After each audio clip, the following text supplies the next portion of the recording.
thousands of years. And I mean, so I have no reason to disbelieve in what they say. But that's interesting. Are you going to live these thousands of years in this body? Are you going to reincarnate? Like, how does that work? Well, they told me I was going to meet Jesus, and I met Jesus, and then Jesus gave me eternal life, or his voice did, I guess, from hearing his voice.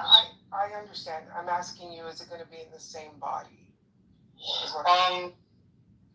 I'm assuming so. Jesus said I'm going to be 20 for like another 600 years, so. Okay, so I actually think you're trolling now, dude, but it's been good. You think I'm trolling? Absolutely. Sorry. But very. So I'm going to give you one of the reasons why, and it's in a quick little syllogism, why I have a good reason for not believing in a God. It's the argument from parsimony. An explanation is more robust if it explains the data using the fewest unnecessary assumptions. Theism, which is the belief in a God or gods, requires the assumption of both complex and physical universe and even more complex non-physical uncaused mind of this God. Naturalism requires the assumption of only physical universe as a brutal fact, self-contained system. Therefore, naturalism is more explanatory because it accounts for reality without multiplying entities and beyond necessities. So that's one of the good reasons why I don't believe in a God or God. Yeah, may I ask how old are you now? I'm 58.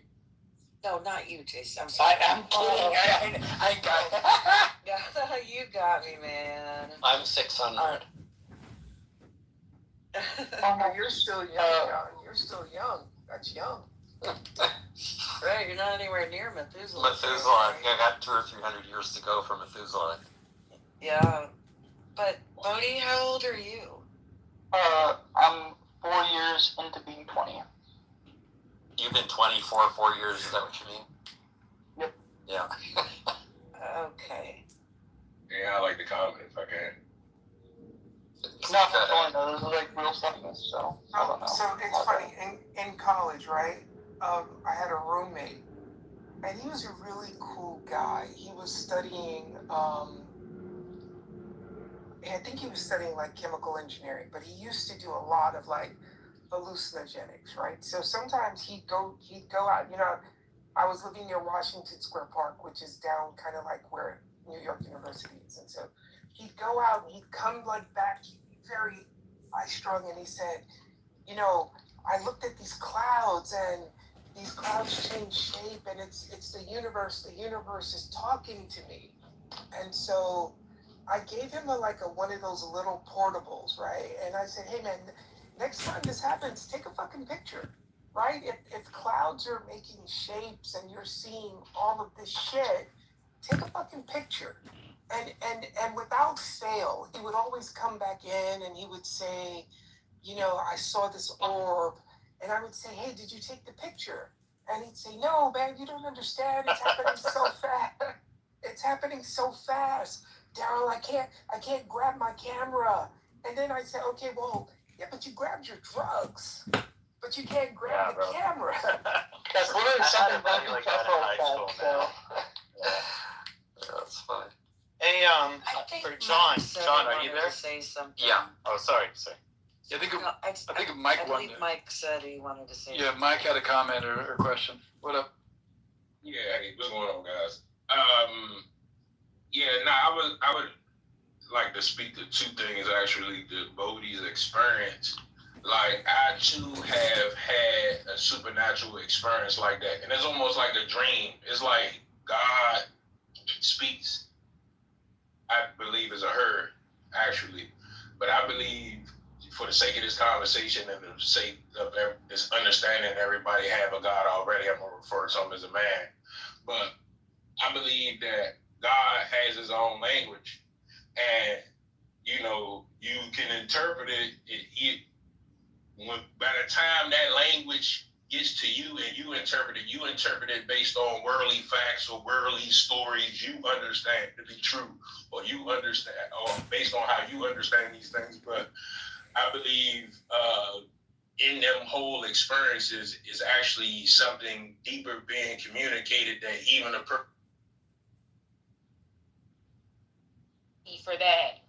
You know, it was like Airbnb for social media content creators. Yeah, yeah. And another thing too, it'll be better and probably cheaper if you have or know. I don't know much at all about Shias.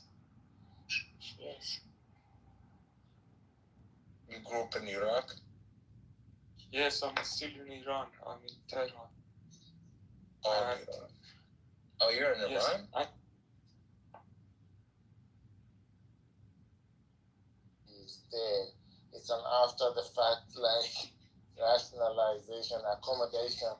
Like, oh, sure. So how do you feel about the concessions made in this deal? I don't really care. I mean, You don't care? I mean, I thought your boy wanted to make America. I thought your boy wanted to make America great again. I mean, giving $300 billion to Iran doesn't really sound like it's making America great again. Going into Iran never was ever about making America great again, because we wouldn't be there if we were trying to make America great again. So why were we there? I think Trump was just trying to remove, one, he removed Obama's name, and then two, he wanted to be in the history books. I think that's it. As what, a loser? To be in the history book as a loser? I think you voted for him. That's your boy. Oh yeah, I voted for him. Yeah. You voted for Biden, so I mean, who cares? What do you mean, who cares? I mean, did you see Biden over there spending hundreds of billions of dollars? And he fell flat on his face. I mean, who cares? Omar, let me be the one who takes the optimistic take tonight. Okay, go ahead. Because no one else is going to do it. All right. So the optimistic version of this is that perhaps this $300 billion brings Iran into the world economy. Iran becomes a good global citizen. We don't have beef with them in the West because this stimulus, it improves their construction, foreign investment, increases their assets, will help stabilize their currency. So maybe, and no, it wasn't the planned victory, but maybe it ends up being a good thing when we look back on it 20 years from now. What about that perspective? I like to believe that, but the problem is Iran was never an issue or a threat to us to start with, right, in America. And also guys, keep this in mind, this is a memorandum. This is also 60 days of also negotiations. It's not really been ratified. Still hasn't gone to Geneva. It still hasn't been. So we need to also, tread lightly, considering we have this devil on the other side that Omar seems to be backing up, called Israel, who is they're hell bent Don't say that. Don't say that. Hold on. Don't say what? Don't talk about Israel anymore. Israel? No, you can't say that. Marlene, why not? Did you not So, see them? Why not? They're the foot. Sorry, Marlene, what do you explain? Sorry, what are you talking about, Marlene? Remember, we have to be careful about saying things about Israel. That was About what? remember, after last night. After we get past the goofiness I want to get into, so after y'all start, Thank you, Michael. Because I don't know, Maria, I don't know what you're talking about, because I wish you wouldn't, Marlene. Like, it's just stupid. Does it make sense to follow that down a rabbit hole? So Lisa got yelled at. You're perfectly right, So Michael, clearly you weren't paying attention. Maybe he was getting half tea again. No, because if you're talking about, hold on, if you're referring to that person that's technically part of a house that's had the nerve to make an anti-Semitic comment, yes, but that has nothing to do with talking about the state of Israel. Those are two different things, and please do not conflate the two. Okay. So Ace, what were you saying? Because you were answering CEO that I want to go into on what we're talking about. Well, all I was saying is, CEO, not that Iran was ever an issue to us, right? So I can see you look at the positive view in terms of business. Hold a minute, CEO, don't act like Amari. Hold on for a second. Okay, hold on. It's funny terrorism. Let's start with that. You do know that Hezbollah came to be in 1982, and that was a response to what had Israel done? They'd taken about 15%, the Golan Heights Sheba farms, right? They stole that much land from Lebanon, and then Hezbollah only came to be as a resistance group because of Israel. So if Israel doesn't do those types of behaviors, groups like the Houthis wouldn't exist. So groups like Hezbollah, Hamas, all these groups would never have existed, first and foremost. Second of all, Hezbollah hasn't been funded by Iran. That's not their biggest funder. That's not at all. It's actually, there's other players in this. So don't even bring that up at all. So if Israel doesn't act like a buffoon, then people don't have to start to build these resistance groups as a response, right? And considering they're not leaving Lebanon, I don't see how they're going to stop and having to deal with Hezbollah. And I don't see how the incentive that Iran's going to not, if they're the ones funding them, that they're going to stop doing that either. I think the biggest sticking point in the deal is, one of the biggest things that Iran wants is a absolute permanent end to all aggression in the region, especially Lebanon. Yeah. And Israel has, Netanyahu a few days ago already said, we're not going to stop. So exactly, I don't really see this. So why can't we talk about Israel, Amari? Why not? I just think it's safe. Please don't do that. Oh my God. Oh, yeah, before we go to Israel, I just thought CEO said something and he started a topic. Then Ace, you stayed on that, and I wanted to join in on that. So can you stay on topic, please? Yeah, we can stay on topic, but yeah, because you guys came up yesterday with the rule, and stop making me take credit for something that somebody said, Omari, because like I said, honestly, took credit, so you got yelled at. Oh, okay, because please Yeah, don't take me. yeah, no, you got yelled at for something someone else said, so I don't want you to get yelled at again. But I'm not anti-Semite, Amari, and I'm not stupid enough to say something. And I wasn't either. Exactly. Either. So don't be doing this, okay, Amari? Hey, hold on, it could be offensive to anyone. I don't care. Talking about a country is not offensive. Ace, let me finish real quick. The way you talk about Muslims, Amari, the way you talk about other, that's a lie. exactly. I don't See, talk oh, bad there you about go. Muslims. You have. Actually. No, I haven't. You have. Never heard me say that. But yes, you have. You said, oh, Muslims tend to be the ones that back everything. I'm My like, name is Arabic. Come on now, stop that. Excuse me, why would you be sitting over here lying? Don't do this, Amari. My name is. Don't try to silence people because just because someone else says something obtuse, don't try to silence the rest of us. Thank you very much. So you missed the inside thing of it, right? Oh, no. He's not trying to silence you. Right. You'd have to know what happened. As far as him, as far as he's talking about, he's not trying to silence. I mean, I got some kind of way involved in something I didn't even say from somebody who was in the room who said her exact words. She was saying something, I forgot because I wasn't really paying attention, Ace, I must admit. But when I came back, because they were talking to her at that point, she said, them telling me what she said, she's called Jewish people, and I hope this is a correct quote, small hats. And I think that was offensive. Am I not correct, Ace? That's an offensive term? Yeah, people can take that offensively, of course. All right, so I got it. But that's not on you, though. That's not on you, though. Yeah, it was. It was on me yesterday. It should never be on you. Yeah, it should never be on you. What people's individual speech is on them, not the person hosting the room, because you are human. Here yesterday. I wish I was here. I wish you were here yesterday. I wish you stopped because you were also like shit disturbing. I wish I was. I wish you would have spoke up on that because and also we all know this. Lisa's moving about. She's doing things, and again, even she's not responsible. Look at you! Exactly. Look at you! Oh my God, we got a co-host.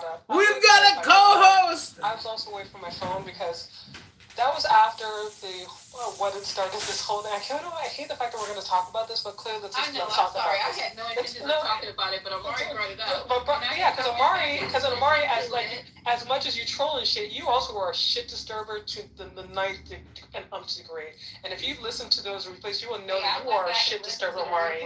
You are an absolute shit disturber, and it's the truth. But what had happened is that I was annoyed. The fact, I was annoyed. I'll admit by that girl, EXO, right? And then she proceeded to go say the most tried to stop what I knew what was coming, right? She was literally end up doing exactly what I tried to avoid, derailing the entire conversation, and ended up being like a couple hours or so of her listening to her bullshit, which I couldn't even listen to. I actually walked away from my phone and I did other productive things because again I just moved here to listen to them for 2.5 hours. Yes, I did, people, because again, Lisa, you guys got dropped. Hold on, everyone. Lisa, I love you, but listen, when my counsel, listen, I had done try to steer the course from the get go, and that was kind of like, no, let her say anything. I was like, okay, fine. I have to trust you because y'all have a beard. Yeah, and you did it, but you did it, and then it go into this whole thing with Quinn. Sorry for her.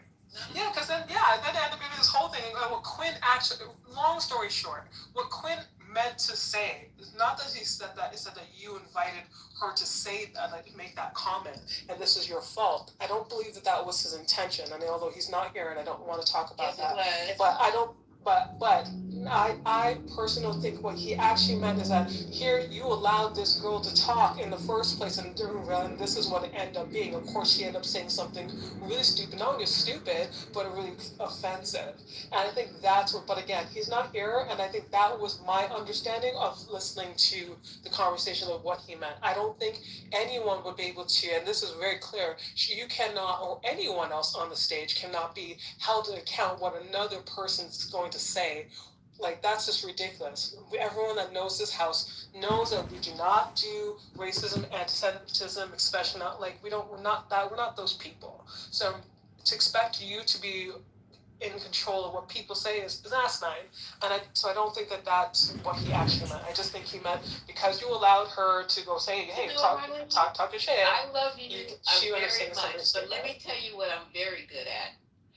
Because I don't care I mean, I'm being honest right now. Now, I want to be honest at all times. I don't know where you guys work or what you guys do in your personal life, but, I'm usually the only Black person in lots and lots of situations. 90% of the time, I am the only Black person. I am and then too, also being of mixed race and stuff, especially when I was younger. There is microaggressions that you guys don't seem to get. I have my antennas up. I don't respond. I keep my same demeanor, my same cadence, my same lively, bubbly self at work. But I am almost a fucking Olympic gold medalist at picking up microaggressions. Now, I'll wait till that person gets in here. But this has been an ongoing, like a little clubhouse games that people like to play, where they go like, oh, I'm not saying you, but you're anti-Black. Look what you're allowing on your stage.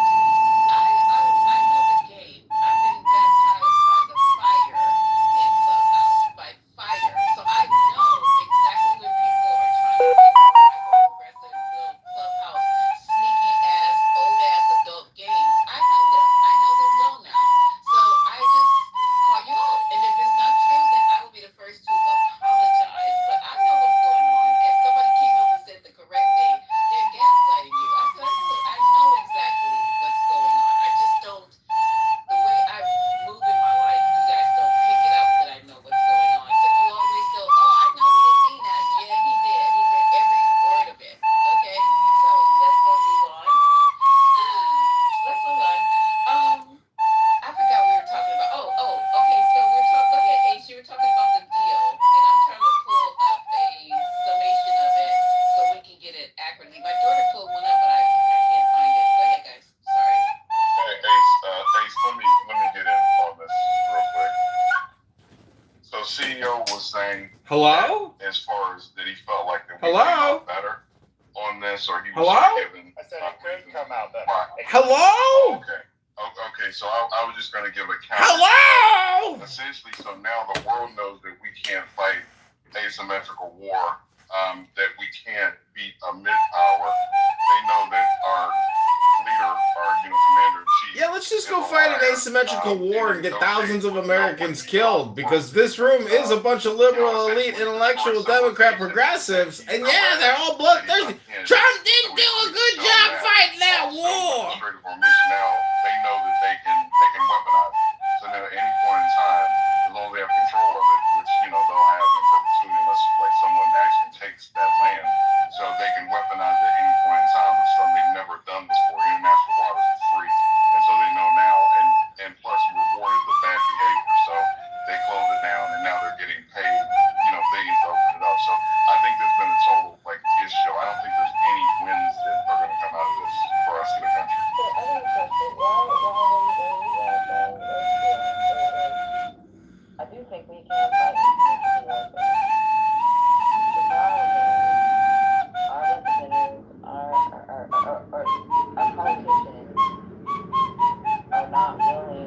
Hey,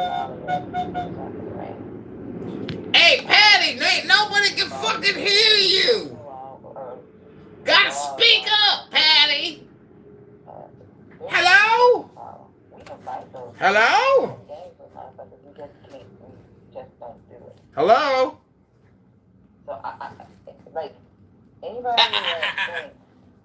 Hello?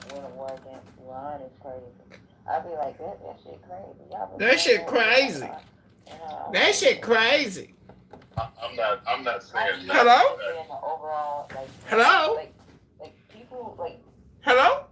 Militaries in other countries, Hello? their senior leaders, they know that Hello? we fell back because you know that West Hello? Hello? like Hello? they're not willing to Hello? to the point that what Iran can do to their citizens, we will not ever do to ours. I don't think most Western countries would because we have. Oh, really? We didn't mass force vaccinate our population with an experimental gene modifier and told everybody that the whole fucking world is going to collapse if we don't all do it to save our neighbors and our grannies? Pretty sure Iran did do that to their population.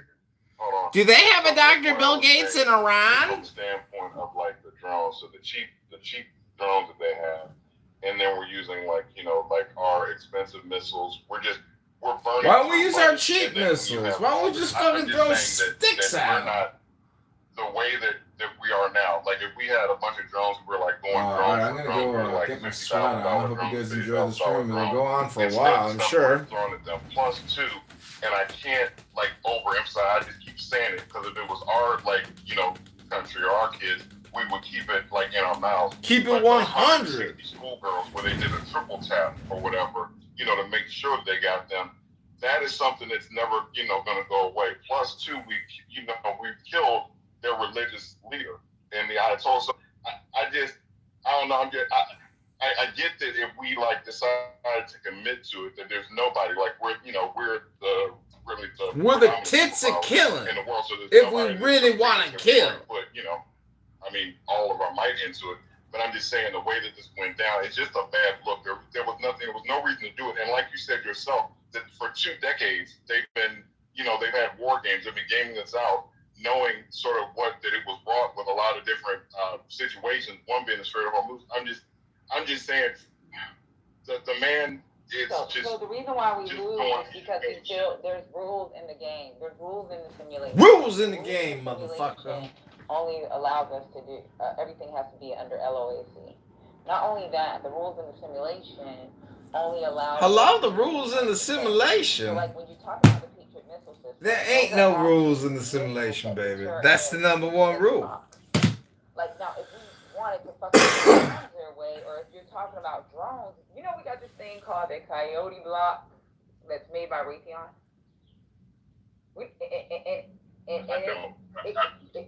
So look up Coyote block, and it's not drone.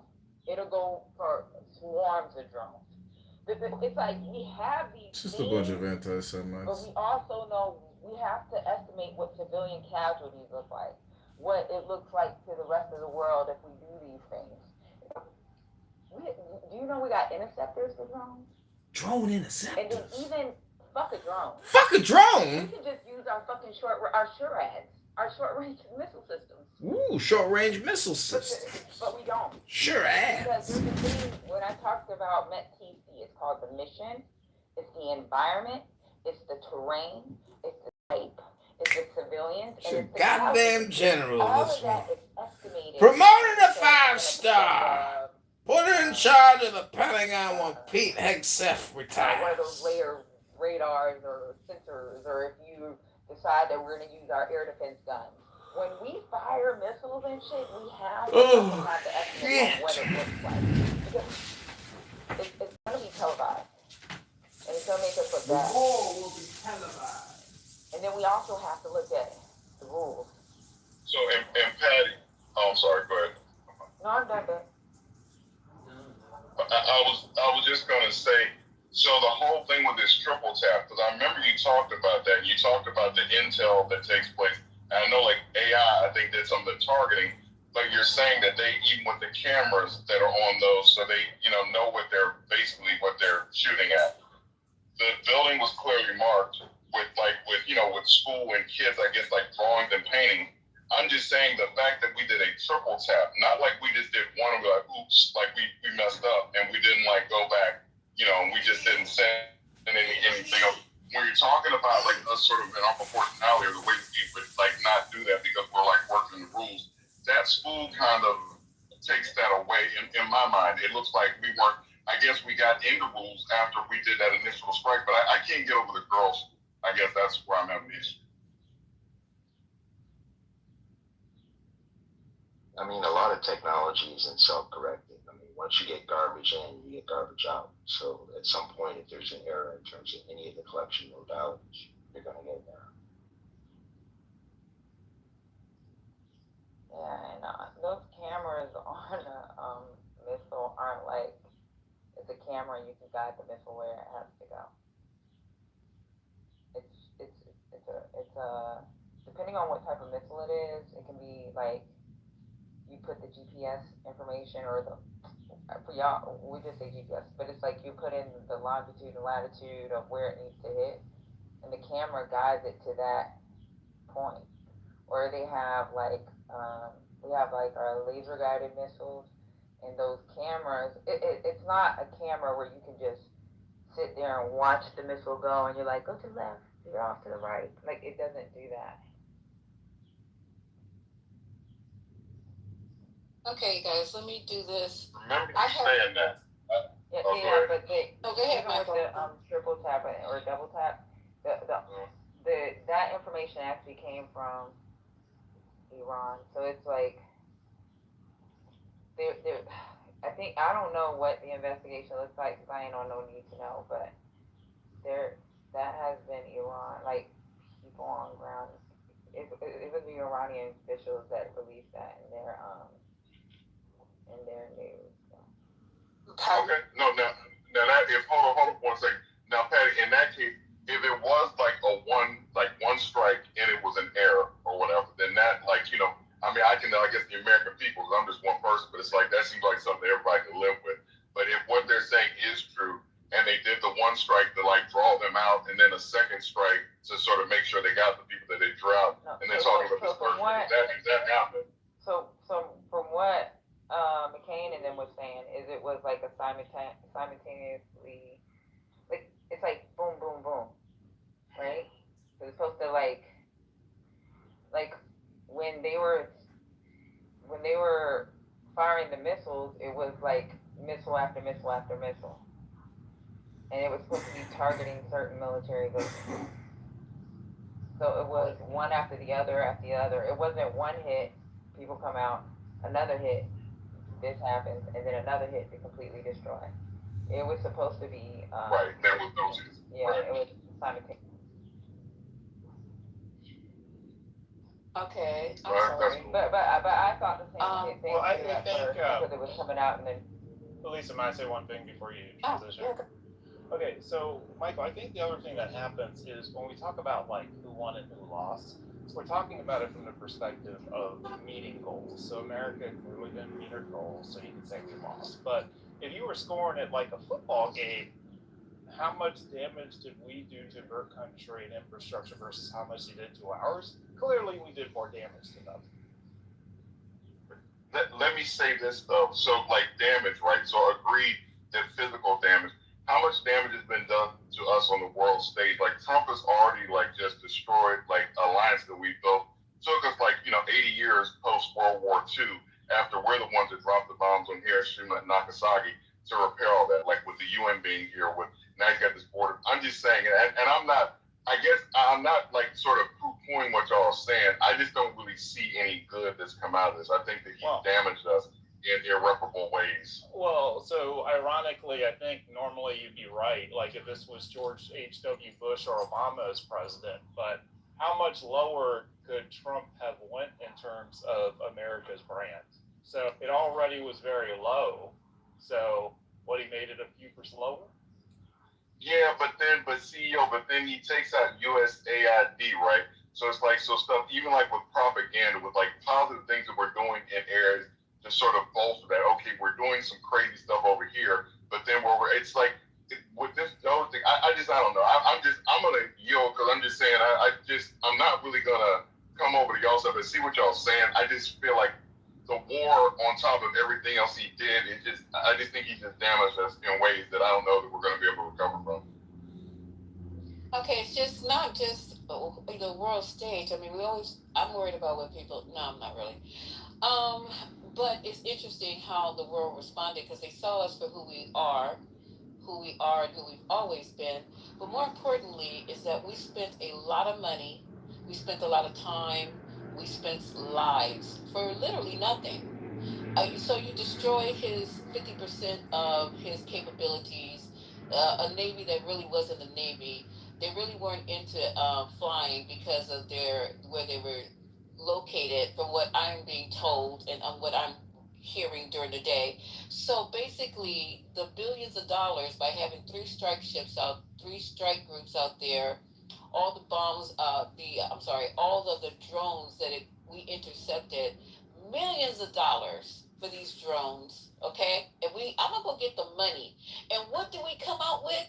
What we started with, and even less. What did Iran get? Okay, they had some shit blown up, but they still got their dust that he's talking about. They still got some ways to defend themselves. They still got their oil. Now they're charging a fee to go through something that was absolutely free to start with.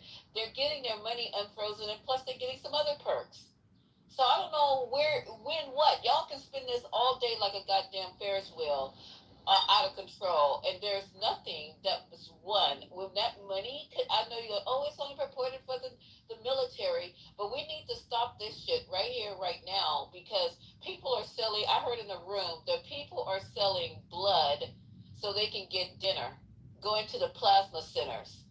People are putting the 4 extension payment plans so they can buy what they need to buy to survive. Gas is high. It's not falling like a fucking rock. It won't fall like a fucking rock. Prices will not go down. All these high ass grocery prices. I can't be the only ones paying the high ass grocery prices, hundreds of dollars for 2 bags of food. Stop going to Whole Foods. So, shut up. I can go wherever the fuck I want to shop. It's just that you want me to go to the dollar store because of what Trump was doing. Is that what you want me to do, CEO? Yes. Dollar store. If you take me to the dollar store, I'll go with you and you show me how to work my budget, how to work. Oh no, I can't be seen there. I can't be seen there. You might as well tag along with me, Lisa. I certainly can hook you up on anything watermelon to milk. You got it, sister. We get that going out here. You ain't gonna be with me shooting. I got a friend that runs a 136,000 square foot store. They own it. He's the owner. He can give me whatever I want. You know what I mean? I help him load up stuff. Shoot, I get all. Austin, unless you guys are delivered to New York, it's not gonna help me out. But I appreciate you, the offer. That was very sweet. Believe me, if you was down here, I can hook you up because I gave a guy. He didn't have much today. He was at the store, and I came out. I gave him a bunch of stuff. I gave him 2 banana boxes full of food. Man, he was very happy, and that's a lot of food for one person. You know, the big bananas come in. I gave him 2 of them. Yes, ma'am. We eating today. You ain't gonna starve here. So,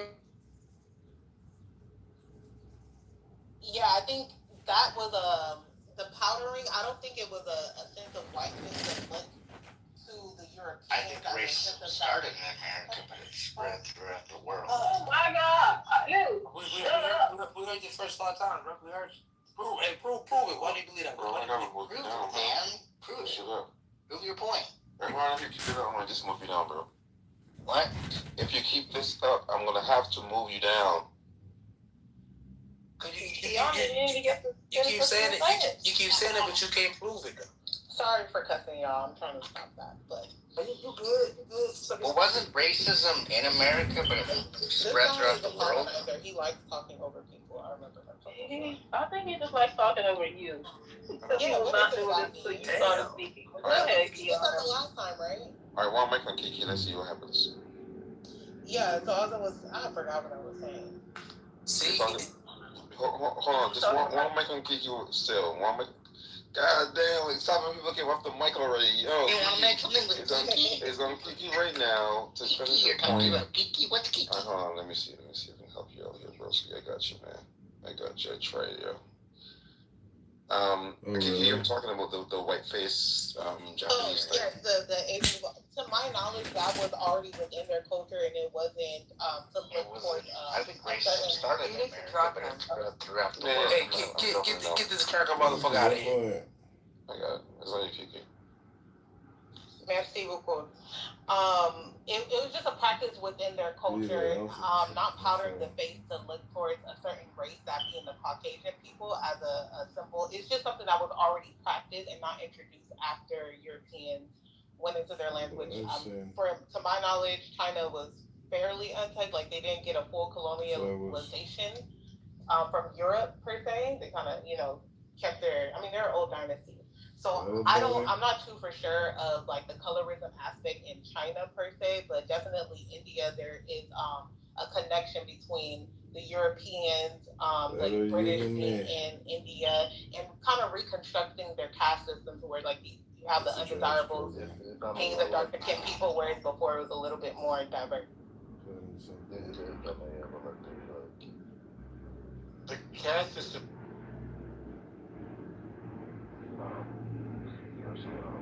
For eons before contact with Europeans, and all people fear those who are different than them. That's universal from the dawn of man. We fear people who look differently than us or speak differently because we're afraid they'll take our resources or our women. Here's the stark difference, though. If we breed with them, the genes are kind of like erased a little bit. You hear me? No, I don't get what you're saying at all. I bet you don't. So the importance of. So do you get what you're saying? I definitely do. Okay, try to say it simply and clearly then, please. The fear comes from eradication. That's the where the fear comes from. No, it comes from losing your resources. No, it doesn't. Because you can still want resources. What you mean? The Vikings wasn't worried about resources because they stole all their resources. That's correct. And people fear that because they came and stole their resources. Right. You know what they got? You know they got to be Aryan. You know why their blood got to be Aryan blood? Because they understood that if they mixed with another race, their race were not their genetics were not dominant. So it's a fear of losing yourself. Those Vikings are still blonde. Exactly. You know why they're still blonde? Because they're afraid to mix the race. Because if they mix the race, they won't be blonde anymore. This has nothing to do with racism. Racism is fear of people taking your stuff. Alright. And that includes your women, your resources, your food, your access to water, your riches, your cattle. People have always fought the guy from the other side of the maybe they worship differently, they had a different language, they look different, they had different clothes. You heard of Othello? It's a jobs program. Wait, is that responsive to what I just said? Oh no, this new point. You heard of it, right? So you mean have I read the Shakespeare play? Of course. Let him finish his submission before you interrupt, please. He asked me a question. He asked me a question. The answer is yes. I've read Shakespeare's play Othello. Why do you ask? Because that wasn't about racism per se. That was about genetic superiority. It was a fear. It was a fear of losing who you are to genetics. Because they weren't racist at the time, right? But that play emphasized it. That play shed light on the fear that Aryans or Caucasians have about losing themselves to genetics. That's not what the play is about at all. But just real quick, here's a list of things that drive racism. Fear is only one of like 10 of them. Tribalism, desire for power, historically racial ideologies, use to legitimize slavery, colonialism, and segregation, economic competition, ignorance, lack of exposure, learned behavior, propaganda, scapegoating, status anxiety, confirmation bias, dehumanization, cultural or historical narratives, identity and belonging. It's a list of like 15 things that are the underpinnings of I don't know why the resources just so high. and fair resources is literally like just two of 15. All of those come out of the original one that I stated. No. All of those are subsequent. Yes, because before there were societies, before there was propaganda, before there was conquest, there was a scarcity of resources. Most human beings, for most of human history, their main activity was finding enough food to live. That's for most human beings throughout history, really up until the 20th century. And the reason why they fought with the neighbors next door was over those resources. And that's why they came to fear them. All people fear and mistrust people who were different than them. Yeah, that's a universal attribute. Well, at this point, white people have by far the most resources. If you're talking about in the West, and so leverage every ounce of racism that they can leverage against people that don't look like them. When they literally probably control like 95% of the resources in the West are controlled by white people. Right. I think Abby was not. That's not true. I think Abby's not just something. Of course, it's true. No. Yeah. Well, you think people in Asia don't control Asia? And they're I'm talking about Africa. It's on Abby right now, Al. This is interesting coming from a Jew. Thank you very much. No, 2,000 years ago, Egypt, like I don't understand. Was that resources when you were being expelled? I'm sorry? They weren't expelled. They demanded freedom. Discrimination occurred. Is that right? Interesting. Okay, you haven't read your Torah lately. Okay, wait, my question was at that time period, was there resources an issue? 100%. Did you forget about the great famine that was predicted in Joseph's dreams? 100%. I'm not talking about that. Yeah, I'm talking about Of course you are. they never faced discrimination of any sort. Why are you entertaining this spay? It just doesn't make sense because of this is weird. In ancient times, they didn't face any form of discrimination. They were welcomed wholeheartedly. Okay, cool. All right. No, I'm trying to see what you're saying. Yes, in ancient times there was scarcity of resources. Up until the 20th century, I would say. So I think that notion that there's a scarcity of I think that the scarcity of resources, that notion is definitely disingenuous, and then the fear of other groups of people encountering other groups of people, that there's some fear that they're going to take their resources. I don't think that's universal. I think that's reserved for certain group of people, i.e. Europeans. For example, resources, for example, in Africa, where like food disparity wasn't a thing, especially during the times of colonization or the transatlantic slave trade. So when those European groups encountered the African people were not reluctant to receiving them. As a matter of fact, they welcomed them because they weren't fearing, oh, you're going to come and take our millions of trees and our millions of cassava that we plant here, or whatever is plentiful in Africa. So that in and of itself is false. Also, it wasn't only Africans. The Aboriginals of Australia welcomed the Europeans, right? The natives of this land, in a sense, some of them welcomed and some of them didn't. I mean, the Incas, they welcomed them. They were showing them around how to plant this, how to do that. So to push this narrative that, oh, when others encounter others, they fear that you're going to take something for them is untrue. Now, you can say that for the Europeans, because during those times when the Europeans were using their lands that weren't as fertile, right? They also were experiencing a potato famine, and things don't grow plentifully in cold Europe as they do in the global South, and things of that nature. So if you want to, you can define it to different groups of people, but you can't say universally that people just see other people from a different nation, different hue, different ethnic group, and fear that they're going to take their resources. It doesn't coincide with history universally. Just one Just imagine that white people traveled literally to the other side of the world to take resources from other people. They're so afraid. They literally got in their ships and traveled for months to take resources from other people. And when they found those people and took the resources, They went back and got more ships to come back and take resources from those Asians people. did the thing, But this is Arabs did but the thing. somehow, More hold people on. have done that. Look, you're even trying to take my talking time. Can you let him You're trying to take my can you talking let time him right now. finish? Look, Why do you have to listen. interrupt him? The whiteness and you can think that you can talk over me. I don't It's have crazy. any whiteness with me, It is brother. crazy that you think you can talk over me. It's insane, bro. It's insane that you think that. It's not gonna happen though.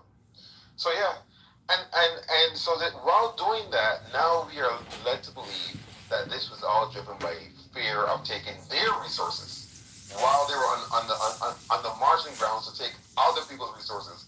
People that have never even met them or cared about them or knew about them. People that took them in peacefully. They were taking their resources. And then they, just to add, until No, they it's a fairy committed tale, genocide,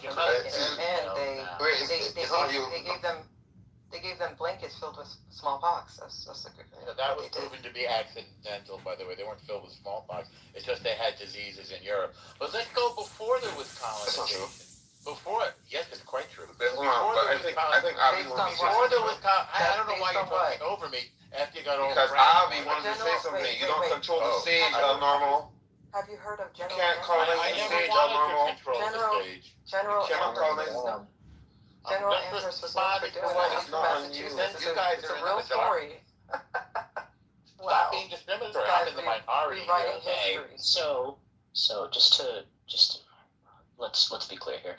There's nothing to even really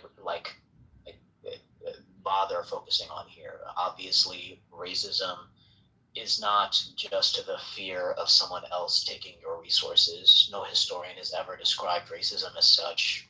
Never has that been the case. That's anthropology. Trying to colonize the talking time. Yep, I figured. Yep, as usual.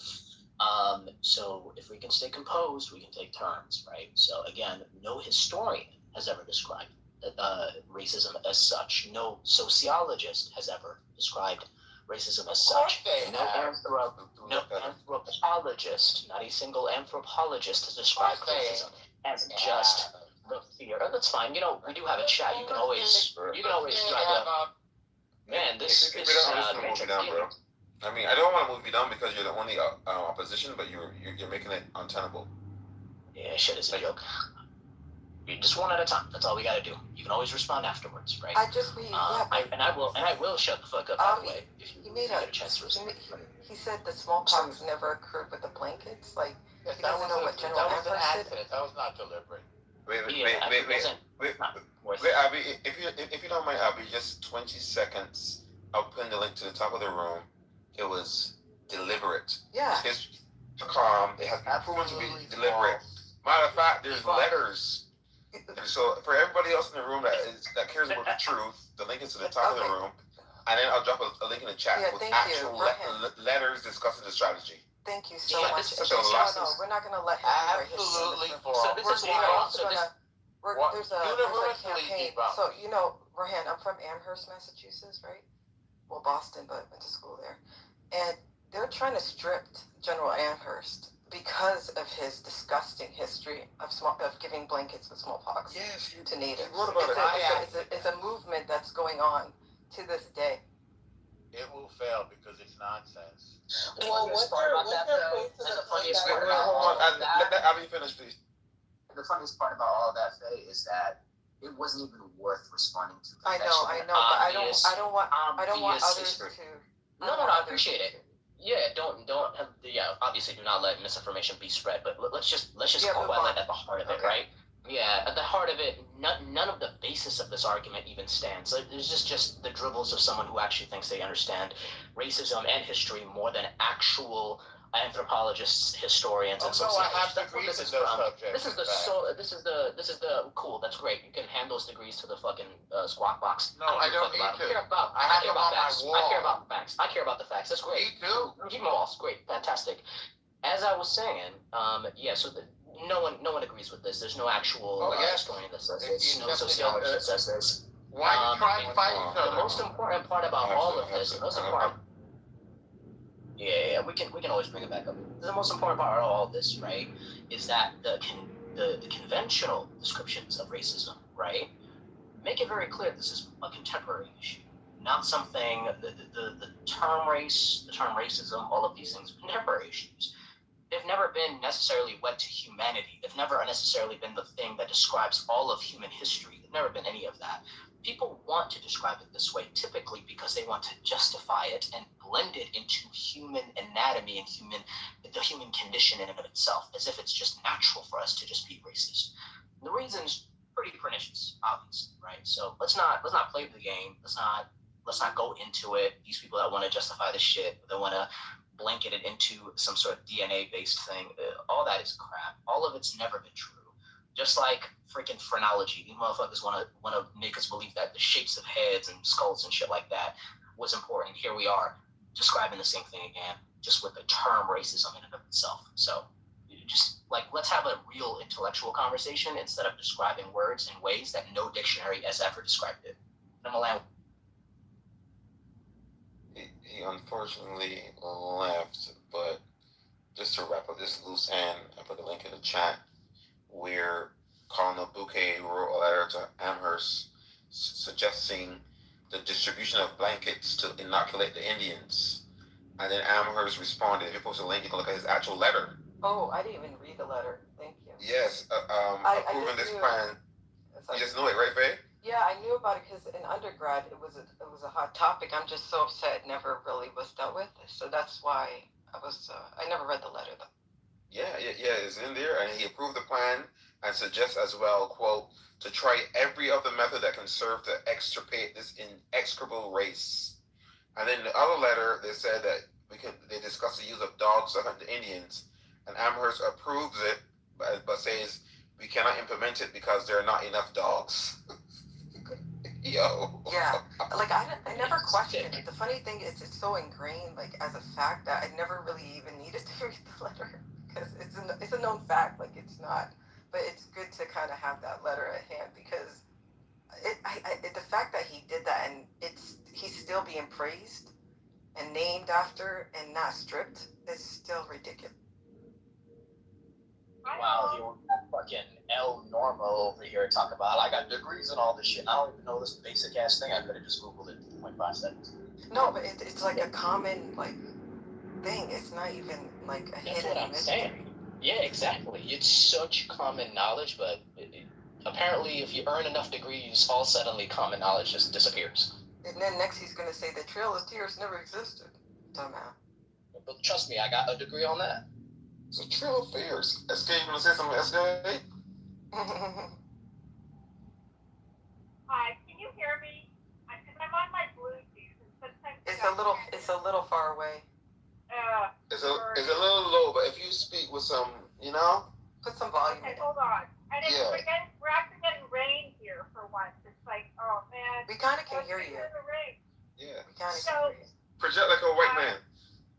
I sound like a white man? No, I said project like a white man is in the country. Assert your authority. All right. So in the town that my heritage is from India, northern India, by Nepal. Punjabi? And my parents, no, the other side, from the east side. So very close to, so very mountainous. Anyway, the town that my parents met, so it's a university college town, and it's where the British, they developed it for them because to get away from the plains and of New Delhi and other parts of India. And what happened was that they had a sign there. So there's a walk that you do around the lake. So there's a big lake. I don't know, it's like a 10K or so walk all the way around. They put a sign up. So they built 2 levels. The upper level for the British and the bottom level said for Indians and dogs only. So when you mentioned that dog comment, it reminded me of that what they had in their town for Indians and dogs only in their own country. They moved the Indians. Can you guys hear me? Because I'm going to see if I can get off of. Yeah, you're fine. Yeah, you can hear me. So that was. I mean, it's horrible. And so I'm not quite sure what letter you guys are talking about. I'm not familiar with that, or I came in halfway. But that is the truth. That's how they were treated in India. And that's just the start of it, of course, right? I'll land there. Thank you, Milo. Thanks for sharing, SK. I'm gonna just ping some other people real quick. Yeah, you got to. I mean, doesn't this always happen with El Normo? Like, he will interrupt the fuck out of everyone until he gets thrown out every single time. Yep, I noticed the pattern. He cannot, as a grown-ass old man, sit and have a decent conversation. It's too hard for him. Y'all don't think he's on the spectrum? No, I think he's just a old selfish fuck that can't stand when the attention's not on him. It's a spectrum. Because I thought he got the tism. Yeah, it's called the racism. The Zionism. The Zionism. Oh my god. I did not mean to set that man up like that. You know what's funny, Rohan? Sorry, there's construction here. It's like he's a Jew. Imagine me saying the Holocaust never existed. The Holocaust never existed. It just never existed. That's just some bullshit for me, right? That's some false information that I'm spreading. And he wouldn't be too pleased with that, I'm sure, as a Jew. Oh, there he goes. He's gonna go again. How dare you tell another group a genocide that existed never happened, which is one mechanism with smallpox. It was. Fuck out of it. And since before I bring him up, that's a really good point, Faye. Before I bring you up, we actually looked at the link. There was a letter from Amherst discussing the distribution of smallpox blankets. This is well understood. We don't have to make it up. The link is already in the chat. So when you come up, maybe you can speak to why you lied to the stage. No, when he comes up, you should make him read that passage. I have to read it first. Out loud. Ironically, I never lied to the stage. Now, I'm sure you guys will interrupt and prove yourselves to be hypocrites, but let's see how long you can contain yourselves. Very familiar with that letter. That letter is widely disputed, and it is one example of one guy who may have done one thing. So the idea that you could wipe out a people based on one mention in one letter from one guy is absurd on the face of it. And I would say it puts you to extreme shame, not a little bit of shame. Now, let's move on to the universality Before you move on. of racism. Before you move on. I'd like to, if you don't mind not interrupting. No, I'm sorry. I'm running the stage. We do 1 point at a time. 1 point at a time. So you just said the letter is widely disputed. I just did a quick search. The so-called Amherst letters discussing the use of smallpox against indigenous people are not widely disputed in terms of authenticity. Historians generally accept that the letters are genuine. The debate is about whether the plan was actually carried out or how effective it was. The letters themselves are authentic and preserving historical archives. Amherst wrote to Henry Bouquet, suggesting that smallpox might be used against Native Americans during the conflict known as the Pontiac War. Bouquet replied that he would try to spread the disease if possible, and Amherst endorsed the idea. What is disputed is whether the attempt caused an actual outbreak. Bingo. So it's whether it works or not. Yes. So then it wasn't. So the letter isn't disputed. So didn't do it. That was another lie. No, I said the letter as proof that this happened. Okay. You just decided that it didn't even happen, which is exactly my point. It's about whether it would be effective or not. No, I did not. Right. Whether it happened or not. I'll go on mute. I'll let other people do it. Okay, so let's move on to the next. Hold on, now that you've agreed with me. Hold on, Faye's gonna say something. I have not agreed with you. Dishonest person. No, moving on from that. As authentic. Wait, didn't you just say that it didn't happen? I didn't say it didn't happen. Okay, wait, the letter. Wait a second. I did not say it didn't happen. You just a liar. You listen with lying ears. The letter is Then not you didn't listen to disputed. The yourself, actual apparently. letter his letter is not disputed by historians. Say the letter is not authentic. disputed. You did. The letter has an explanation. Wait. They archived it. Yes, lying again. It's not the letter. Archiving? Shut The whole stage heard you. All right, there's a It's lack the first of words. logic. Anybody in the room, El Norma does not come on stage and say that letter is widely disputed. As a proof of a Simply deliberate widely disputed. Yes. proof of a deliberate genocide using the blanket, which you just agreed to.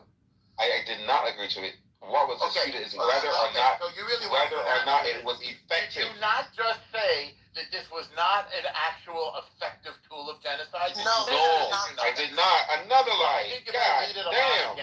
Read Bro, that part you again. are so... Read that. No. Read that part again. Sure. Read that part again. Thank you. The debate was whether or not the plan was effective. I didn't say it wasn't done. It was like they dropped the bomb. Whether or not the bomb worked. It didn't happen. That's not happen. You have the listening comprehension of a 3-year-old turtle. No, I'm very good at it. And personal attacks will not make your argument. No, because you're interrupting people, and you try to come on the stage and act like, let's see how long it's going to take before I get interrupted. You're still doing it. You keep doing it. Stop. Like, it's okay. If you have mouth diarrhea, it is okay to wait until somebody Enough with the fragility. You can handle it. Yes. You can wait until somebody stops talking to come off of mute. It's not hard. We all did it. We all enough with the fragility and tedious. And you don't. At your big age, you still don't. Let's go to the next topic. I think I've Go ahead, on the letter. No. I just want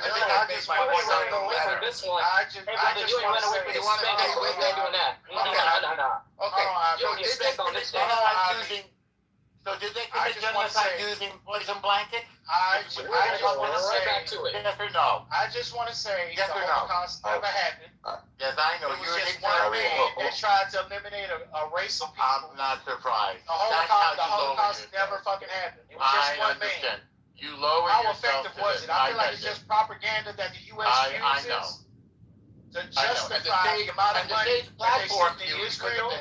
Because of your And for the hypocrisy, Jews that they give all these benefits to, there's your racism, and all this other stuff, right? You've just proved that racism is universal. How does it feel? You've just proved. How does it feel, El Normo, for somebody to say that jack shit happened to your people? Can I fucking finish? My point. Who's fragile now? Who's fragile now? No, I'm not fragile Let me preheat my oven. Let me preheat my fucking oven. Let's just get one mic, and then we'll go I thank you for proving my point that you're a racist. That was Thank you for proving how fucking fragile you are, right? It was so easy. No, I'm not fragile at all. Fucking fragile you are. How does it feel?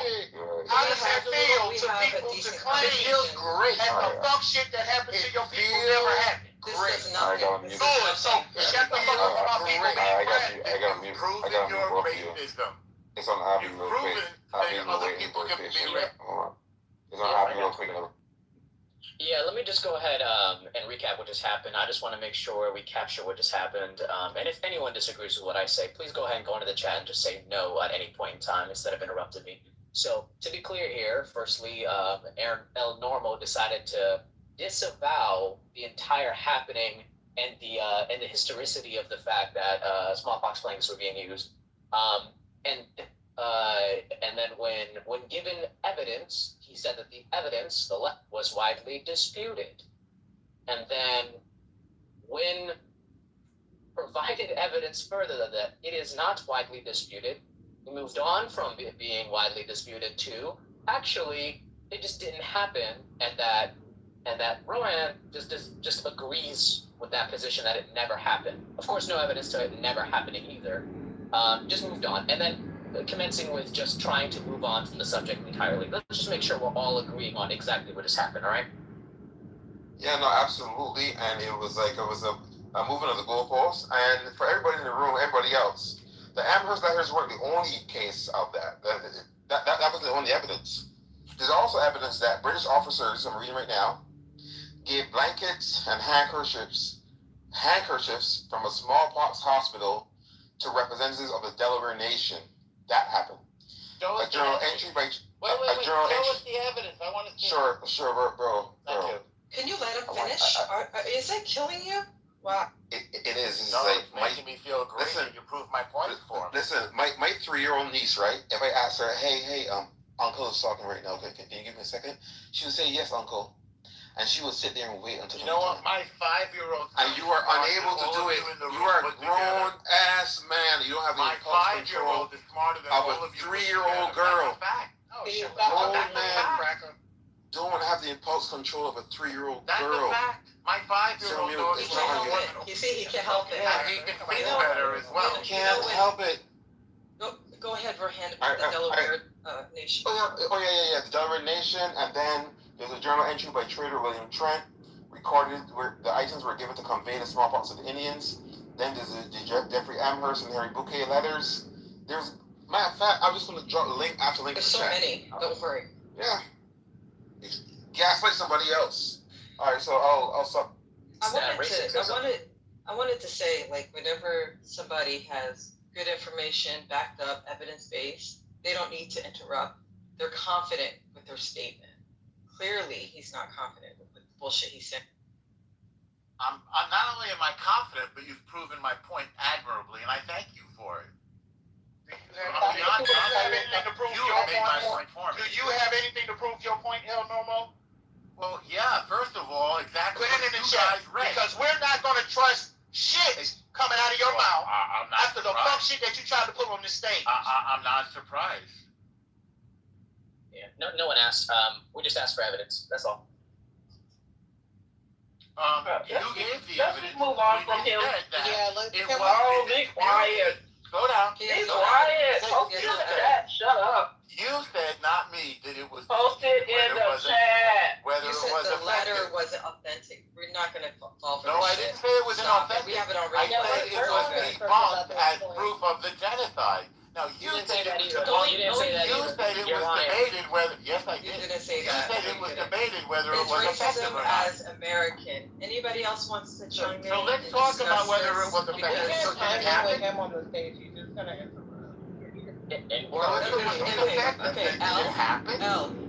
you can sit on the stage, but you have to maintain your impulse control. Please just control it and let people talk, and then we'll give you your chance. Do not do that. You're gonna get kicked out, but you're gonna get kicked out. I'm trying to mod the room. I'm trying to mod the room, and I respectfully ask you to stop going off on mute. And may I ask you to do the same? No, you're doing it right now. You're doing it right now. Please stay on mute, like everyone else. Stay on mute. When it's your turn, you can unmute it. Your mute button shouldn't come on until we're done. Next person. Hope, do you want to say anything? I was trying to see what is his explanation for what happened to the natives that was in the Caribbean, because they're completely extinct, especially in places like Jamaica and Haiti. So if they didn't give them those blankets, what did they give them? I haven't studied that. I know about the debunking of the blanket theory. So what happened then? How did these people some of them become extinct? Which people is that? The Taino Indians of the Caribbean? Yes. I don't know. We could study it together the same way we studied the blanket theory. Well, it is said that they brought the same thing: blankets, smallpox and measles, starvation and slavery. Okay, the accepted explanation today is that the Europeans had more contact with livestock, and therefore there was a zoological transfer of certain diseases, including smallpox, to the human population of the Europeans, and they inadvertently infected the native population here, which is what happens when two populations encounter each other. What is your It source? was not What is your intentional source? genocide. What is your source? Okay. First, let's talk about the scientific and biological. He said he doesn't even know about that region, and then he made up some theory. No, I was talking about the North America, not the Caribbean. Oh, address her so Caribbean. You're just not listening.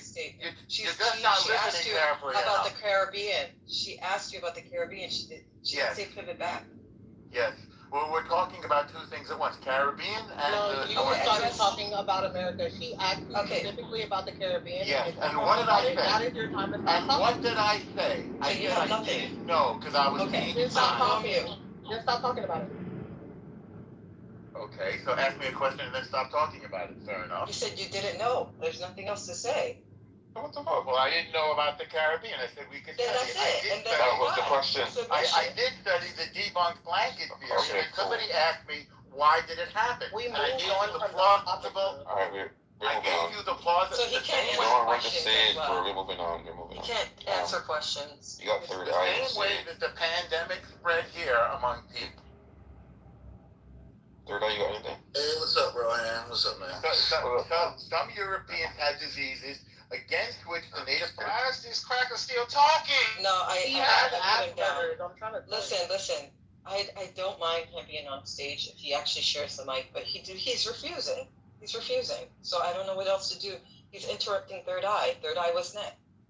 Hey, stay woke, my brothers and sisters. I'm kind of just responding to the title.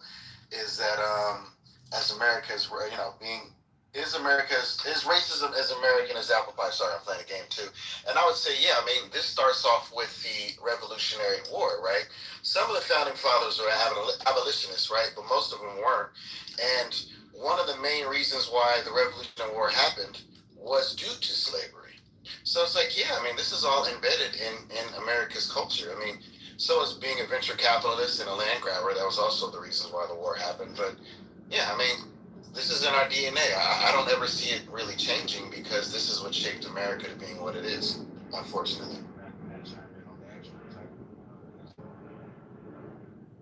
Go ahead. I think it is as American as apple pie. Americans, for some of us who may or may not know, would actually often sell food, damn near have festivals, cookouts, centered around Black people being lynched, for example.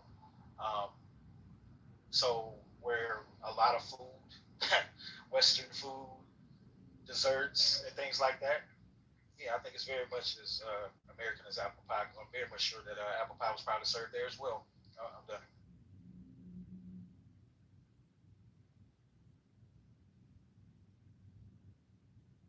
Avi, the reason why we had to clear up this whole him denying the smallpox letter, the incident, is because these, with the critical race theory, with the MAGA people, we cannot continue letting them rewrite history, even within our own circle. We can't say that statement and then we're all going to be quiet about it because we're used to that. We can't. We got to debunk that with evidence, and if they can't provide what she never did, that's all we wanted to show. That was my goal. I mean, I wanted him to show something, and he didn't have anything to show. That was sufficient enough for me. I don't know about y'all, but well done. Yeah, I mean, it's actually ironic that when you tell the truth, when you speak on facts and you provide evidence, somebody thinks they're calling you a slur by calling you woke. It's just ironic. Like, okay, so being woke is speaking facts? Well, way to at least redefine it in the way that it originally was defined. Good job. I have no problem with ensuring that misinformation does not spread by directly attacking it. All this whole, let's move on to going back to racism. Just because he was getting spanked on stage, we should not be allowing that. Fuck no. You say some crazy ass shit, you're going to have to stand on that shit 10 toes. And then you're going to have to provide evidence, not cry about it the whole time and try to run away from it the whole time. Fuck that. None of that. Nope. You do not get to just spread misinformation and run the whole time. Really quick, if it's all right, just to say something for the replay. I have no issue with Israel. I have no issue with Jewish people. But I will go to hell and meet you there when people try to minimize, disregard, dismiss actual history that happened to marginalized people, specifically Black people. And I'm fucking appalled that you, as an alleged Jewish person, had these things to say, and in other rooms, the things that you've had to say when it comes to racism, anti-Blackness, and so on. So I will meet you in hell every time you say shit. I have a problem with Israel. I don't have a problem with Jews. I don't have a problem with the faith of Jews. Yeah, like the government. I have a problem with Israel. The people, they were polled and they were asked about the genocide. In 97, I can bring the link up. 97, 98% said they support it. So yeah, I have a problem with Israel. I don't have a problem with Judaism. I have a problem with Zionism. Again, Zionism takes different shapes. Muslim Zionist, Christian Zionist, atheist Zionist. Zionist is Zionist. Doesn't matter. Faith is not. They just happen to be of a certain faith. But that's it. Still Zionism. But yeah, I just think that going back, I just think that ironically he should be on our side because of the experience with the Holocaust and there's still people to this day denying that the Holocaust actually ever existed. Yeah. that misinformation is being spread. So I was using that as an example to kind of hit a soft spot, and he didn't even acknowledge. And well, Prince landed it. He came in and started. That's when El Normo, he started getting really mad. Yep. I did that on purpose. And I like Let's how see how you did it. feel. Deny your own shit. Yeah. And let's see how you feel about that shit. How you like them apples, as we say in Prince Boston. came in How you like them apples. And that apple pie too. Yeah, no, this no pun intended. Yeah. It's a joke. Is unfortunately it's a sad joke, but unfortunately, never again for some people just means never again for us only. So that's just what it is. It is racism as American as apple pie though. The title there, of course it is. Funny enough, I think I heard at some point somebody go, well, racism didn't exactly begin here. It's not like a thing that Americans invented. Well, ironically, Americans didn't invent apple pie either, dumbass. But I'm going to just move on from that. The important part is that it is as American as apple pie. I think it's fundamental and foundational to a lot of the origins of America, unfortunately, and is inscribed in American history and inscribed in American culture. You can slice out racism, and it can define and literally exemplify a lot of what has happened in the last 300 years, literally, by definition. And like the answer to a lot of the shit that happened is literally racism. A lot of the times. That's how crazily embedded into our society racism has been, and into our history and into our culture. It's wild shit. You can still find today, fucking deeds, house deeds, that still say, hey, you can't allow this race and that race to buy this house. And you still got to sign that deed when you buy a house. That's just...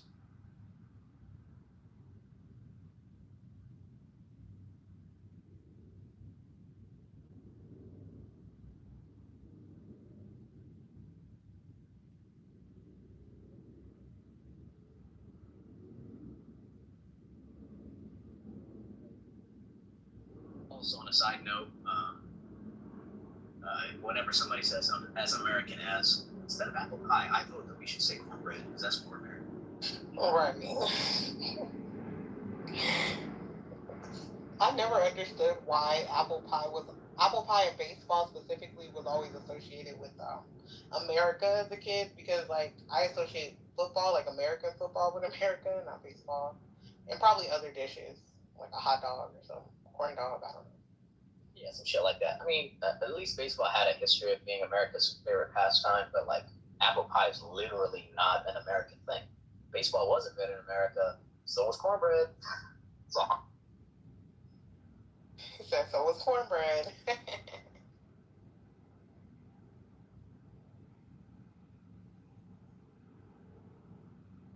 If I were quicker, the minute he said that, the letter disputed, to show me like, so it's the Holocaust. Yeah, that was hilarious. There are deniers, sir. I put the link from Al Jazeera. I have the hazard. I could put different links to support that. Majority of Israelis supported the genocide. But that was the first time. I'm talking about in 90s. I forgot the exact number. I think it was something like 96% of Israelis actually support killing civilians. A complete genocide. Yeah, sorry, Faye. That was the first time I've ever heard anybody dispute the smallpox blanket theory. Like that was something I just remember learning even in elementary school. Exactly. We learned about like Sacagawea and things like that. Like I've never heard anybody dispute that. I've heard people dispute the Holocaust and the transatlantic slave trade and things like that. Like I expected it from a MAGA, is what I'm trying to say. Like a MAGA person, but somebody who claims he's in academia. I've had a virus tonight bring it up, and I mean it is true that we don't know the impact of it, and it doesn't seem to have been. Actually, it doesn't seem to have been a major impact. It was more them getting captured or capturing white people that already had smallpox. That's how they're getting it a lot. But yeah, I mean there was an intent there at one point. Again, I don't know how impactful it was, but it was there. Yeah. What about the Trail of Tears? Right? Yeah. Did that happen? I don't really know about that as far as them giving smallpox blankets. I don't know if that's on the travel It's a hoax, guys. It's a hoax. It never happened. They were just going on a stroll. No. You know, just for my knowledge, if anybody has more knowledge on the Trail of Tears, from what I remember, I could be wrong. Wasn't that like it was a series of battles, right? Or am I tripping?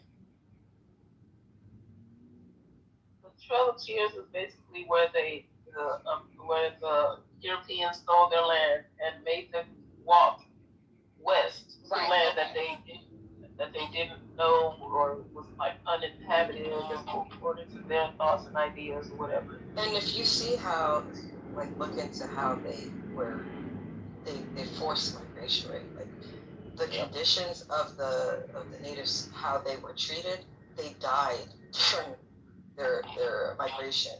Yeah. From, like, for example, from Florida. Yeah. So it's really sad if you dig into how they were treated and the abuse and the killings and just barefoot dragged. It was horrible.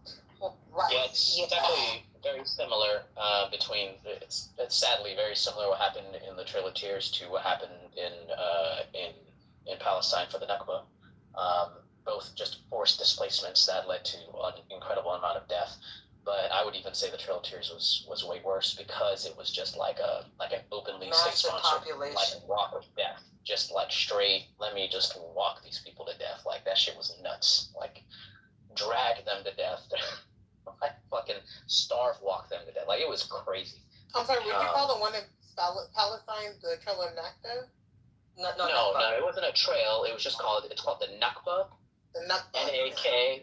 NAKBA is what I would spell it out as if you're like looking it up. And it's also just a huge forced displacement of natives there, the native Palestinians. Like some. They had more than one Nakba. They had more than one Nakba. Yeah, but that one's there was just one that was known as the Nakba, but yes, there was one. Yeah, Nakba in Arabic translates to catastrophic. Okay. Yeah, it's a nickname that. Yeah, it's kind of like how the term Holocaust. Right. It also has. It has a connotation to a certain event, even though Holocaust is universal. Same thing with Nakba is universal, but when you say the Nakba, it's referring to a certain time guide. Thank you.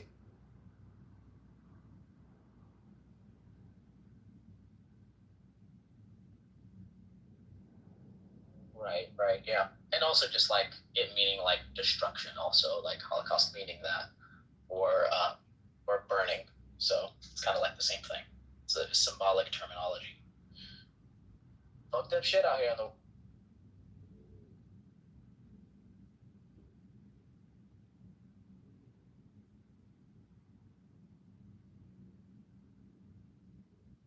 Man, I haven't had apple pie in a minute though. I still gotta make that burnt sugar cake. You know, it's so fitting.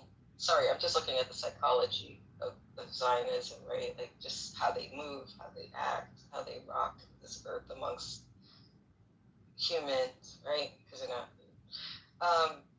What's so fascinating, right? It's how do I say it? When they really focus on resources, it's a Zionist thing, right? It's very fitting just to like remove all the other motives and just focus on resources. It's like a form of justification for such evil acts. I think it's very telling. You know, you don't even have to like ask them if they're a Zionist. They're telling you.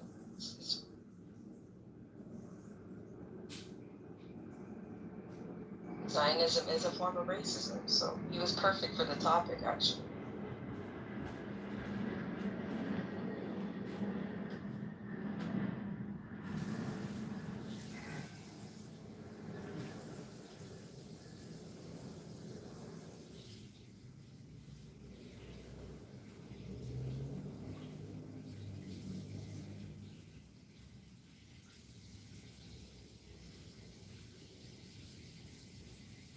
He's obviously here. Damn, he left. I wanted to ask him some shit. Why did Avi leave? Gosh, he didn't say bye. Rude as hell.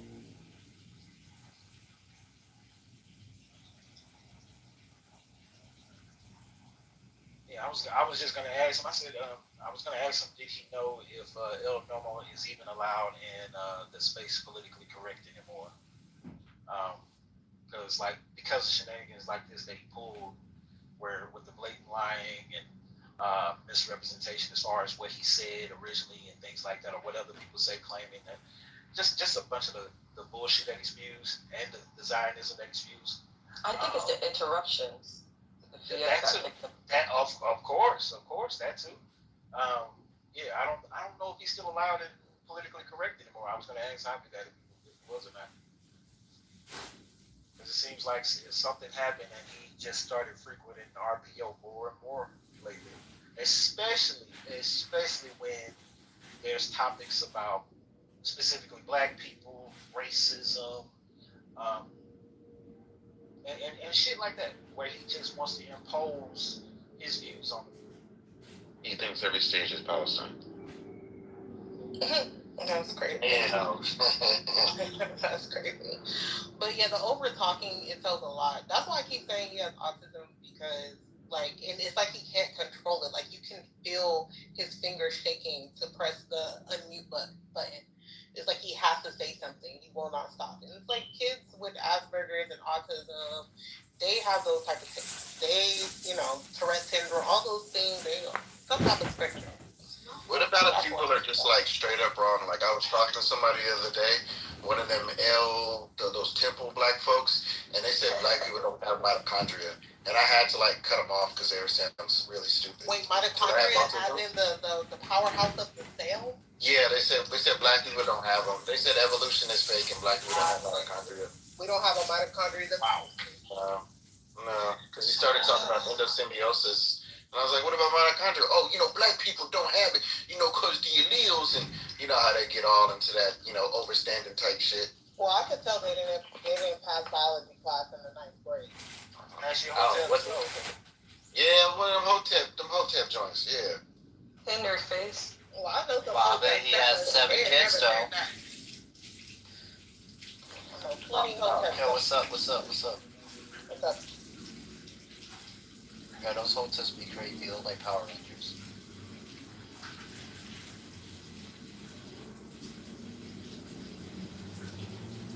Yeah, I think El Normo got kicked out of politically correct. I'm not 100% sure, but I think he did.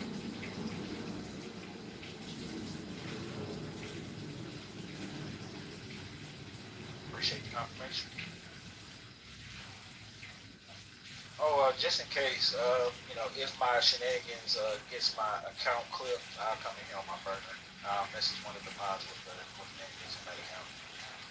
So what do you mean by get clipped? What does that mean?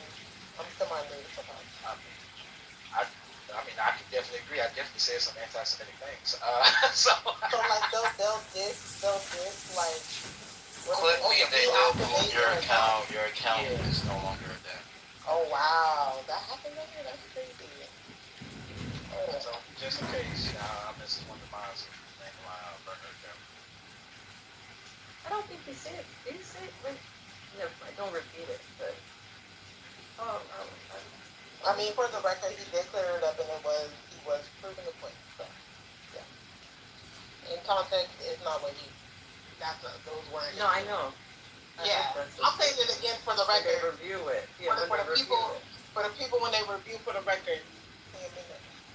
Right. Yeah, I just went to hell because he went to hell. That's all it was. You took it straight underneath the hell.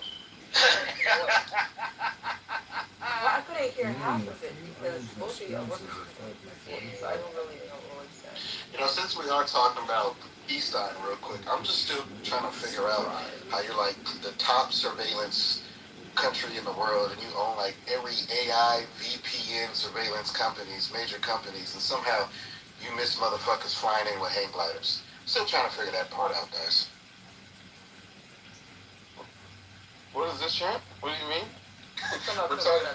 Yeah, I mean, if you look at VPN companies, AI companies, surveillance, it's Israelis, and then for some weird reason, somehow they just missed October 7th the whole day. Oh, that's really weird. It's talking really weird. 7 hours it took for Hamas to come in, and yeah.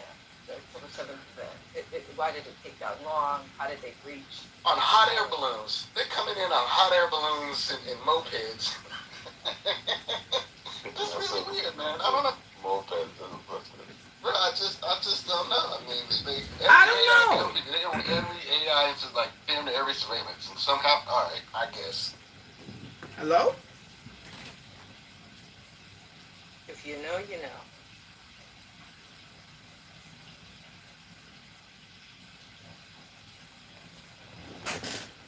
If you know, you know. As the descendants of Ali were repeatedly excluded from power, hopes of the restoration of the Prophet's family became increasingly expressed in messianic forms. The Mahdi is...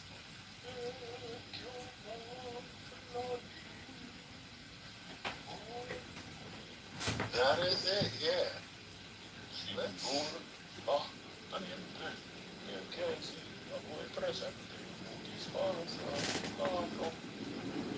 I love that most.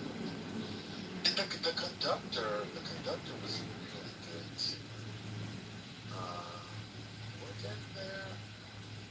Yes, about almost 30-something people here. Most of these people were once again working with Israel and Assad. They were armed people at those rallies, those protests. It's a shame that they, hey look, this is how you know that he's not only a propagandist, but he's a terrorist supporter. Because look at the flag he's holding up. That is not the Iranian flag. That is not the flag of the Iranian people. These people are living in a fantasy world. Hold on. You don't deserve oxygen. You don't deserve oxygen. You don't deserve to sleep with white women in Europe. Hold on. But even people that are coming against this war, that are honest about all those Iranians, if you want to sit down, you want to see what happens. You won't survive this with Mullah and the politics. The life of Mullah is finished with peace inside Iran. I would guarantee that. With whatever means I can do. If you kick them out yourself, it is much easier for the world. The mullahs still have Iran, my friend. Deal with reality. The mullahs control Iran, and so does the IRGC. They are in control of everything. Nothing's going to stop that. They have the strain of Hormuz in the chokehold. They messed up the U.S. economy, messing with those filthy-ass kites. And the American people have spoken. We're tired of it. Donald Trump was forced into the corner, and he knows that his presidency is going to go down as one of the worst, which he cares about his image. Order in the court. Order in the court. Now, to be fair, there's a lot of people that were it's kind of more right wing. I guess you'd say skeptical of this war, but nobody. I've not listened to anybody say that anything more than like 80 or more than, it's like, I forget the percentage. It's like 10 to 20% of the population is supportive of the IRGC. The rest of the fucking country does hate them. They're not, when you say if you're a terrorist supporter, when literally, you know, at least 80% of the people dislike the IRGC that live there. I mean, I would not call you a terrorist for having a flag of a different country. That's a lie. There's no number suggesting that 80%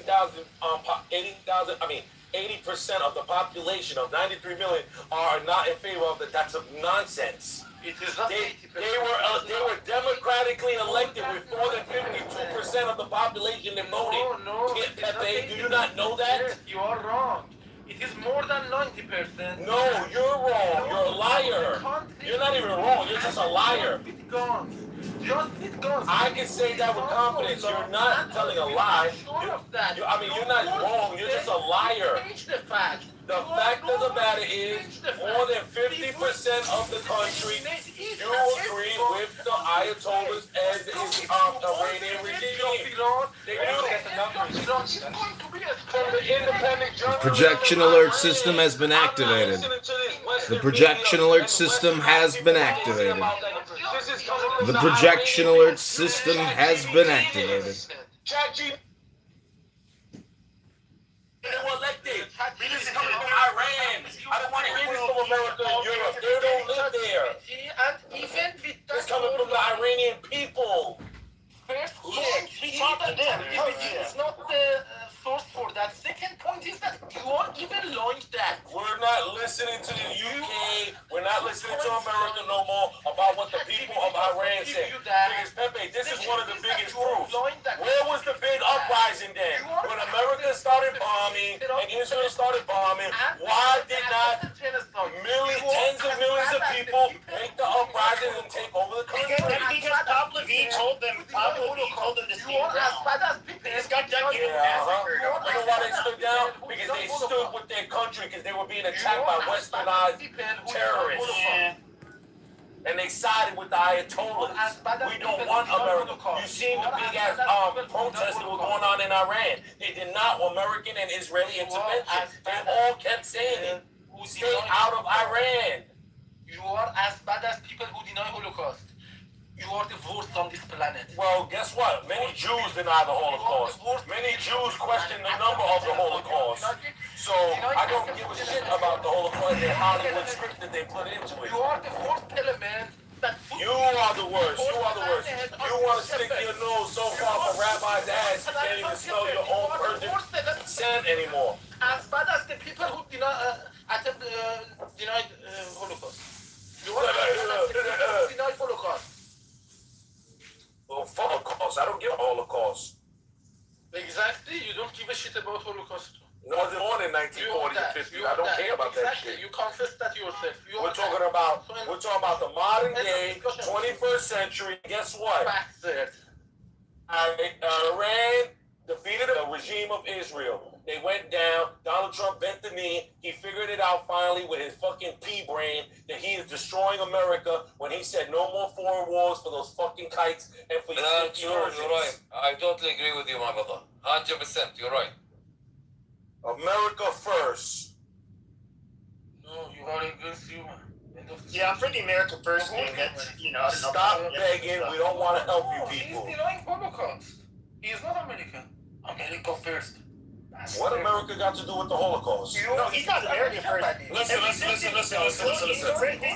Muslim You gotta listen to the black man. The black man is always right. It's Muslim first. Islam first. Islam first. That's a fact. Always, baby. Always, baby. See, he doesn't deny it. See, this is where at least I can respect resistance. Peter, 1 second. I can at least respect resistance because unlike a lot of the Zionists who try to say, "Oh, I'm America first," but no, they're really Israel first. No, and I'm America first. I don't care about. Says he's Muslim first. That's fine. Yeah, because Muslims, we live. You know why, Pepe? This is the difference between the Muslims. We love America. We thrive here. Everything is great for the Muslims in America. We want America first. We don't care about no goddamn Israel. America first. The Muslims doing great here. Own big businesses here, lawyers, doctors, big real estate. Doing great here. We're not oppressed here. We don't care about what's going on in Israel or Iran. We care about America. We care about those goddamn eggs. We care about our goddamn gas. We be like driving Lamborghinis and fucking Mercedes just like everyone else. No, he's not a Muslim. I was born and raised John, are you there? based on Muslim behaviors. If you lie intentionally about attempted genocide, you will be executed. If it is You're lying. You lied about the people who were killed in Iran, you fool. If you deny with no evidence, and it is proven, you are executed. You are not Muslim. Oh man, the only one who does, listen, my friend, we don't care about what an apostate says. You apostated from Islam. You are considered less than a human being to us. No, you are not a Muslim. You are denying the attempted genocide in You are a Jew. You crypto Jew. Based on the Islam's very you want to be a Zionist so bad. Yeah, you're crypto Jew. Crypto Jew. We don't want to hear from you, man. You want to destroy every country just for Israel. Fuck Israel. No, We're tired of Israel. Fuck Israel, man. They're not getting our billions of dollars no more. We can use that over here. We need better roads. We need better. We need our. So you are not the best, but they are not him. Don't give me arms. No more nothing. Stop begging. If Bibi Netanyahu so tough like he said that they're gonna keep going without America, do it then. Do it. Political position about Exactly. approval. America first. You are not Muslim. First. I mean, Israel likes to, they like to, like, use these memes and show them as, like, little lions and stuff. But, I mean, really, it's like, you know, calm down. You got, I think they think that they can, what is it you call it when you get a disease? But it's kind of like by being around somebody and you think you have it. It's Stockholm syndrome. It's in control. I forget. It's an easy term, but I forget it. But it's like, it's yeah, it's almost like because the U.S. has their back. Israel thinks they got this big dick energy, but no, it's like here's the United States, biggest dick in the fucking world. Everybody can write it. At the same fucking time, it's so big. But then you have this little squirt, this little nerd who has this big dick, and they think they're the ones with the big dick. No, it's not the case. They have a micro penis, a very small micro penis, and they have to manage. They need to start. They need to be humble. They need to basically just realize, hey, you guys are little, really little, very small population. They didn't, and you know what else, Pep? They didn't take into account how Donald Trump's Alzheimer's is affecting him. You see, because Alzheimer's affects them to tell the truth sometimes. You know, when they get their episodes, they just start blatting out the truth. And you heard what he said. Israel wouldn't be shit without America. Without me, there ain't no Israel. Because that's what the facts are. Without America, everyone would take a piece out of every Jew's ass. Casino clip. Exactly. Should I play it? If you are not there, he would shoot the ashes of Jews. You ask for his political opinion. I think I should play the Robert De Niro. He's in another league. He's not. You know what's crazy, Pep? Too. It's only the Zionists that feel like that. Because, for example, when you go to if you go to the Diamond District, right? A lot of the Jews there, a lot of them are Russian. A lot of them have the background of the Khazarians and stuff. They don't give two shits about that Iran war. They always say Israel's stupid. If you ever come to New York and you spoke to, they will tell you how stupid Israel is because you know why? They make so much money here in America, and you know to them that's everything. That's their God. They're the money. The money they make from Palestine, my brother. The money, all money they have it. They became rich. They became our country. Guys, that's why they control over. But soon, Muslims are gonna take over. Soon, very soon. Okay, but now you're going too far because I don't go that much far, brother. Believe me. Okay. Take it or believe it. Wait. Do we have a jihadist on the stage who says they? No, I don't. Listen, don't play that game here, brother. Come on. I will respect. No, I will play. Respect. Don't act racist. Don't act racist. But I know all Zionists. I know all Zionists. Most Zionists, a lot of them, they like to play game. Second. Shut your fucking ass. Shut the fuck up, you bitch. Before we got smacked. We are in white America. White people are Christians, except for maybe Bosnians and Albanians. But they are rest are Christians, and we are not tight. You see, because we are not team Islam or Jew. Fucking really tight, nigga. You're tight, man, because I think that's the truth. Because the truth sometimes make you get pinned.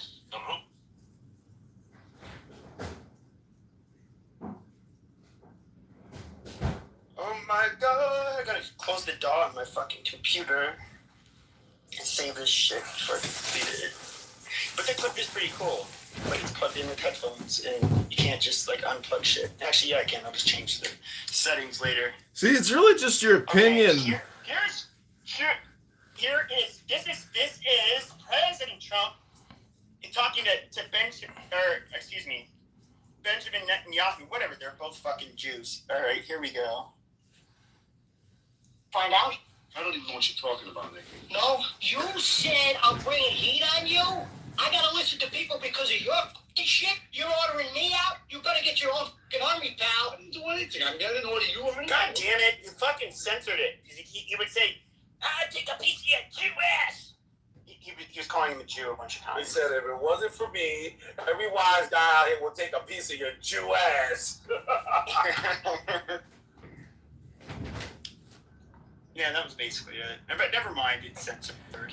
No, it was good. I mean, you guys do realize that this deal is a bunch of bullshit. That if you think Israel's going to stop attacking Hezbollah terrorists in Lebanon, you're crazy. Israel is never going to let them regroup. You think the Israelis are the terrorists because the people in Lebanon were doing quite fine until okay. Got it. And approach their land. Got it. Well, the point is, when a rocket comes over... The problem, though, narrative is we deal with reality. But John, here's the...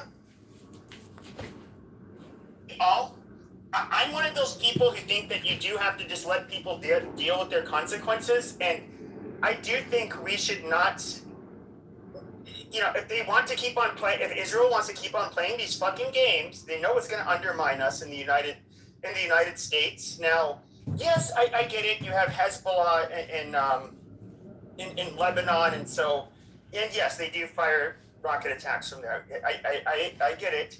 But you decided now that Trump was president, it was time to go ahead and invade Lebanon. It was okay to go ahead and, let's get America to do our dirty work, and we'll fly some of the sorties with him, and basically they now waged war with Hezbollah and they've always kind of been in one with them. But see, you just... They went into Lebanon, but then they ended up attacking Iran. Now... What I'm saying is you fail... This is Israel... Hold on, John. This is what Israel asked. They asked, hey, let's take out the IRGC, the people will revolt, and then we can have a regime change. That was the plan that was pitched to him. He did it. He sent 5, groups to the Middle East. He ended up at 50,000 troop buildup. They ended up doing the attacks. They ended up flying a whole bunch of sorties when missiles were getting and drones were being targeting Israel. They were intercepting them. They left their tankers in the air so that they could refuel Israeli and American jets. They did all of this stuff. Now, the reason why Trump was told that the plan pitched by Netanyahu, why we should do the attack with them, did not play out. But America did do its part. Now, this is the exact reason why I was against them bombing Iran or Fordo a year ago. Not because it might be a good idea, but because it will not be enough. There's always going to be something else. The minute you take your foot, the minute that you show, hey, I'm not going to continue, we've helped you out enough, they're going to attack you. That is the game they've been playing with Trump. They now are, obviously the Israelis and the Zionists are losing their fucking shit. Okay, what do you want to do? When it comes to the reserves the oil reserves that most countries have, they're being depleted. This is not a game that can go on. The whole world is not going to have their knees bent to make fucking Netanyahu and a handful of fucking prominent American Jews and Israelis. Trump was calling for the Syrian president to invade Lebanon. Did you hear what Trump said? He called for the Syrian president to invade Lebanon. So what? Do you know why? That is not what he called for. Donald Trump said that he thinks it would be a better idea for Syria to handle Hezbollah in Syria. They would do a better job. That's verbatim what he said. Yeah, he's calling for Syria to invade Lebanon. Okay, so if but with Syria, with their president, I don't know if you know a little back history, but he's been doing this. That guy's gangster. I mean, he's a tough motherfucker, but. They since the Iraq war, you had the different insurgencies. You had a civil war, Shia versus Sunni. There's a lot of bad blood between the group that's in power in Syria and Hezbollah, they will undoubtedly go into Lebanon, seek out every single one of these motherfuckers and kill them face to face. They work a lot differently than the Israelis. Doesn't it make sense for countries to have an army, not a proxy terrorist force occupying their country? That's illegitimate. No, he said he'd bring them in to kill. They go with these. You already have a government in Lebanon. They just can't overpower the Hezbollah. This is how easy it is to catch these people with their propaganda and lies. Check this out. Number one, that ex-ISIS leader, as you guys call him, the president of Syria, ISIS has never attacked Israel, ever. Never. It's never happened. But guess what ISIS has done? ISIS has killed many Muslims. That's what they attack. Other Muslim groups. This is just a factual matter. Israel would treat them in their hospitals all the time when they were wounded in Syria. Yes, ISIS. So you're talking nonsense, you talk shit, and you don't know what you're talking. You're just another propagandist. You talk lies. Projection alert system has been activated. Projection alert system has been activated. You don't understand the difference between facts and opinions. Go ahead and explain to us the difference between a fact and an opinion. Why are you getting so excited, Resistance? Oh, you don't like getting called out on your projection? Okay. Earlier stages and before their evolution, before they were basically the resistance fighters against Assad. And so yes, the U.S. was arming them. The U.S. armed them and gave them because dollars. Yes, because they were fighting Assad. It's kind of like the Taliban. They're a proxy group for America. That means. Point blank. No. Yes. No, we fund adversaries of our bigger enemies. See, the truth is they were not created. A proxy group is created by a nation. Then why we haven't funded anyone to attack Israel then? Because they're our biggest enemy. They're the ones been fucking America over already for almost 70 years. Yes, they did. After the Islamic They've been fucking us royally for the head of Hamas almost 100 years. The first guest of the dead Ayatollah. And after that, they said that Iran is some kind of gift for Islam. They call it, for example, something that we took by power and we deserve that. We need it back. We would make them accountable as much as we can. If they can prevail us, they can stay. If they cannot, we will break their back. Nothing you say will change that. Syria cannot control its own territory. How can they invade Lebanon? His own territory is in the hand of Turkey. Kurds are independent, and he is in Damascus. If he can, he never said for Syria to invade Lebanon. You fool! What are you retarded? You don't listen. I know that it is impossible, but you said that the general of Lebanon is already stronger than that Syrian, Michel Aoun. Michel Aoun is already stronger and he cannot deal with it. Hezbollah. And the Syrian president commander. There's nothing new under the sun. These conflicts are going to go on forever because even as we're debating this conflict, Ukraine is striking deep into Moscow, blowing up oil refineries. These conflicts will never end. The military-industrial complex, the profit, the supply chain, the whole fucking thing will never end. Suck it.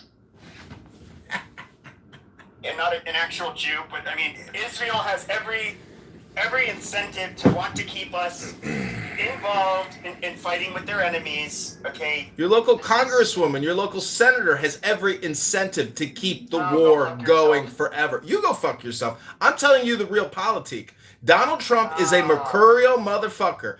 This guy is playing good cop, bad cop. The goddamn, what the fuck do you call them? Defense contractors. That's bullshit. Well, you know, the biggest problem is Medicare, Medicaid. It's not the military-industrial complex. The scam is happening in Medicare, Medicaid. They would literally bleed this country dry. Oh, really? Oh, just little Israel? That's the only country that wants to bleed us dry? Try Russia. Russia can't wait for us to fucking implode. China can't wait for us to fucking implode. Probably India can't wait for us to implode. You think little Israel, tiny little Israel, 10 million people are the biggest problem? Hello? You know, Jews are fairly really successful, and they're, Jews being as tribal as they are, they're gonna have Yeah, you know what else is tribal? The 50x killing of white people in this country, the black on white crime in this country, the tribal murders in this country. To do what's best for their tribe in Israel. And we can look at Miriam Adelson. This bitch is not, I don't know. I shouldn't call her bitch, but she's.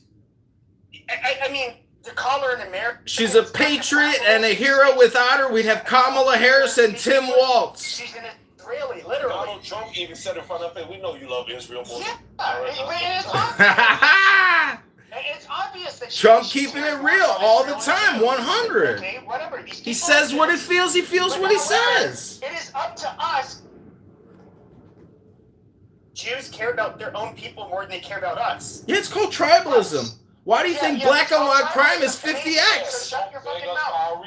Shut my fucking mouth. Understood. Is that yes, they can do whatever they want for their tribe in order to get ahead. Perfectly reasonable. I mean, a lot of people are. They gave you the 10 Commandments. They gave you the basics of law. They gave you the law. The 10 Commandments. Try to read them. Move to audience. There we go. The thing is, though, is that us Americans, okay, some Jewish, most are obviously not. It is perfectly rational and reasonable for us to say, hey, this is not in our best interest. Yes, I know you guys have a lot of propaganda and narratives that you push out there. You try very hard to influence the American public to agree with you. Unfortunately, Pepe, your time has run out. I'm gonna go to music. I hope you all enjoy. Next, the following text is between the points of the pentagram, starting at upper right. The words below are arced in a circle.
Shall know that the chosen priest, that axle of infinite space, is the prince, priest, the beast, and in his woman called the Scarlet Woman is all power given. They shall gather my children into their fold. And the Ali claim the legitimate They shall succession. bring the glory So I think that this book is into the heart. bunch of money. He lectured America on Obama giving them a bunch of money. Come on, Devane. So hold on, Marshall. Let's have this conversation. Yeah, so they're two separate things. So there's one is like the release of frozen assets. In terms of sanctions are just something that's either in place or not in place. It's not a control of money. If the United States decides, So the financial sanctions aren't a control of money. Wow. Okay. So it's not the idea that the U.S. says, okay, we're going to approve this transfer of money or not. Either the sanction is in place saying that you can't have those types of transactions, or you can. No, it is. So you have no clue what you're talking about. So when there's financial sanctions in place, we have financial sanctions right now with Russia. Okay, what happens whenever a transaction comes through? The U.S. is the one that says, "Hey, this is under sanction. We have to review it." And they can release it and push it through if they want to, or say no.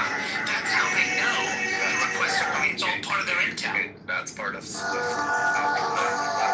created something called SWIFT. No, but this guy says that doesn't. Yeah, this guy says that doesn't occur. That's not what I said. But you did. You said they don't control. No, I said that it's either there or it's not. It's there or it's not. No, what I said. No, that's what you said. That's not what I said. I said if you lift the sanction. No.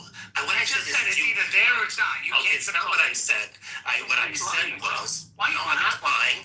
What I said is if you lift the sanction, if the sanction is no longer there, then the U.S. is not saying on an individual basis, oh, is this transfer okay? Is that transfer But that's what the MOU says.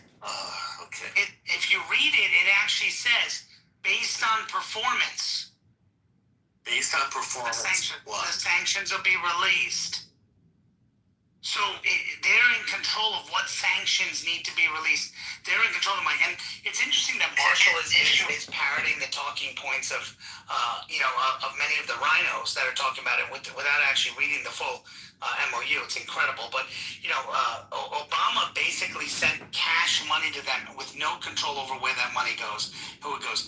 That's money that the U.S. had full control over, and U.S. banks had to close down essentially for one day to get enough money to be able to send it over there in a jet to go over it. Here, the U.S. banks aren't sending money to them.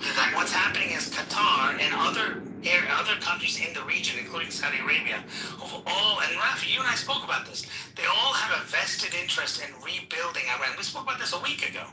They've all talked about wanting to rebuild Iran, saying that we can build Iran into a new Dubai or a new type of UAE type thing and make it into a flourishing country. But the Middle East, and we talked about the Middle East being the new world order, right? You remember, Rafi, we had that long conversation about how the world order's changed, right? And so what does this do? This says that, okay, Qatar is sending the money. The U.S. is still involved in what's going through. Other countries are giving money and assets. There's going to be venture capital firms and other places where money is coming in that way. And what's happening? It's being controlled. It's not just cash and piles of money and saying, Iran, do whatever the hell you want with it, and then we have no control over where the money goes because we gave them cash. Here you're doing financial transactions, which Rafi pointed out, through SWIFT and other areas where you know where that money's going. There's a traceability point to it. You can argue saying that the amount is very high, but if you actually read any of these alleged MOUs, transactions, because I move funds all around the world, to Europe, to South America, Asia, and everything in U.S. dollars. And every time I move U.S. dollars, it goes through an intermediate bank into the U.S., depending, it's either Bank of America, Chase, whatever. My bank is associated with whichever bank in America. And it goes through an intermediate bank. I even have to provide them, they ask me for a reason. Why am I, moving this X amount of funds to this place? I say, I'm paying an invoice. I usually write the invoice number for the recipient to get, to be on file. And it goes from my country, it doesn't go directly to that country, it goes first into the US. It takes about 24 hours for the US to approve that transaction. And if the US approves that transaction, the US dollars flow into that bank account that I basically am trying to get the funds to. So US, with the SWIFT, they know every single dollar when the American dollar gets moved around, for what it's going to be moved around, and so it doesn't get used for terrorism or anything. And Rafi, just to be clear on that, just so you know, is that was what was initially proposed by, if you read the initial drafts and the reporting of the drafts of the JCOPA, which I'm sure Marshall probably doesn't remember it, but at the time they talked about doing those digital transactions, and Iran disagreed. Iran said, we want you to give cash. And so part of the deal was, okay, we're going to send you a plane full of cash. And then everyone goes, well, it was just their money anyway. It was frozen money that was theirs. Well, yeah, it was theirs as a punishment. It was their money that we froze as punishment for hostages that some of them they didn't release, and some of them were killed later on that we punished them for. And so, yeah, we released that money to them, and we gave more, but the U.S. financial system took a strain for 1 or 2 days to give them that money. So that was in cash. And so you're right, Rafi, that this is going to go through a digital mechanism which gives us more traceability into what happened.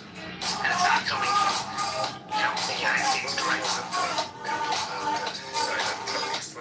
Implemented after 9/11. Correct. So Obama did this in 2016, 2014. What he's saying is this goes back to the 1970s. Correct. But that current implementation of traceability and with the technology and all that stuff, it was implemented for a terrorism purpose. You're right, though, it was way back when, but that was a different methodology. But anyways, I agree with what you said about Obama. What I find interesting, though, is, and I guess you would agree, right, that the funds that Obama was releasing were frozen Iranian assets. It wasn't like he was giving them U.S. money. He was giving them access to their own money that the U.S. government had frozen, right? Well, and he released sanctions on, financial transactions and things like that, which, he allowed, Iranian businessmen who had money locked up here, Iranian, bank accounts and things here to be unfrozen. So that money, same thing, kind of what you're saying Trump is doing, except the difference here is Trump is basically saying, hey, Qatar, you want to give them money? No problem. You give the money to the United States. Right, this is how Rafi kind of tried to break it down. You give the money to the United States, goes to U.S. Bank. U.S. Bank then sends it over there.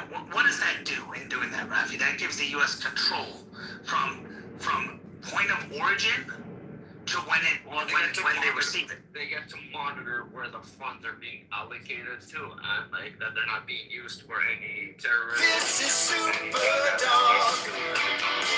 This is the Super Cheesy world. So in the sense of onions grilled and breezy, we got a vanilla shake, French fries we partake.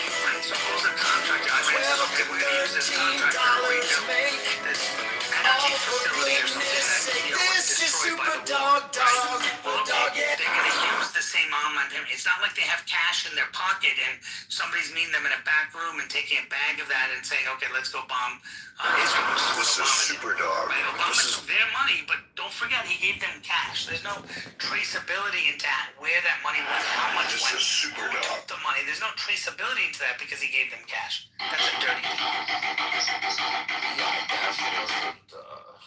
The best way of doing it. Do you think the U.S.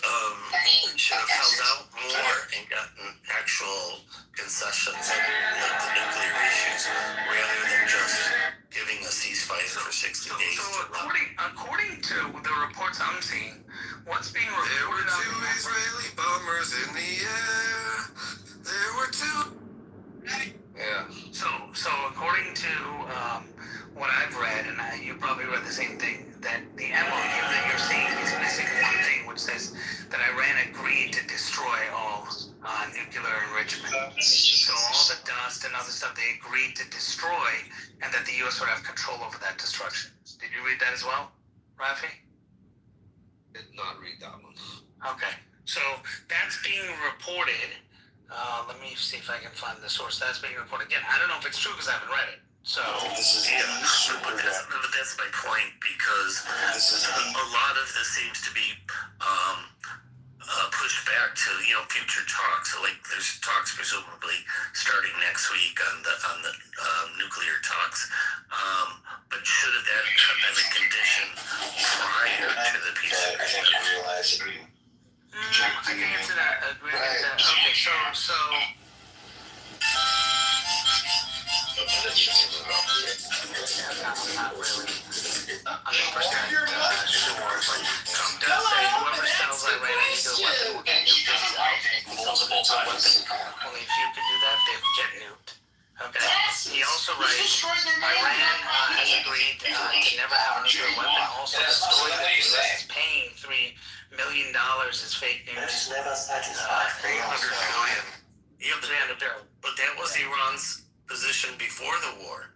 They haven't changed their state. They've always said that they're not interested in developing a nuclear bomb. And yet they started developing facilities to build a nuclear. That's my point. Exactly. Right. So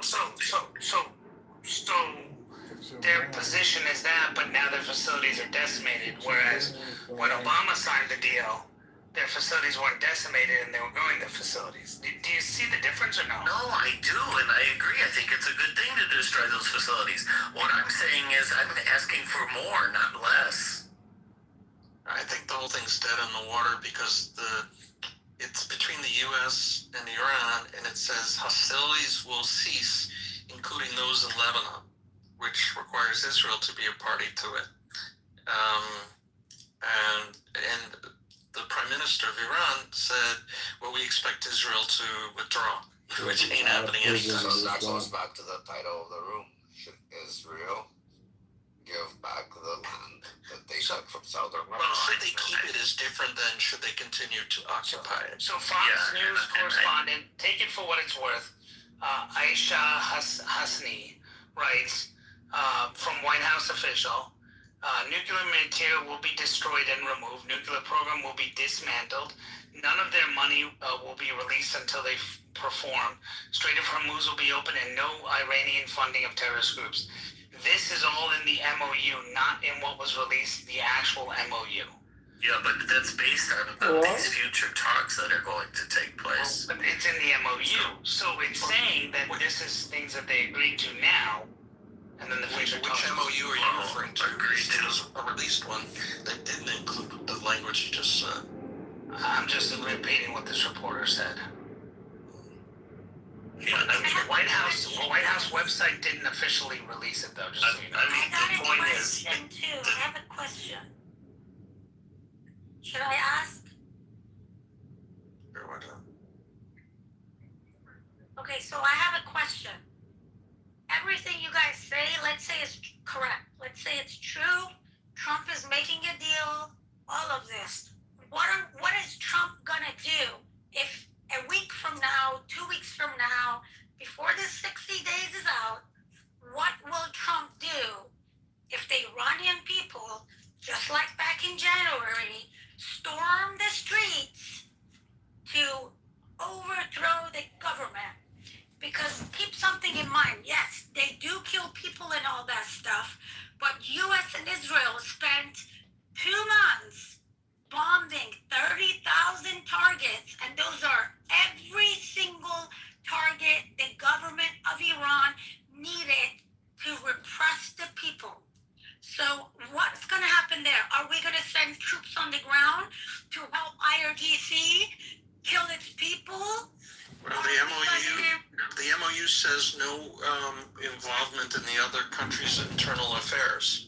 That's not the official one. That's not the White House release one. That's what someone is saying was released. Because I'm looking at the White House website, I don't even see the MOU release. So we're going to send military to kill Iranian people and help the government? Is that what you're saying? I don't know. But that's not in the MOU. But Trump did say if they don't follow or they don't, do what they're saying they're going to do here, then we'll just blow them up again. No, but that's between U.S. and IRGC. I'm talking about, because this is the deal. They did kill 40,000 people and more. They did do it in a way that there is no way to stay in denial. There is a dictatorship 101 rule. It's called the repression the paradox of repression. If you guys don't know what it is, go look at it. Once a dictator government goes on a killing spree like they did, there's no way they can stay in power. I'm sure governments like America know that, so I'm trying to figure out. Because right now, people might still be scared, or people might got out of that fear and they already be angry. But the reason people haven't done anything is because U.S., Israel, and like the prince of, the Iran's prince, Reza Pahlavi, they all three have told people to sit put, right? But the moment people realize, oh, Trump is really making a deal, and if people decide to go out and storm the streets again, I want to know, how are we going to stop it? Our government knows that this is going to happen. Our government does know that. And the question is, does the U.S. want to stop it? So this AP article that I'm posting, So you have does that mean low confidence in it? they're going to make a deal for what reason if they believe there's going to be a revolution by people? Yeah, because it's not, usually these things would be released on their website. So it says senior U.S. officials, well, they don't say who, they spoke on the condition of anonymity to read the deal before formal signing. That's usually what happens when documents are not in our favor and someone wants to leak something. But you understand that it's those people are violating. If it's true, it's a federal. It's a federal crime what those people did. So we did apparently sign something. So this is what it says, and I'm reading this right now. This is the interesting one. It's about the $300 billion.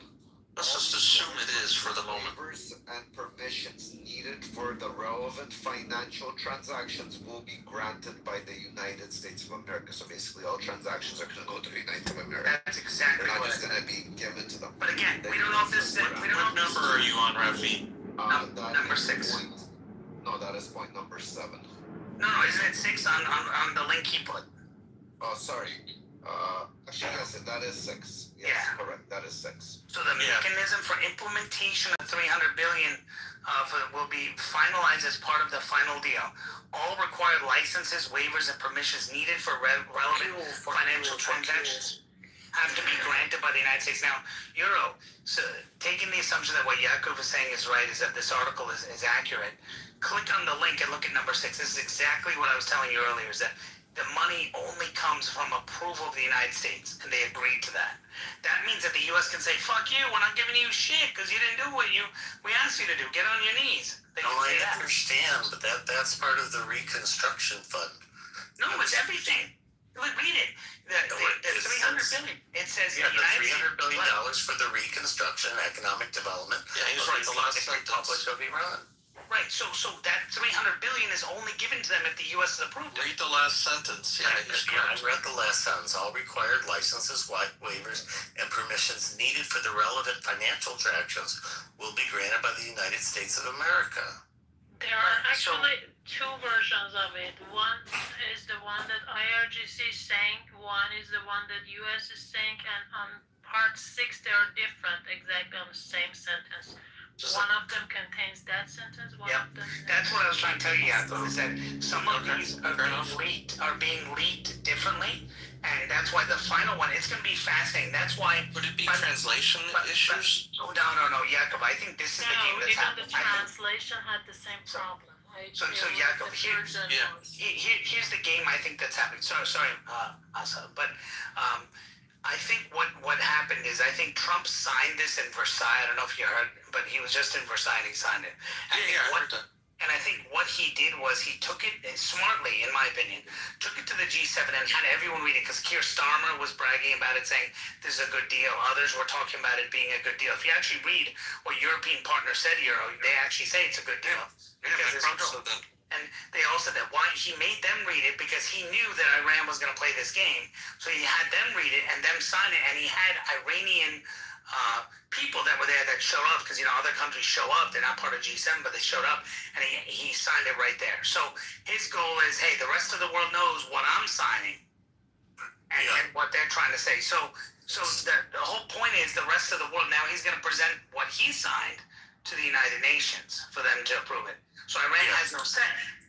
So number 7 says the United States of America undertakes to terminate all types of sanctions against the Islamic Republic of Iran, including the United Nations Security Council resolutions, IAEA Board of Governors resolutions, and all unilateral U.S. sanctions, primary and secondary, and agreed upon schedule as part of the final deal.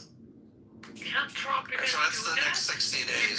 Keep going. It says he didn't The make the rest. Islamic Republic of Iran and the U.S. acknowledge the critical importance of sanctions termination issue above mentioned and express their intentions to immediately address these issues in the negotiations in order to achieve mutual agreement. The MOU does not say removing the sanctions. It says they're going to have a discussion in the next 60 days. Yeah. That's what I've been saying all along. Is that this is a 60-day ceasefire, and it's kicking the talks further, right? So there's no 300 billion. So to be clear, and everyone was saying this before, and I think you were saying it too.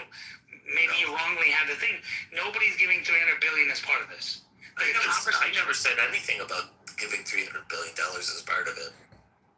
Okay. All right. Well, maybe I misheard then. But I never spoke about it. Okay. All right. Well, anyway, you said they were giving money and that the U.S. is No, what I'm saying sanctions.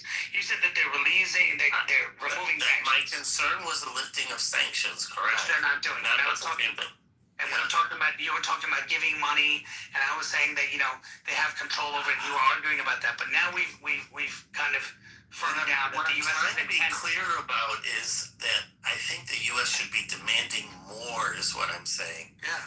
That Iran so far has only agreed to things in principle. I mean, you're right. Number 8 is the Iran. That's the one I was just looking at. Yeah, Islamic Republic of Iran reaffirms that it shall not procure or develop nuclear weapons. This is right. That's it. The JCPOA doesn't have that in writing. It says that they can still create.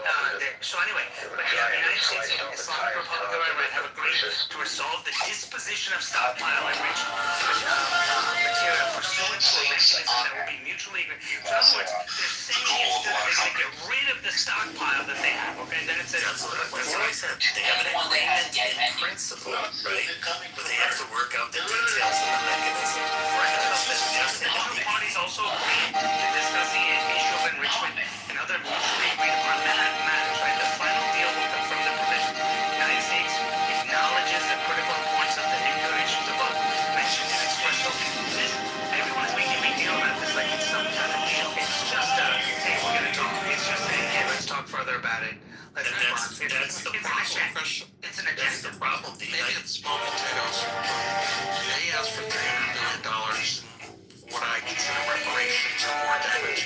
Why didn't we request, money for all of our, the bases that were, hit, the planes that were destroyed and everything? It's a couple $1 billion. Like, we just don't protect that under the. That money is not coming from. That's what Rafi and I were talking about. It's not coming from the U.S. The U.S. isn't paying them a dime. The U.S. is doing no demand of the U.S. for compensation. Fair. That's fair. But at the same time, right, the U.S. is controlling what they have. So the U.S. can just say, hey, Qatar sending. If they net it off the top, maybe if they say, well, let's pretend there's a certain amount of money. But Jacob, what gangsters, right? I mean, at least if Trump is in there with gangsters, he's gonna say, all right, take $1 billion off, because you know what, we're just gonna pay this. You know what, I don't like how you're using it. Fuck you. We're keeping the money. And it's like, and what are they gonna do? Iran's gonna say, we're gonna attack you. All right, come on, try it. Well, what number 6 says is that the U.S. undertakes with the regional partners to develop a mutual plan with at least $300 billion for reconstruction. So that's what it says in terms of that part. But in terms of 8 that was read, the problem is there's an agreement in principle on the stockpile, but there's not an agreement in principle on the enrichment. They just agreed to talk about enrichment. And the United States, I think, should have pursued to the point that not for an MOU. I think that's for an MOU. And I'll tell you why. Because that's how this whole issue started. They were already under an agreement Australia to and keep South their Australia stockpiles are and enrichment textbook limited to examples. 3.67%. Yeah, Now, of course, they put That's up not the true. that is true. What agreement was that? This is JCPOA agreement. So did they maintain that? They did maintain that. You sure about that? Yes. Weren't they at 60? No, They were at 60 after the U.S. pulled out of the agreement. No, that's not true. It is absolutely true. It's not true. It is absolutely true. And this guy's a gaslighter. Dude, I'm stating the facts. Is that my girl Yasmin? Hold on. I just saw your pussy pictures 10 times today for $9.99. Got myself a good lunch with that roast beef. Pictures of your pussy, bitch. Is it true that they were doing that? You said yes, they were. The enrichment was limited to 3. Fuck you, you blocked me. I ain't wasting my time with your bullshit and your fucking roast beef pussy pictures, bitch. Go castrate yourself chemically. I just said, well, they They're two different things. Do you not understand? Foul mouth. I do understand. Miss Rahi, Sephardic cunt. You said they weren't. And I said they were not. Never met such a fucking waste of time as you. Coming on this app every day, talking to that fucking whatever the fuck that thing was that you blocked. What was that thing's name you blocked? What was that guy's name? Fucking macro or something stupid fucking F word.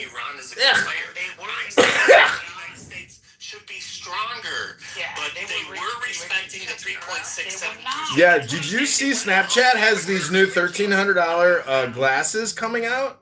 No. Yeah, they're called Spectacle, and they're $1,300, and it's like supposedly fully augmented reality. But they're $1,300. I'm like, I don't want to spend $1,300. The fucking Meta glasses are only $400. I'm looking at my Snapchat. I don't see some text or something. Did you send me something? No. Yeah. And where's Alistair? I'm looking at Actually, Snapchat. don't check it. I don't see No, not anything. Snapchat on here. Don't look. What do you mean? In my DM? Yeah. Let me see. You wouldn't let me up in a room. Oh, let me see. Michelle sent me something a week ago. He keeps her. What was Michael talking shit about? He keeps removing you. He didn't want to tell us. Want you to tell us.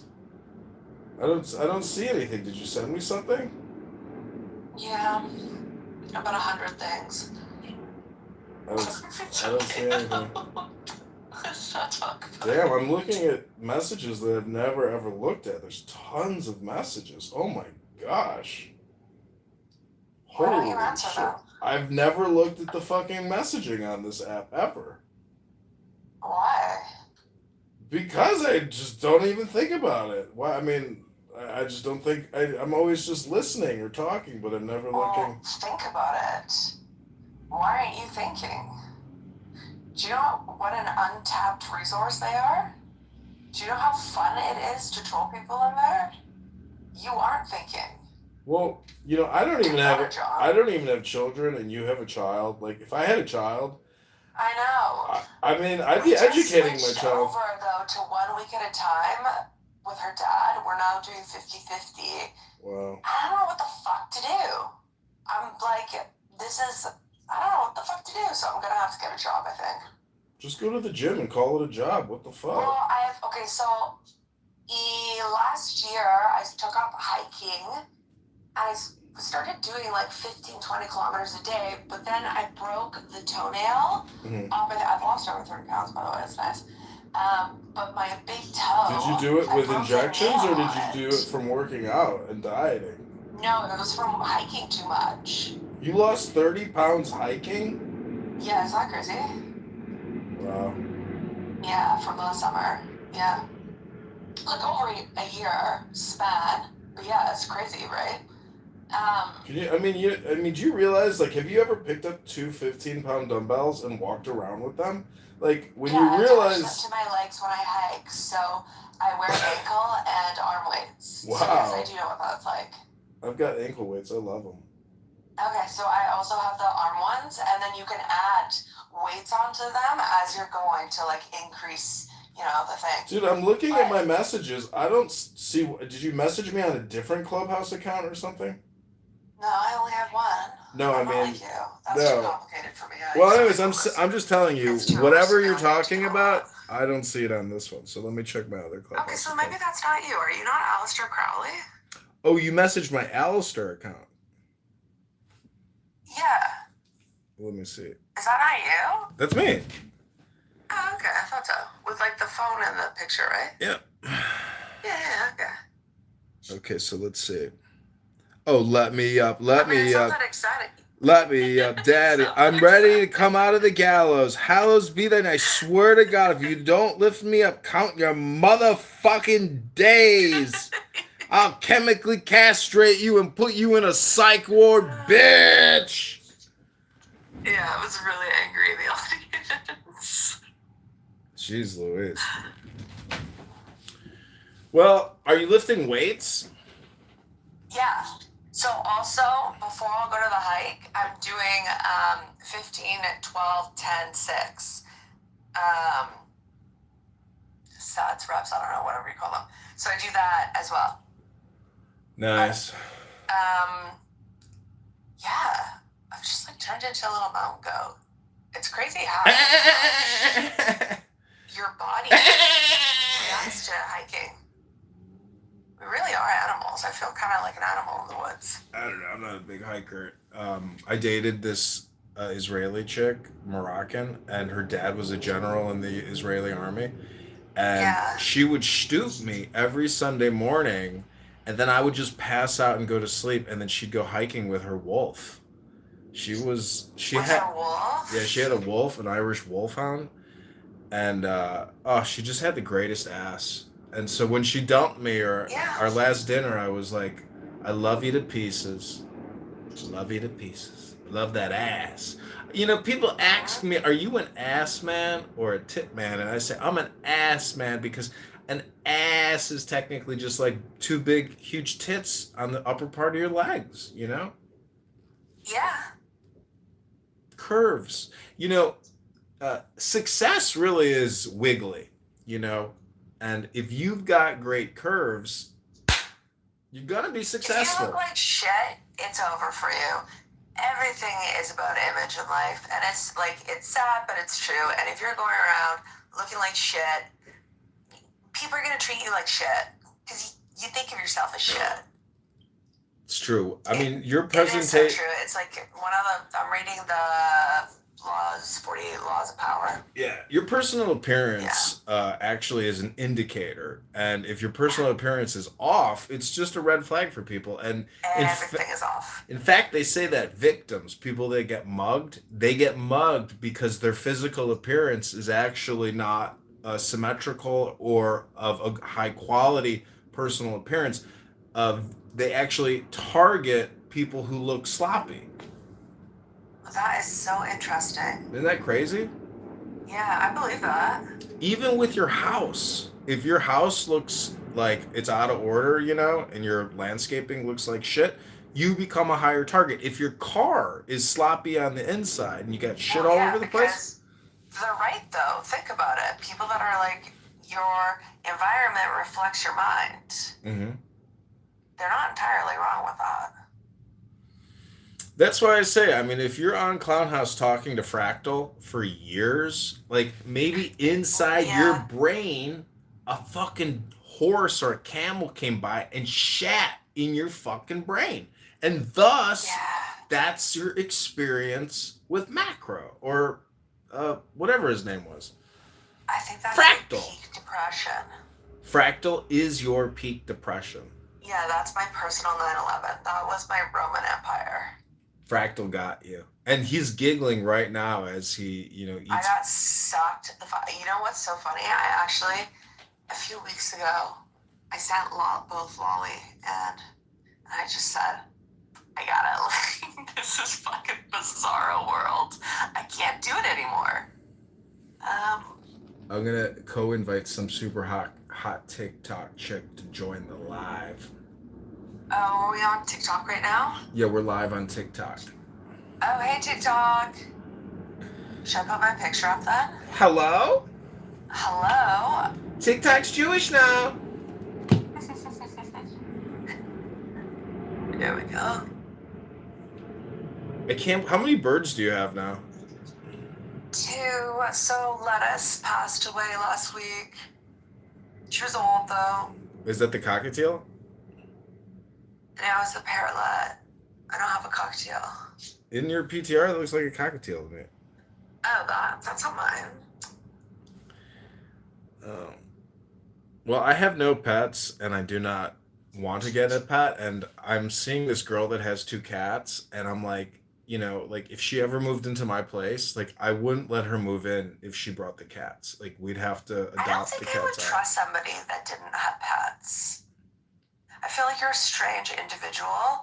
If you, or do you have houseplants? Like, do you have anything in there? I do have houseplants, yeah. Okay, so this is redeeming. And I have a garden, which I have spent years cultivating outside. Okay, so that's slightly redeeming, but I feel like it's a bit of a yellow flag if It's just not. I you have. live on your own. What do you do on your own? What are you just jerking off all the time on your own? Like, what the fuck are you doing? Yeah, You don't go on a dog walk? What are you doing? I go to the park and I jog through the park. There's incredible trees. It smells nice. It's clean. It's beautiful. And I'm so thankful. And yeah, it would be nice to have a dog.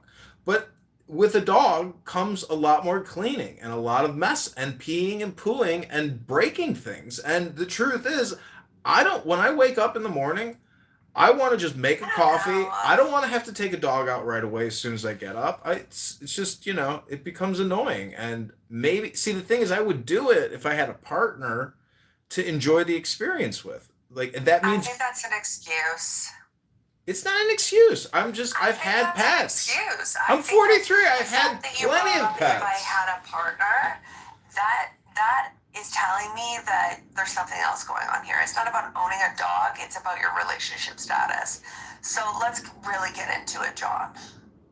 Well, this is the John Kitover Chicago Mayoral. It's not because the dog is messy. It's because you're single. Now, you don't want the dog, so do you really just want to stay single? That's okay too.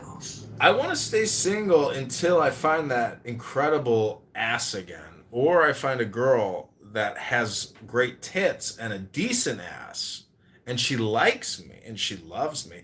And I've been looking at dogs. You know, that's asking a lot. Like, is it how too much money do you make a year? Yeah, that's a lot, babe. That's a lot. Well, let me check my Your last. balls, Let me. too. I'm not gonna lie. But you know see, what? Men have big dicks, so we'll take that. See, the thing about being bald is you can't get any uglier. So, like, I've peaked my ugliness. Big dicks, and they're confident too. Well, my dick is not a huge dong, you know. Okay, so we don't love that actually. Then, see, I mean, I've seen some pornography with some African American men that have these like 16-inch power rods. Well, that's like animalistic. I mean, I can see. The thing is, I've mastered the art of making a woman orgasm 100% of the time. Do you know how I do it? How? I have a magic wand that I buy on Amazon for $15, and it's so incredible that no one ever leaves unsatisfied. What is it called? You're Rosie. Okay, put the link in the chat right now, and I'm gonna put it on my Amazon Prime on my list. Well, I'm not gonna do that for you. You can just go to Amazon and search vibrator and look at the most sold and get the $15 model. The point is, vibrator. Yeah, the point is, you know, having to actually perform oral sex. That is a preferred model for many people. That's a preferred model. I don't think I like that one. Some people like that one, but I think you have to just get the mini. Anyways, it doesn't matter. My point is, I just feel like that would be like having sex with a robot. Like, I don't want to. Well, let me ask you this. You're on this app for years talking to Fractal, and so since you do actually have brain damage, and you probably have experienced migraines as a result of this app, you see an orgasm. As soon as you have that orgasm, your migraine will instantly go away. It's like flushing the toilet. That's great. I love that. I love that for you. Hello? I love that for me too. Hello? Hello? I love that. I love that for you. Hello? I love it too, babes. Hello? Do you Bird want my honks! Shredrick? Bird honks! Honk honk! Bird honks! Honk honk. What's your X handle again? Well, I'm in the process of shutting that down. Why? Just give it to me. Let me turn it into a propaganda. Because the more The process of shutting it down. kind of get back into life, I realized how fucking insane it was. Yeah. And how many years I spent discussing shit that has no meaning. And it truly is like a state of mental illness. Yeah. And I think it's probably a good move to start slowly beginning to shut that down and completely remove it. And I recognize it's going to be a process. Well, you're retarded. Anyways, if you actually destroy digital assets, you really are stupid because you have no idea the value that it. I'm going to archive it. Listen, you can change the handle and make it into an e-commerce store. You're retarded if you waste it. You have an audience. If you lose all of that audience and you just don't rebrand it and revitalize it and reuse it, repurpose it. You're retarded. Do you want to buy it from me? No, I don't. No, I've got a friend. I got a friend who's got a much bigger account than yours, and he wanted to sell it to me. And the dumbass he couldn't sell it to me. The point is, he lost it. And he could have made a lot of money with it. But his ass was fucking selfish and petty and not a partner. See, I've gone into business with people where I'm 100% of the partner. And they're not even 0%. I'm trying to get out of the business, though. I'm not trying to get in it. Listen, the point is, I'm not buying shit from you because I'd rather take that money and just invest it in advertising. Why would I waste my money on something that you want to abandon ship on? I mean, go wax your pussy and sell some pictures. That's fair. That's valid. Oh, so he's pinging me. I gotta go. Okay, peace. It's been fun. The highway, looking for adventure, and whatever comes our way. Yeah, I gotta go make it happen.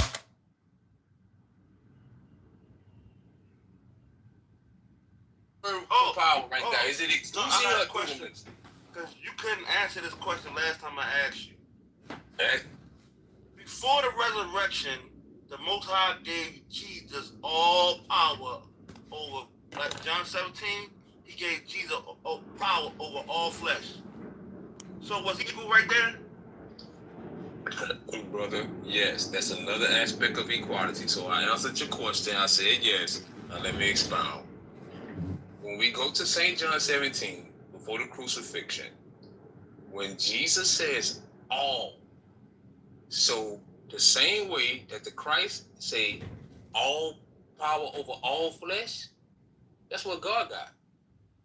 The Most High, he got power over all flesh. So now, when the Christ say he got power over all, as thou hast given him power over all. When you say all, there's nothing beyond all, Judah. Try again. Hey, bro. Question. Watch this. I'm glad you like to read John 17. Watch. Let me just show you how your verse that you brought out, Judah. That was your verse that you brought out. I know, bro. I'm gonna show you a verse that you ain't even see. I just be setting you up. You just don't even be seeing it, bro. Judah, you.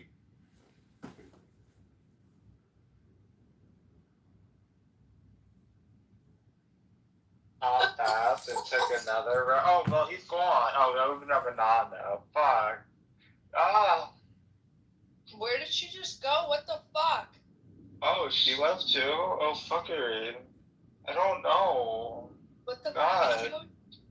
So much drama. Wait, what's Oh, happening? bitches. What's happening? She changed her fucking name again. I don't know what Wait, it her is name now. she has to mean. What do you mean? So that's admin Like, at the bottom. okay, you're back. Yeah, all of Okay. your old accounts show up first. Okay, Ben tell you earlier. I'm like, what the fuck did what's happening? Hello? Hello? Hello? Hello? Jesus Christ. Okay. I don't care who cares. That was. I don't want to say this in front of a fucking anon, guys. What the hell? I don't mind. It's go ahead if it's about me. I don't. It's not about us. It's about her. Oh, it's about you? Oh. It's about So. me and another one of us. Who? Oh dear. Say he? No, it's me because you're trying to ping me. What do you want to tell me? Okay, I'm gonna bring you too. What the fuck is this? Just say it here. We're right here now. No, there's a fucking on, bro. It's just for a minute. I'm gonna. Yeah, it's just John Kitover broadcasting it for the world.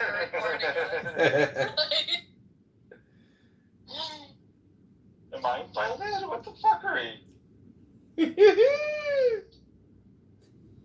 All these bitches. Where's my invite?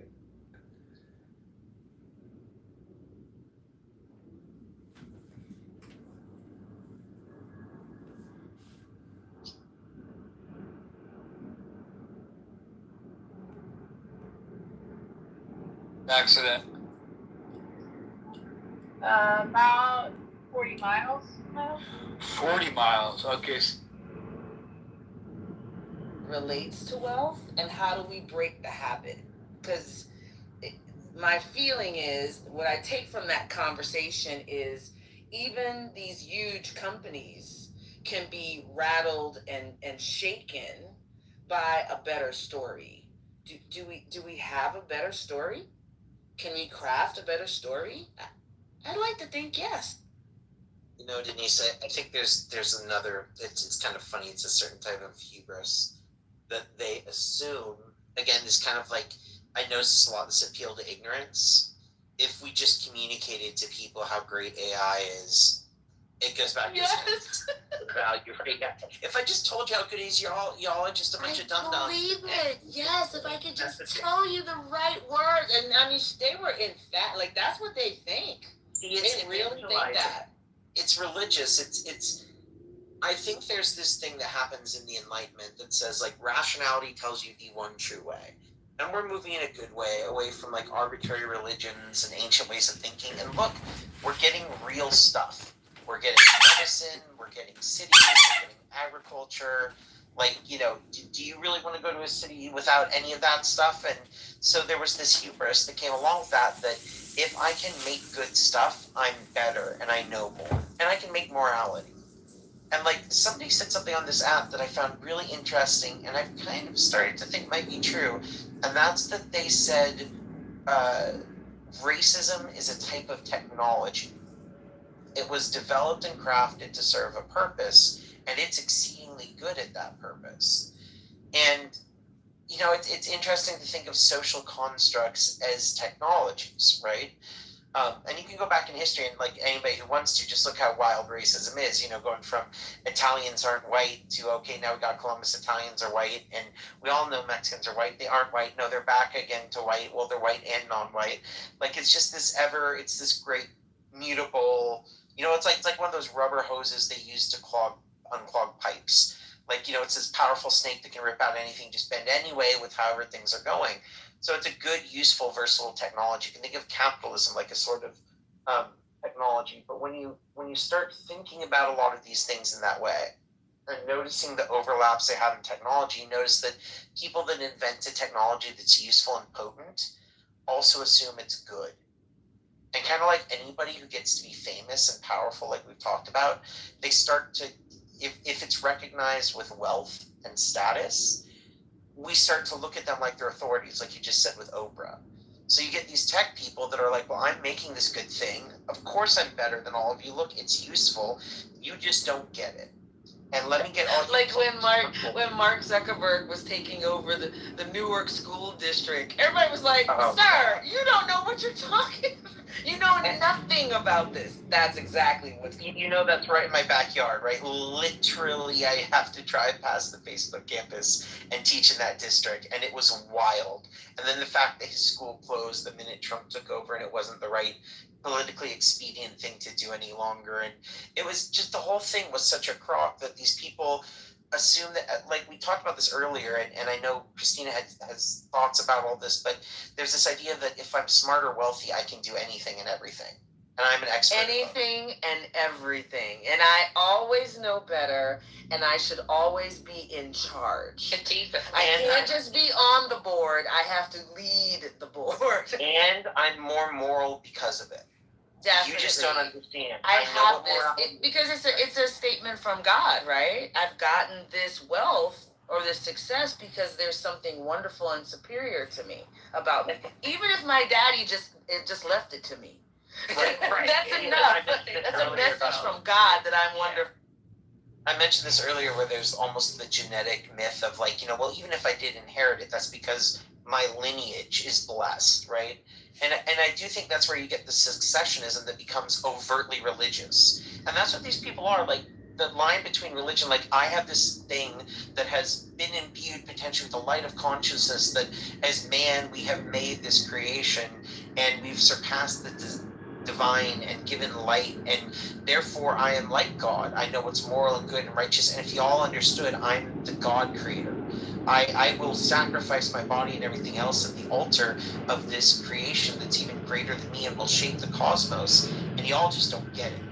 And let me go hire Denise or somebody else it's just that I am divine and I can't be petty enough to waste my time talking to all of you. It's why I absolutely love the college cheating scandal that came out a couple years ago, because it was just like all of these people who wax philosophical about how wonderful they are and how special and how whatever, they're just cheaters. They just paid people to take their test for them. They just posed with pictures and said they were on crew, and they didn't do any of those things. And I loved that. Like I couldn't talk about it enough when it was going on, because it's such a powerful message to let people know there's nothing special about them. These are not special, wonderful people that have built themselves up from nothing, but they're able to establish and create a narrative.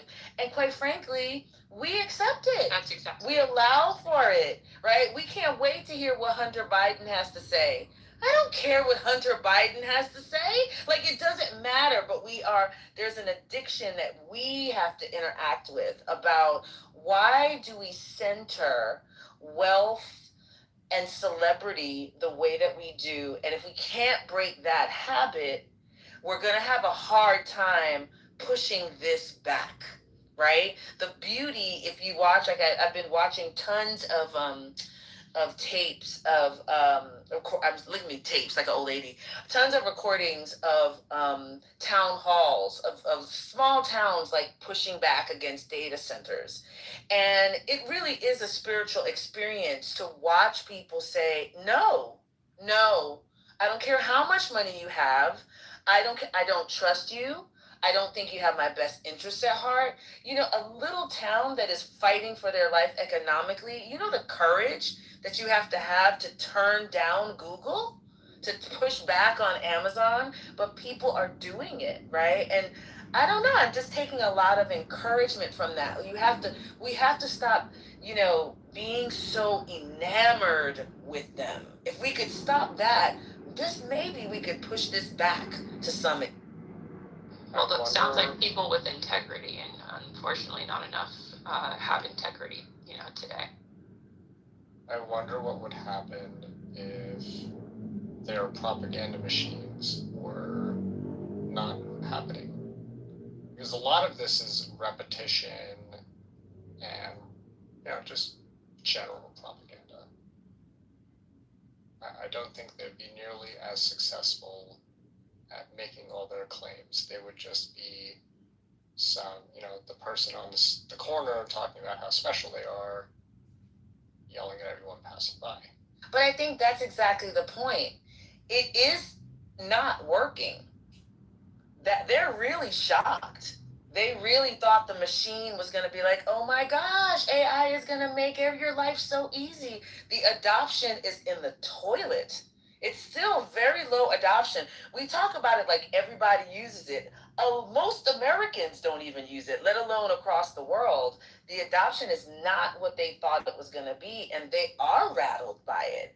And that is really, that's incredible considering the power of propaganda they have to kind of like put literally an IV into our wrist, into our arm, and shoot this stuff into us, even with that kind of pressure. To give you an idea, and then I want to say hi to Spiritus. Stop changing names, people. Say hi to Spiritus and let him join in. But to give you an idea of the scale of how much money's been spent on AI, explicitly projects that are AI, purchasing of companies, launching of countries, etc., has exceeded, I think it's now up to 25 times the reconstruction of Europe and Asia after World War II. It is approaching, we're not there yet, where it will equal the amount of money spent on the entire development of atomic bombs. And it has passed by 5 times the amount that Germany had to pay in reparations for World War I. So we are spending like nation-building amounts of money on this, to the point where people are needing, like, there's not enough space on the earth and resource and time to develop. So now we're having to come up with fictional moonshots, like we're going to launch AI data centers into space everywhere. I mean, it's getting to the point of absurdity where there's not even a company that's proved it's semi-viable. And it's a hope and a dream. And I think that's where so much of our economy and our structure and our governments are based around this religious ideology of faith in absurd notions, that I think it primes us for these movements where AI says, hey, we can get rid of you humans in your body and you should do it. And that's what's funny is, like you're pointing out, Denise, everybody's catching the grift and feeling the hurt, and they're saying no. But what's also scary to me is it's slowing things down. It's not stopping it. So hey, Spiritus, I don't know which, I'll go by that name for today. How you doing? And feel free to chime in. And then Christina, I think you want to jump in too. Briar, I've had the same name now for about a year. I've only changed it once. No, but I like the actual name better. I'm just saying. You know. Anyway, no, good evening. Great to see everybody. No, I'm just listening in. I was going to say something, and then it was on the AI data centers or something, but now I forgot what it was. I'll get back to it. Gotcha. You're welcome to hang out here. Christina, did you want to jump in? I saw you writing some stuff in the chat, so I figured it might be good to comment. Yeah, so I have been on a personal journey of trying to make sense of human behavior probably my entire life, but more so the last few years with all of the claims of who was moral and who was not, who was empathetic and who was not, etc., etc. In my own explorations and the just different directions that I've gone to look at systems that are constructed by humans versus systems that exist in nature and so on, and then listening to different people speak, reading different perspectives, then and my own synthesis of thought, the major thing that I run into is that I can try to share personally, and this is just anecdotal, right? I can try to share different stories or ideas or thinking about how we can do things differently, but the propaganda of the different apparatuses, I don't think that's the right word, but the plural of hierarchies of power reinforce themselves, and they reinforce themselves in each one of us. And so when I bring up the topic of hierarchy, for example, there is this, whatever your thoughts on it, I'm not interested in like debating that. The point is that I can read all of these other perspectives of different cultures that exist differently, historically and presently. I can shift my thinking, but then having conversations with people who absolve hierarchy and that there's only harmful versions versus quote unquote neutral versions without recognizing it's the same thing, right? It's like being gaslit and having to deprogram yourself after every single conversation. And so like when we're talking like collaborative movement, if the story itself or the concepts or the idea or the science or the facts or this voice, that group, that culture is not enough, if a synthesis is not enough, if the emotion is not enough, and for each person it's going to be something different, right? Then that is challenging in itself if the questions that are being posed are considered quote unquote not valid, because power reinforces itself of what is valid, what knowledge, what method of understanding, who does it, right? And then there's the isolation of and having to deprogram, but also then revisit these other ways of thinking and looking at it. And so it's this constant yanking and pulling of I exist inside the multidimensional matrices or the matrices, acknowledging and seeing how these different architectures influence thought, action, belief, etc., while trying to move outside of them. And like, to ask anyone, let alone all of us, to do that feels like an impossibility. And yet at the same time, I feel like the more I understand about science, the more I understand about other cultures, like there's, to me, very clear ways to move ahead, but they're not palatable. And so if we start back at stories, and those aren't palatable, if the questions aren't palatable, the emotion, the facts, the different voices, the different cultures, if none of it's palatable, like I don't know what the way is forward. And so like I go back into my hermitude, I'll spew my thoughts out into a voice recording and like leave it there, because I have to feel like I'm getting it out into the world to be, from my perspective, a participant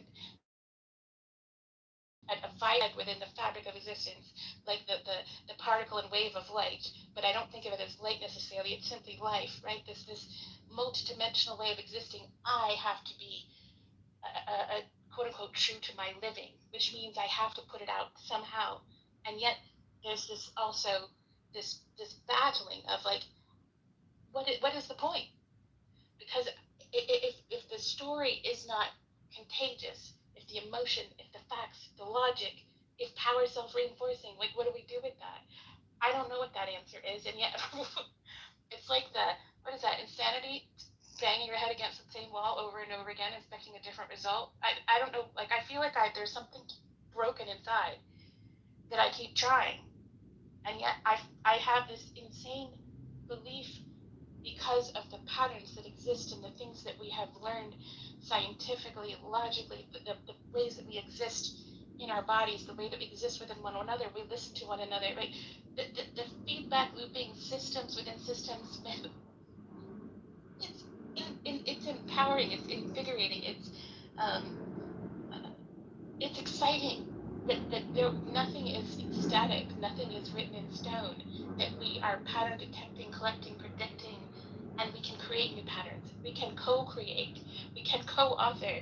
No one at the top, but like each of us in the intersections in each one of us, with coming into intersections with each one of us in this room now, right? We are quote unquote rubbing or bumping or honing into one another, like atoms shifting and changing one another's thinking, feelings, perceptions, and that in itself is powerful. And yet, like, I have this stupid idea of like we could do it more intentionally, and while not in my lifetime, still see movement. And yet a lot of this stuff happens more slowly, as I'm continually reminded that like this happens on each person's time and collectively on time. But at the same time, if we don't put in the intention and we don't see that we are co-authors, then we are taking a back seat and writing passively, and then change doesn't happen in any sort of measured regard, right? There's this stagnation. So I think it's really challenging. I don't know exactly how we do it, but I think that we can look at nature and design human constructed systems that actually respond to feedback, so that when it's not a release valve, it's not for control and exploitation, but it is for, this doesn't serve the group that this is supposed to serve, okay, then we need to change it. Not because we're trying to keep people out, not because we're trying to exclude, not because we're trying to elevate, but because who we're trying to serve is not being served, and that they can inform us better of whatever they need. They need to be a part of the process, whether that's disabled, whether that is the unhoused, whether that is like whatever. But everyone needs to be a part of these different things that we create, because one group is not going to have the single answer or the single perspective. It's the collective, multi-dimensional, quote-unquote, objectivity that gives us insight to be able to create differently. Yeah, I agree with that. It definitely, there's a lot of power in the collective conscious, and I think that's why they, the system and the elite are so hyper-focused on drowning our systems with such like low vibrational like conversation or entertainment, and I'm glad that a lot of us are kind of waking up to that reality. And so when Jadis was talking about how surprised they are that people aren't responding to AI, how they thought, and it's like, well, that's because you just don't, I guess, understand, I guess maybe how the collective conscious works and how we value spirituality or just living more than the dead things, than the things that are very materialistic in this world, that don't last forever. And maybe that's part of the reason, they're trying to focus so hard on their legacy and transhumanism, trying to become immortal in a way. But people don't want that. I mean, the majority anyway don't. And I think that it's definitely encouraging that more of us are seeing kind of the game that's been played for a while. I think it was Breyer who said earlier that racism, for example, is like technology, and that was a really spot on analogy, because essentially it is. I kind of started seeing just how it was implemented and how they use that as a low vibrational way to keep us divided and more focused on each other and hating each other, so we're not focused on what they're doing behind the scenes, and they definitely use from the womb, like social engineering and dark psychology to keep people docile and compliant, and they're kind of realizing that it's not working as well as it used to. And that's probably because of the fact that, now that AI has gotten so big, we've all had more of access to technology, which has kind of backfired against them a bit for that reason. And so not everyone is going to be as enamored with, celebrities as much. Of course, you still have your outliers who are, but I do think that it's kind of a positive shift that we're moving a bit more away from that, and more people are kind of looking inward. And I think that you're right, Christina, that it essentially really is about being the change that you want to see.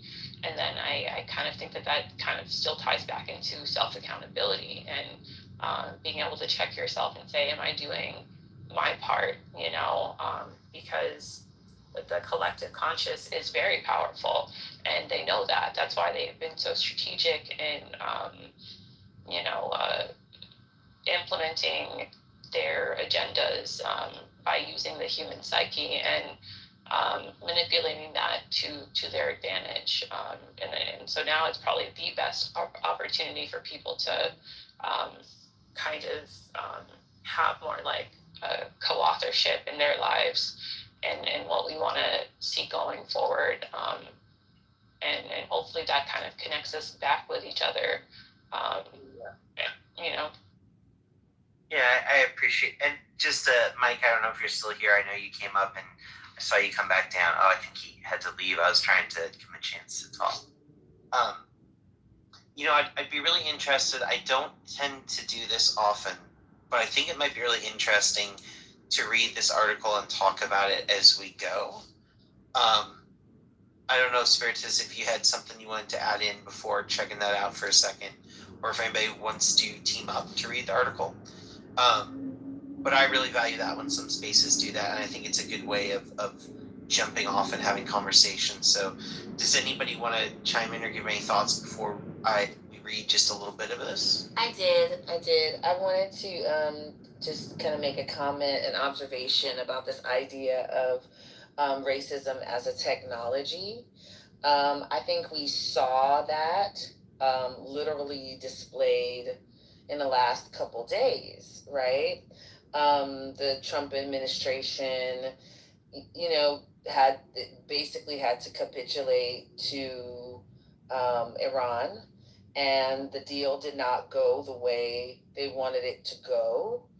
And so, kind of like there's this temptation, I guess not temptation because they did it, like to give a population like the juicy red meat they need to stay engaged in kind of like the MAGA experiment. So have this guy say Michelle Obama is a man, right? I don't think that was an accident.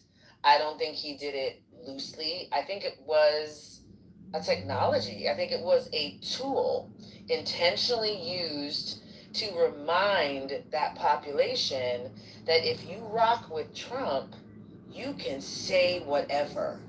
You can do whatever. You can be truly free, because the attraction of being able to operate in this quote unquote truly free way is incredibly attractive to that group. It isn't attractive to everyone, but to that group, it's particularly attractive. So here, Michelle Obama's not there.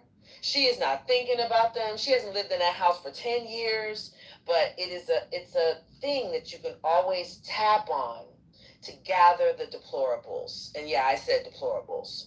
To gather them and to remind them what the exchange is, what you get for being a part of MAGA.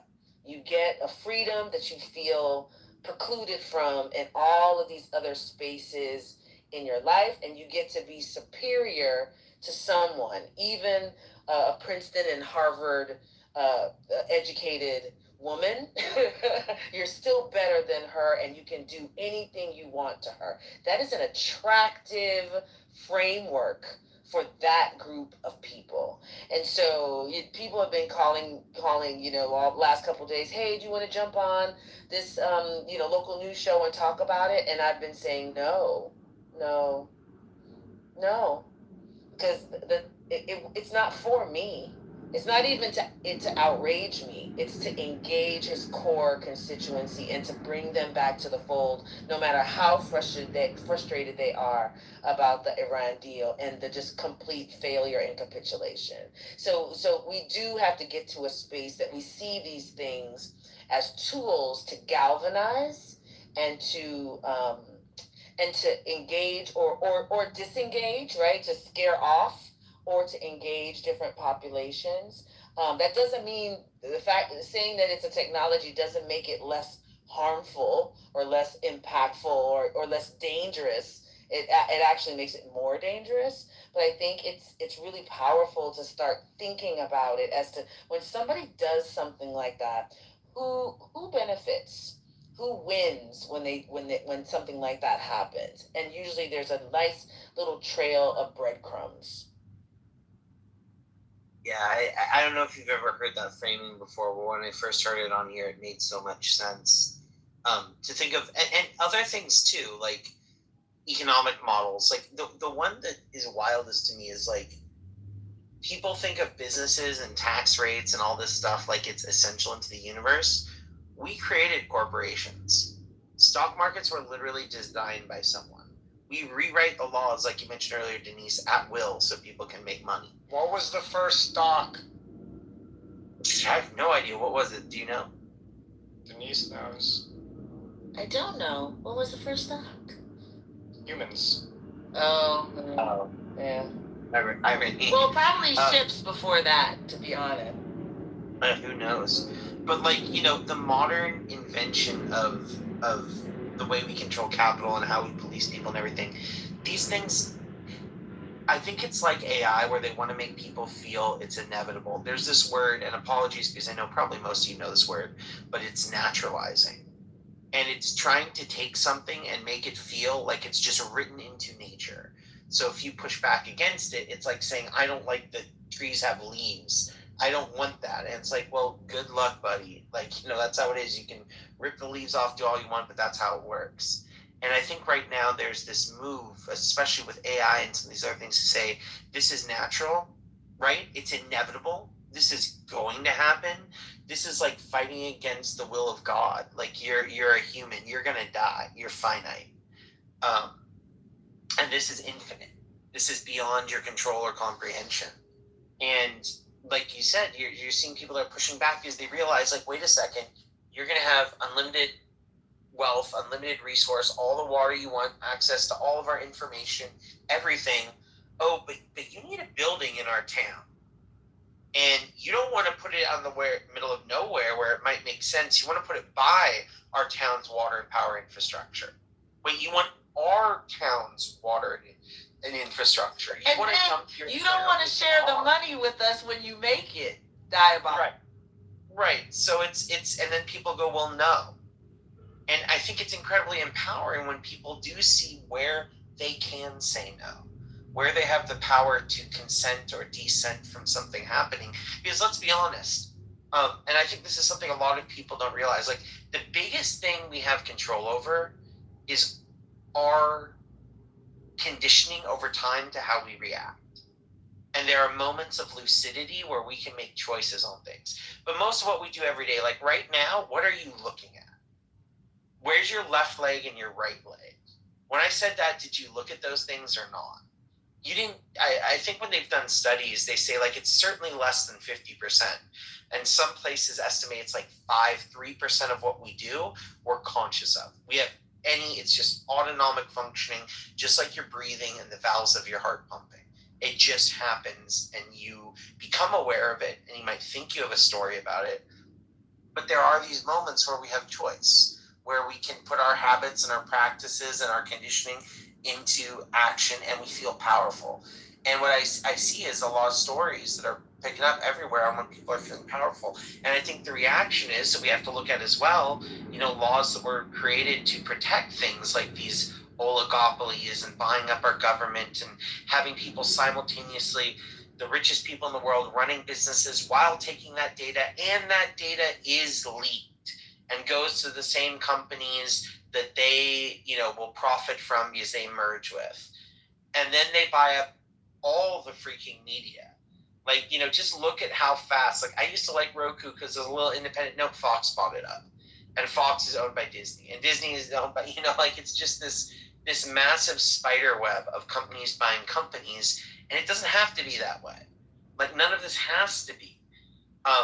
It might be the way it is right now. And I think sometimes you should use this phrase like a lack of vision. And then we see these people doing crazy stuff. And it's like, how did this crazy stuff come into being? Yes, a lack of imagination. We clearly suffer that they do not share. Right, exactly. And there is this ability to shape the world. And at the same time, I think some of the people with the greatest imaginations get nothing done. But then there's a sweet spot of I have profound imagination and I'm patient. Because I think that's the thing, like, you know, if you look at a lot of what's going on in our government and our world and these data centers, people hear these people want to go fast and break things, they do, but they're patient. They will spend 3 to 5 years working on launching. They will spend months working on one contract to get it signed. They'll spend years trying to influence elections over time. You know, some of these people have been in Silicon Valley for 20, 30 years, cultivating connection and status. And there's an endurance and a vision. And I think that what most people do is when they look at like an Elon Musk or a Ford or whoever, they that is something to appreciate, whether you like them or not. The endurance and the drive and the vision to do something. And then we conflate that with being good. I mean, like someone like Hitler had vision over decades and had plans and had imagination to reshape a world. And I think that's one of the things I want to scream out is just because you have vision and patience and capability and intellect and can materially change the world doesn't make it good. It just means you can do that thing. In the same way that AI being able to do all these things doesn't make it good at those things or good in and of itself. It just means it can do things. And when a society becomes enamored, Denise, on a deep level, all you and I can have a deep room on this one, but does our society value celebrity and wealth and status or just productivity? And wealth becomes a proxy for how productive we can be at the number one job, which is getting more wealth and status. And right now, I think we have a society that values productivity over anything else. We like a pretty girl too, though, Briar. We like a pretty girl. We like a guy that can catch a ball. I don't know that it's productivity purely. We can talk about that. We can talk about.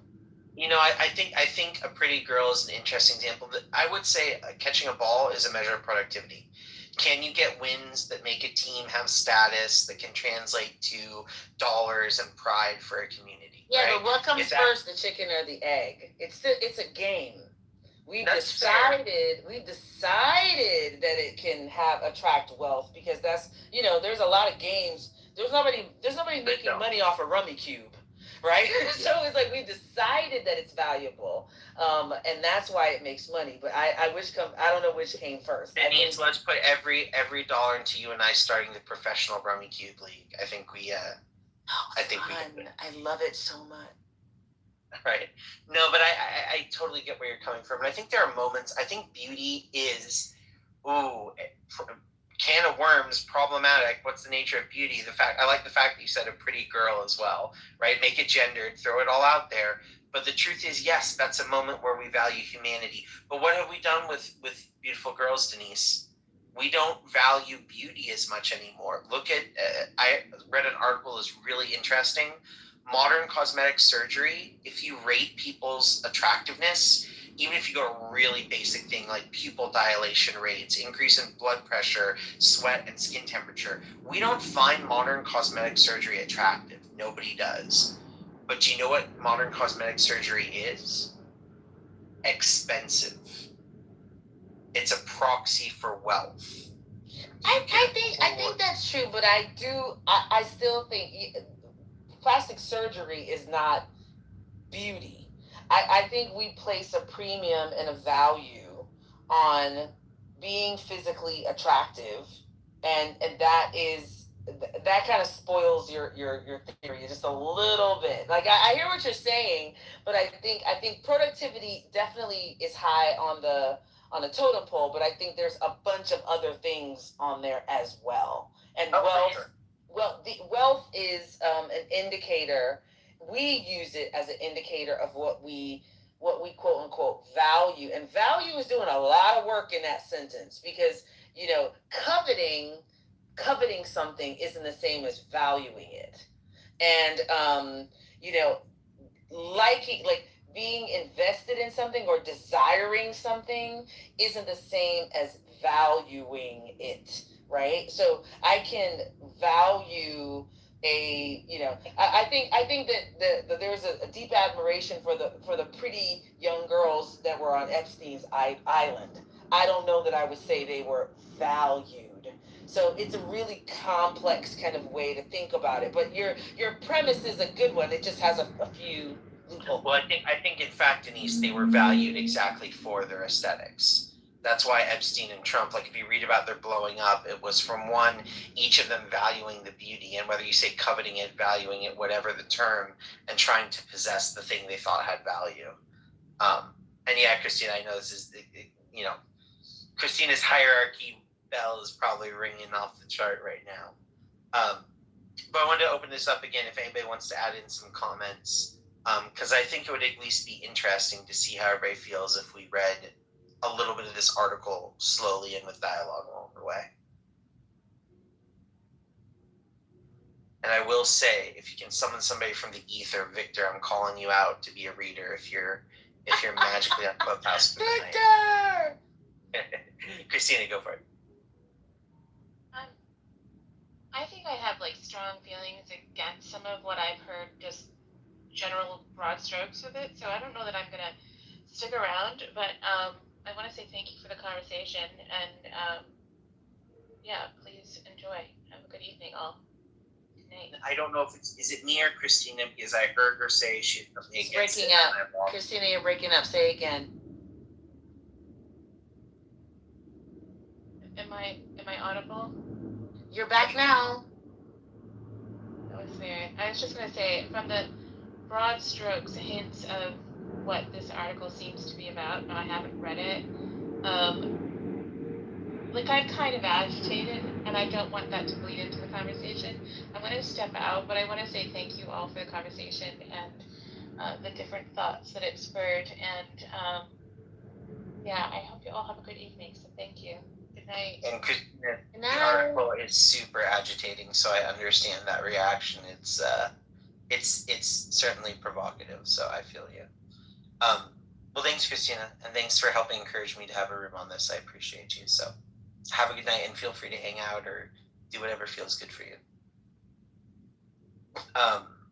Denise, if you're sticking around, I know you're very present here. Do you mind if I mod you so there's at least one more person to hold down the stage? Oh man, sure, okay.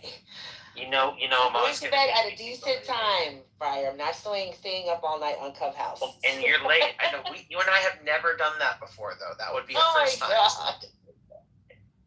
Okay, so I'm just going to read a little, and Denise or L or other Denise, D or Spiritus, if anybody else wants to read a little bit, and you can let me know what you think of this experience too. So please let me know, and unmic if you want to interrupt me, because I won't be able to see why I'm reading. I'll be on the same phone.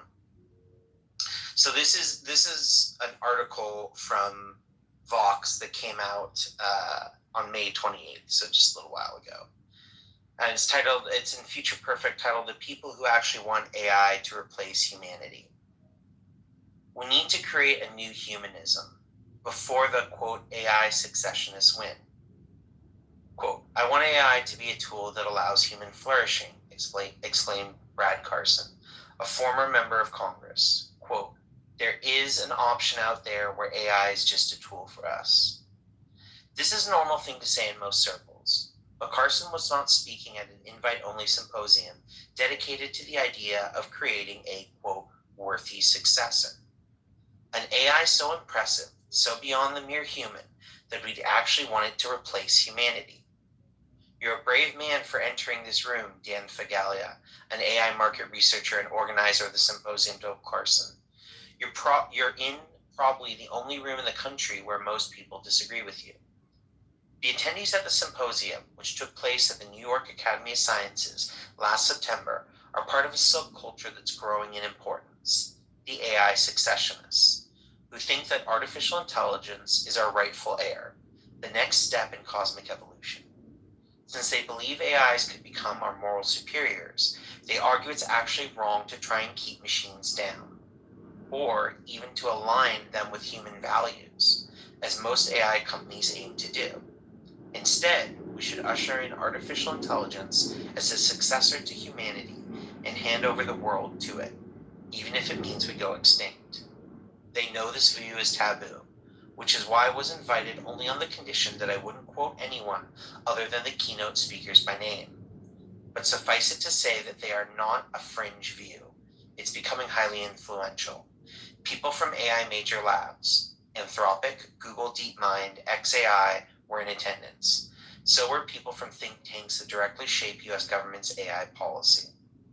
So that's just a little start of this idea. Any reflections just from that, or should we keep going? Thanos. Right? It does have those thenotic elements. Let's start doing this. Anybody else have any thoughts? And feel free to raise your hand to come on up if you'd like to hear it. Okay. Next section. So there's a little section on why they wrote this story. I think I'm going to read that at the end. Okay. Here's next. AI successionism has been gaining ground among technologists over the past decade. In 2015, Google co-founder Larry Page famously accused Elon Musk of, quote, speciesism, because Page thought we should let digital minds take over, and Musk disagreed.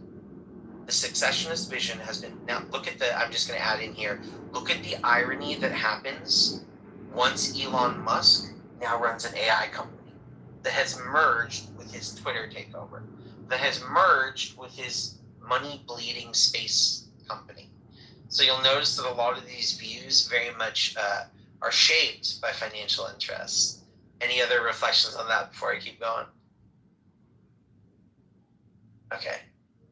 So the successionist vision has been amplified by the advent of effective accelerationism, EAC, in 2012. Its founder, Guillaume Verdun, the physicist, I'm sorry if I butchered that name, the physicist known more colorfully as X on Based Beth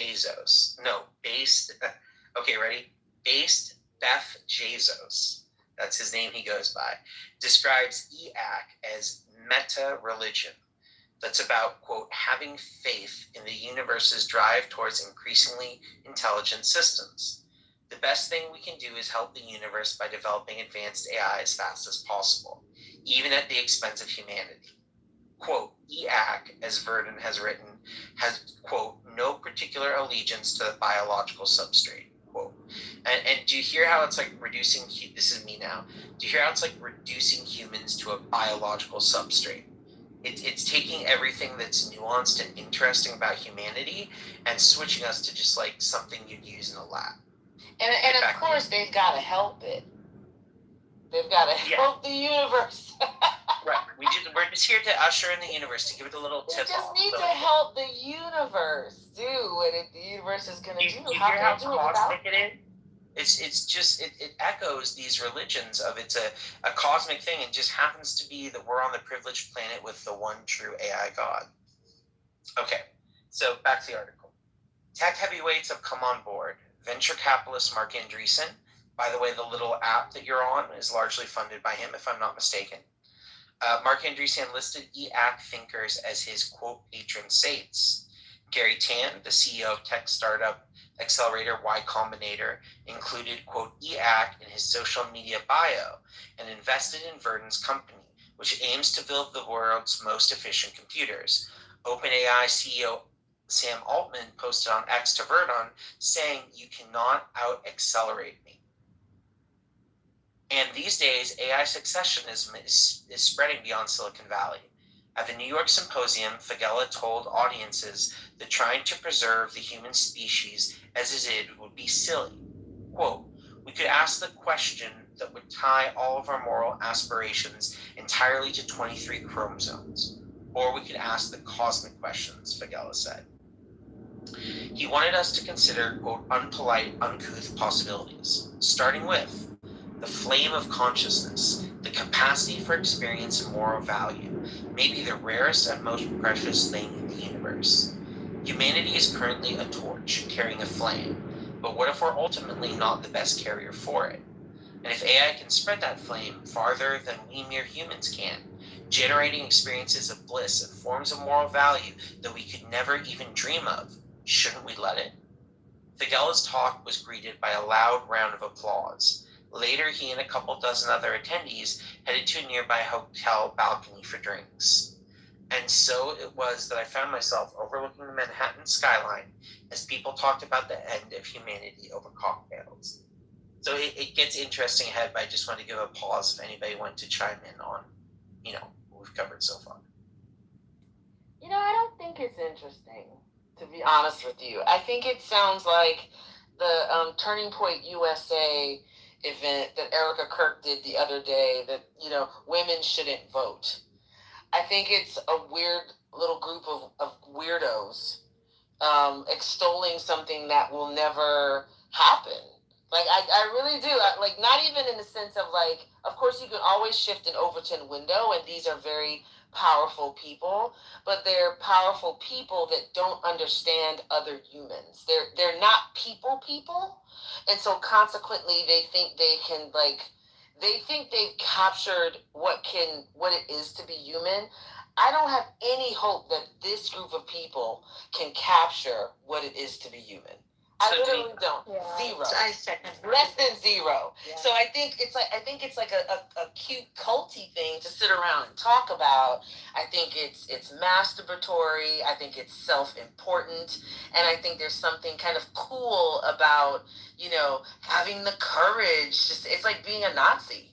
it's like having the courage to kind of say, you know, the crazy thing that everybody would be terrified if they could ever get into this private room. And I don't know. I think it's I don't actually think it's that riveting or interesting. I think they're just weirdos.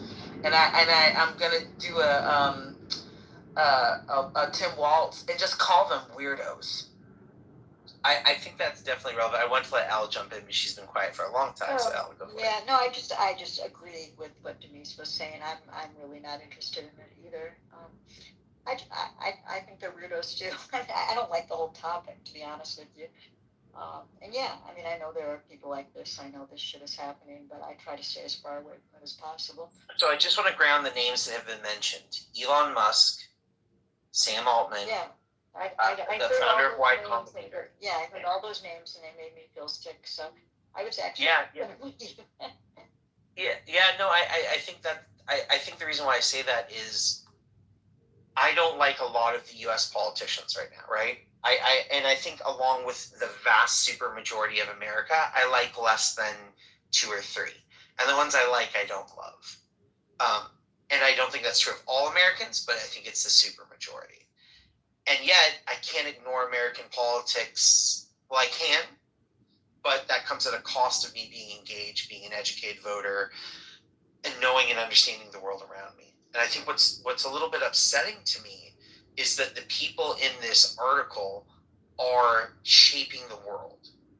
Bare minimum, they are completely shaping the U.S. economy right now. I'm going to rephrase that.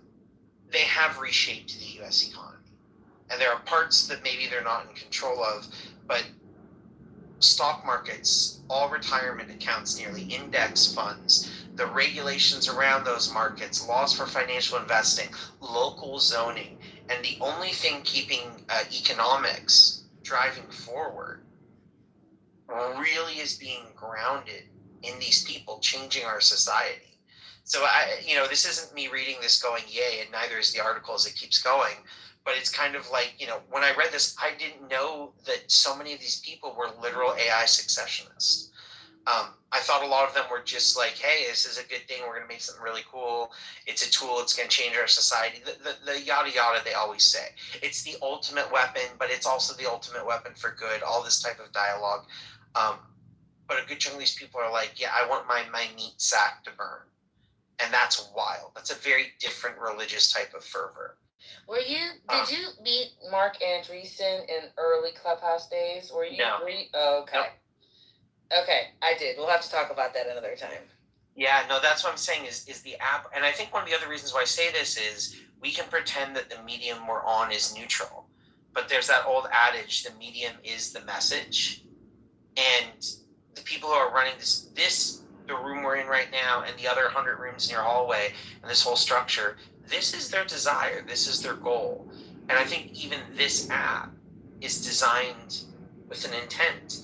And some of it conscious, some of it unconscious, but it pushes us in these directions. Yeah, don't hear me saying that I don't think they're dangerous or I don't think they're impactful. I just don't think they can pull this off.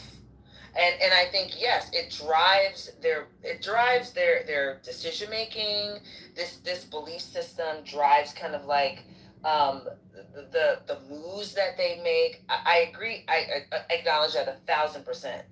I just don't think these people can pull it off because I don't think, honestly, I do not think they understand humanity enough to replace it in the ways that we're talking about. It doesn't mean that we're going to have part of my thesis. Yeah, it's going to be, doesn't mean there's not going to be pain, and it doesn't mean it's not going to be pain at their hands. I think there already has been, but I guess I just like again, maybe I'm on a high because I've been watching all these people push back on data centers. I just think, and I just had that crazy phone call.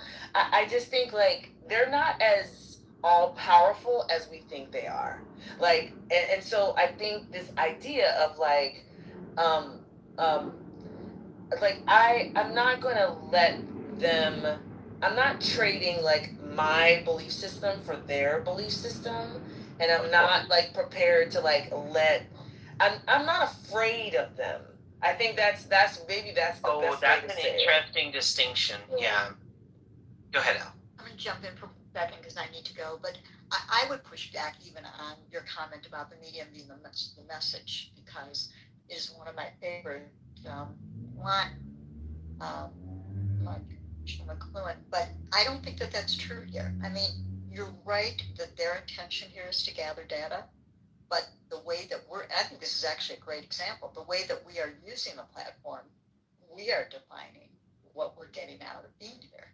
So the medium does not have to be that message, even though that's what their, whatever their intentions are, and if they are nefarious, then they're nefarious. But we have some real agency here on what we're actually accomplishing being on the platform. So I would say, that's a really optimistic view. I do think part of why I choose to be aware of things that I find troubling, problematic, difficult. Well, hold on a minute, Roger. Nobody's sticking their head in the sand here. We talk about AI day and night here. No, I wasn't actually.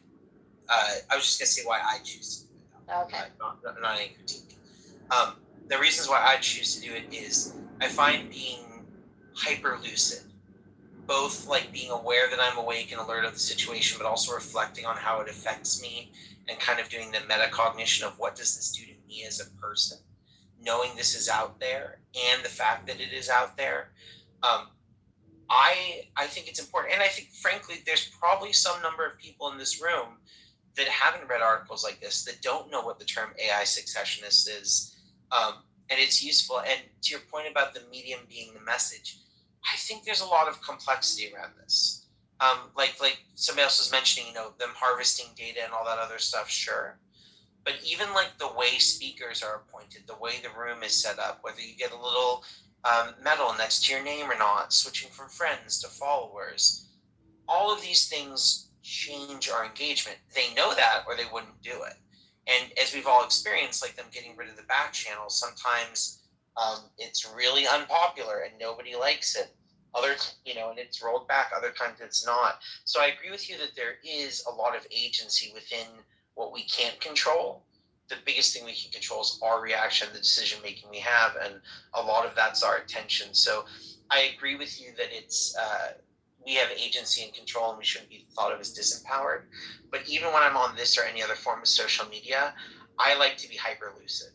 I like to think about what am I doing there, how does it affect me, and how does my even engagement with it shape who I am. And that's why I like to talk about these things. I like to force myself to be that way. Yeah. No, I get that, and knowledge is power, and I mean, I tend to be hyper vigilant about stuff. I think it's really important to know what's going on, but I'm also saying that, in the same way that we're going, okay, well, just because this stuff exists doesn't mean everybody's using it and everybody has surrendered to it. We can choose. Was it Denise earlier? Not Denise, but Denise is it? Saying no, it was Romero. Romero a couple hours ago. Romero was saying, we could all choose to open the centers.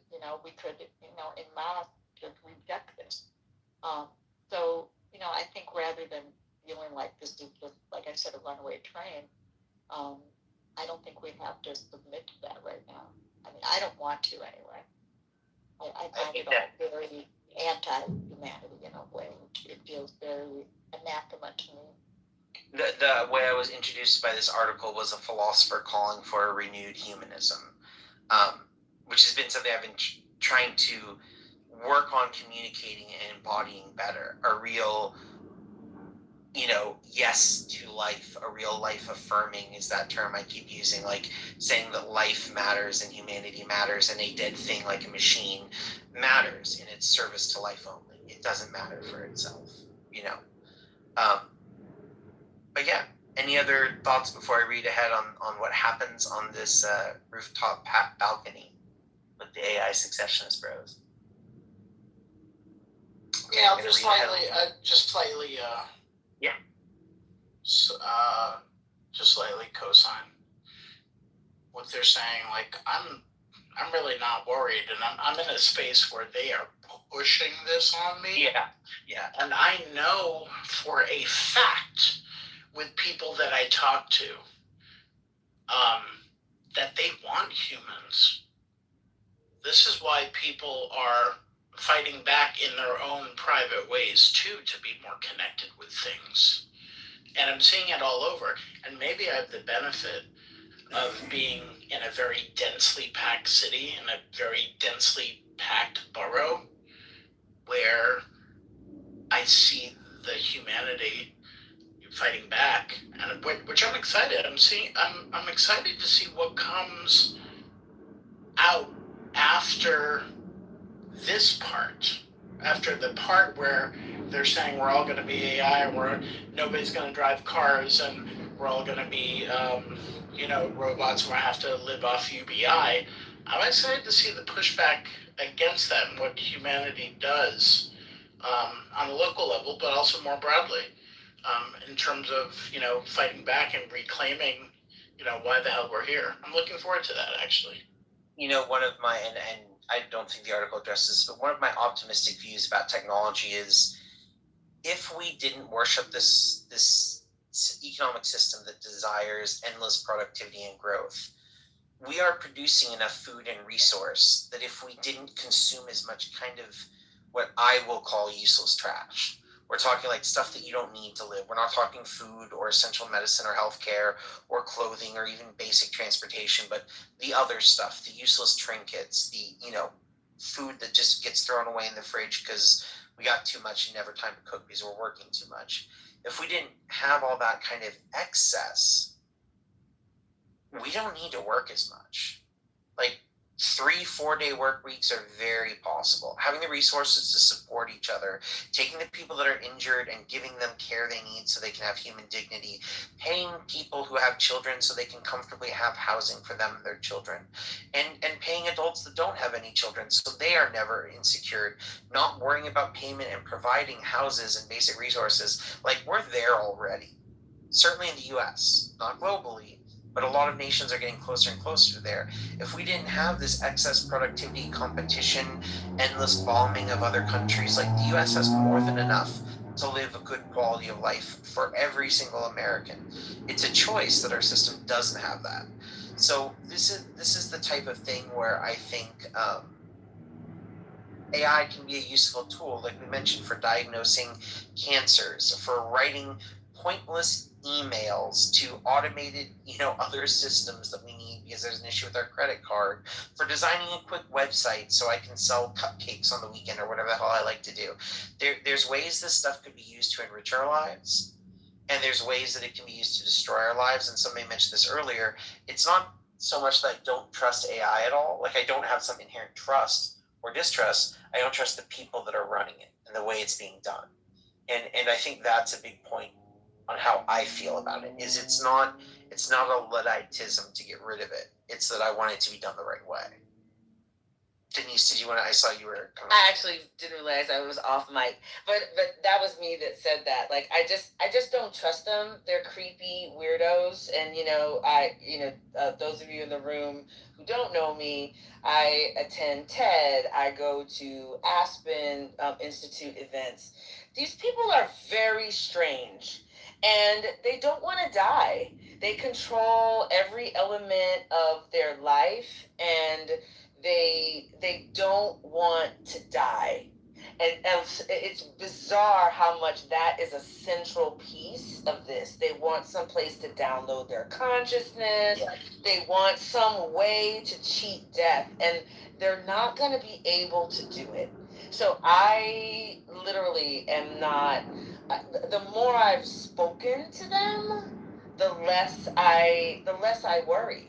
To be honest, I think it will be painful. Don't hear me saying I don't think it's going to be painful. I think it will, and I think it's going to be painful more because of us than almost because of them. Because we can't get over, we love to say the word trillionaire. Oh my gosh, can you believe he did it? We can't stop talking about it. We can't, this is wow. Like it's our enamored posture that makes us vulnerable to them. And yes, they have captured our governmental system, and they have created incredible harms. But you know me, I'm corny in this way. I am a student of history, and I liken this. This is our Harriet Tubman moment, right? You like. I don't doubt. That's big phrasing for you because I know how much you value Tubman too. I value her. She's my like true north, right? But I don't think that she sat and wondered, what are the slave owners thinking about me? I think she sought to free people. Right, so that's my reaction. Like, I think this is interesting. Don't hear me saying I'm listening, and I think it's interesting, but I'm not afraid. I'm not. This doesn't daunt me. As a matter of fact, it does the opposite. It kind of lets me know how important it is to raise your voice and to speak up and to push back. They're not better than us. They're just rich. That's all they are, is rich. Well, and I think there's a second thing they're unmoored by morality. I think that's where completely unmoored. Completely unmoored. And I think there's a difference between being amoral and immoral. And that's one of the things I wish we as a nation could see, because I don't think it's competing morality. I think it's being untethered by morality versus having a morality. Which is why I think these amoral people look at AI and they're like, what's the difference? I ain't got morals. I'm just trying to do my thing. The AI is just trying to do its thing. Same. But to your point, I want to read the next section, Denise, because it connects directly. Can I just add one thing? I'm sorry, Absolutely. You always can. Okay, cool. I think at the core, these people are not happy people. I think they're afraid of pain. I think they're afraid of the things that make life and being human, and they are deeply afraid of it. To your point, Denise, they don't want to die. What does that mean? What is at the core of that, actually? That they have to live together. That longevity is the accomplishment. That seems very odd and seems deeply sad at the core. So I just want to say that. Oh yeah, and Scotty, I think that's my thesis on AI over and over again, that it's not that people overvalue AI, it's that they undervalue, don't understand the value of humans. So on this moment of immortality, let's read to the next section here. This is back to the article. There was some diversity of opinion among the group. Not everybody identified with the relatively new term, quote, AI successionist. Some were proponents of transhumanism, the movement that says we should use tech to proactively evolve our species into Homo sapiens 2.0. Transhumanists hope some version of humanity going. Transhumanists hope to keep some version of humanity going, but definitely not the current hardware. They dream of radical life extension, cognitive enhancement, and eventually mind uploading. This is in brackets. Musk, who said he created his brain chip company Neuralink to help merge humanity with AI, probably falls, or at least fell, into this category. Back out of brackets.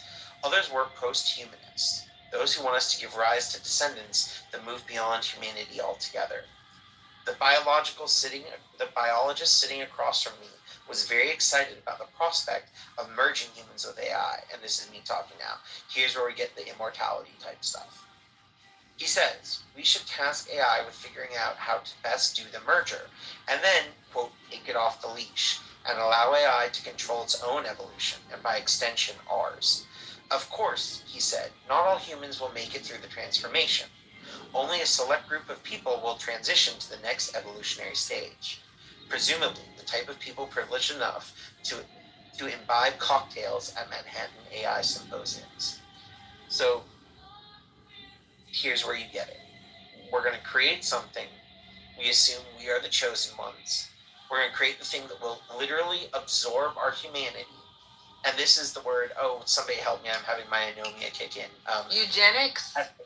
No, well, that too, but it's eschatological or whatever it is. The term for religions that have like end times and then rebirth. It's like they're reaching out for the way to destroy humanity and to make sure they're there to get their consciousness uploaded and merged. And to make sure they have it ready in this life cycle. So I do think there's a massive amount of death denial and you know, this constant memento mori, but not to say, yes, we too shall die. It's to say we're going to die. Oh, hell no. Like, I have to make sure, like, I exist beyond, and there's no way this can go.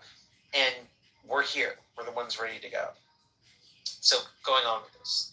The man seated beside me, a researcher from one of the major AI companies, was even more radical. Forget merger. It's okay if humans don't survive at all, he said.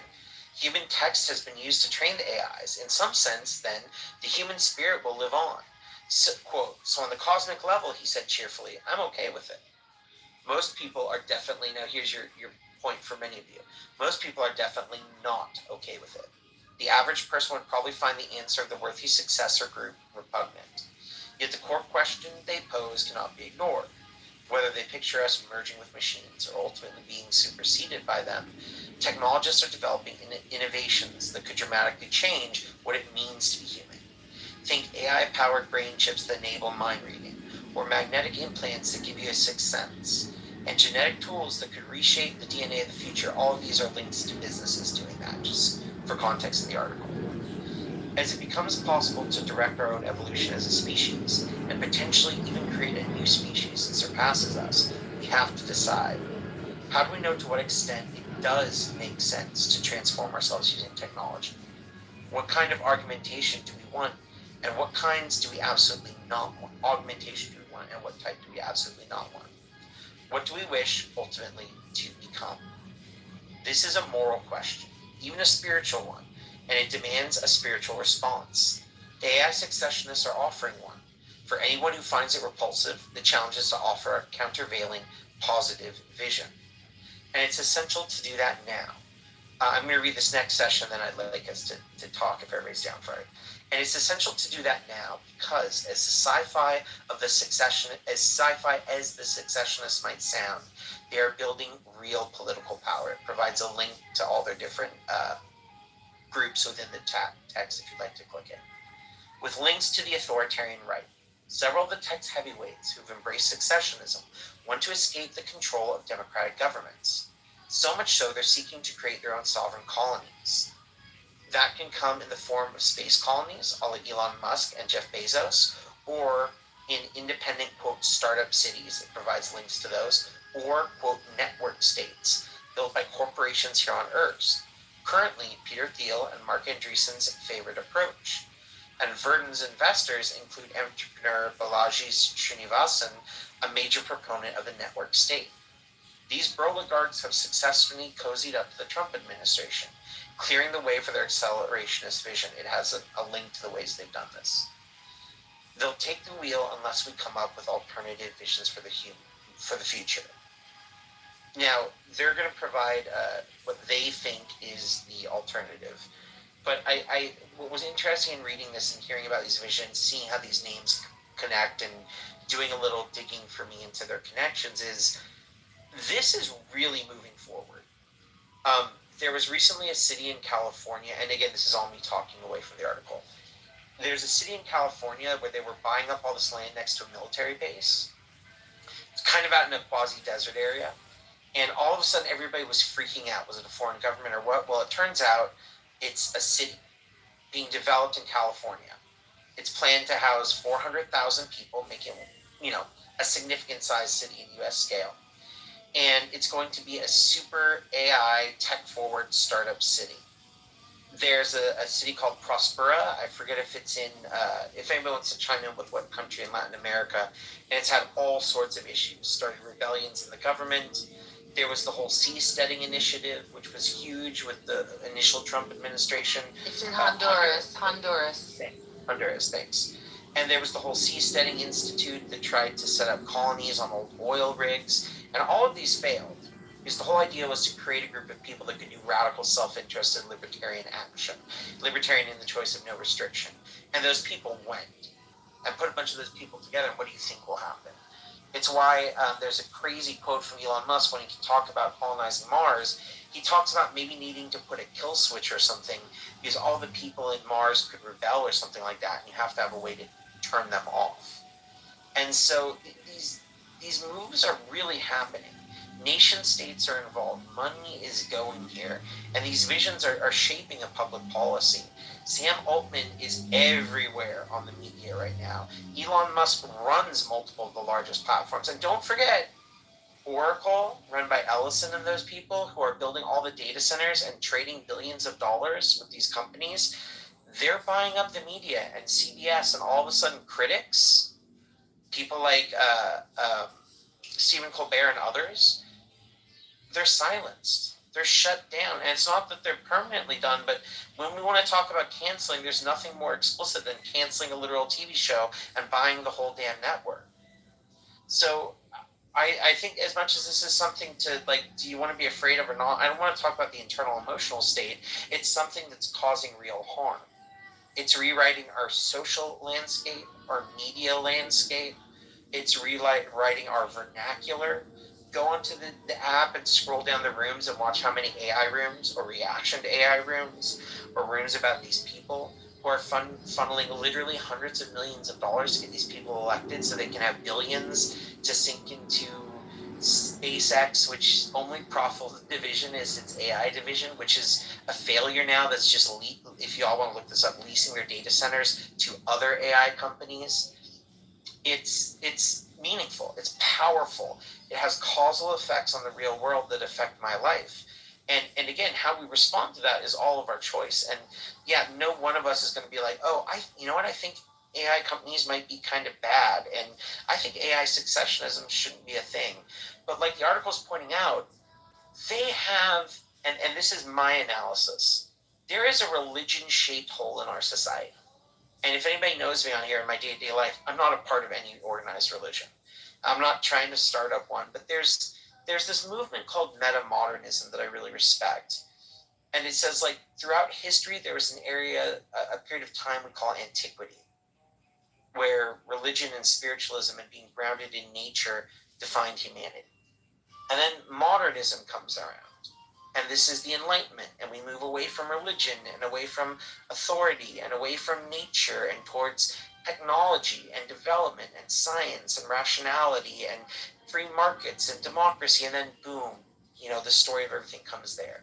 And then it's in this dialogue with postmodernism saying, hey, maybe not everything is good. Maybe burning up the planet to make profit isn't great. Maybe rationality has created bigger tools of war. And this comes out of World War II, where some of the smartest scientists were calculating how to best burn human bodies. And so, other people criticized it and said, you're just trying to destroy it. You're using all your, new age type language to try and deconstruct what's worked, and you don't even mean anything, and you're all inserting psychology and power struggles, and none of this counts. And then there's a movement that comes after this, and most people don't even acknowledge it. It's new, and I found it meaningful. It's called metamodernism. And it says, look, antiquity and religion served a purpose. It got us here. Millions of years, not thousands. Who knows how many of that? There were stories, there were myths, there was community, there was nature. We were worried about sustainability. Wasn't a tech jargon. It was what a society needed. We planted different fields and foods because we knew we had to survive multiple seasons and couldn't just engineer our way out. And modernism gives rise to amazing things, medicine, technology. It starts to bring ideas about every person having a certain type of value. And then you get like this new idea is metamodernism. It says, look, antiquity had a value. And modernism created this stuff that's useful. And then postmodernism has a lot of critique that's really accurate, but the other things were still valuable. And metamodernism says, well, we kind of need is all of them. We need an antiquity and a story and a specialness to life. What religion gave people was a sense of value and meaning and a grand, how I put it, mystical story, something that centered us in a sense of the beautifulness of the cosmos and how to put it together. And modernism comes and gives us technology and rationality in this structured, organized ways that build stuff that we all use, like the phones we're all on right now. And postmodernism critiques that and says, hey, you're saying you're also good. You're not good. Y'all are doing monstrous stuff in the way of making all these cool doodads and widgets. And you better criticize that. There's not just one story, and there's not one truth, and rationality won't solve everything. And metamodernism says take them all. we're going to need something like a religion to inspire us. It doesn't have to have a Bible and a sacrifice and get a tithe and all that. And we're going to need science and rationality to tell us what we can do. And we're going to need critique of all those things and differing viewpoints and to recognize power structures so we don't enforce that monstrousness. And so I think we're at a time where we desperately need this. And I think I used to be very averse to the term spiritual because I don't personally identify as a member of an organized religion. And I think they can be really problematic.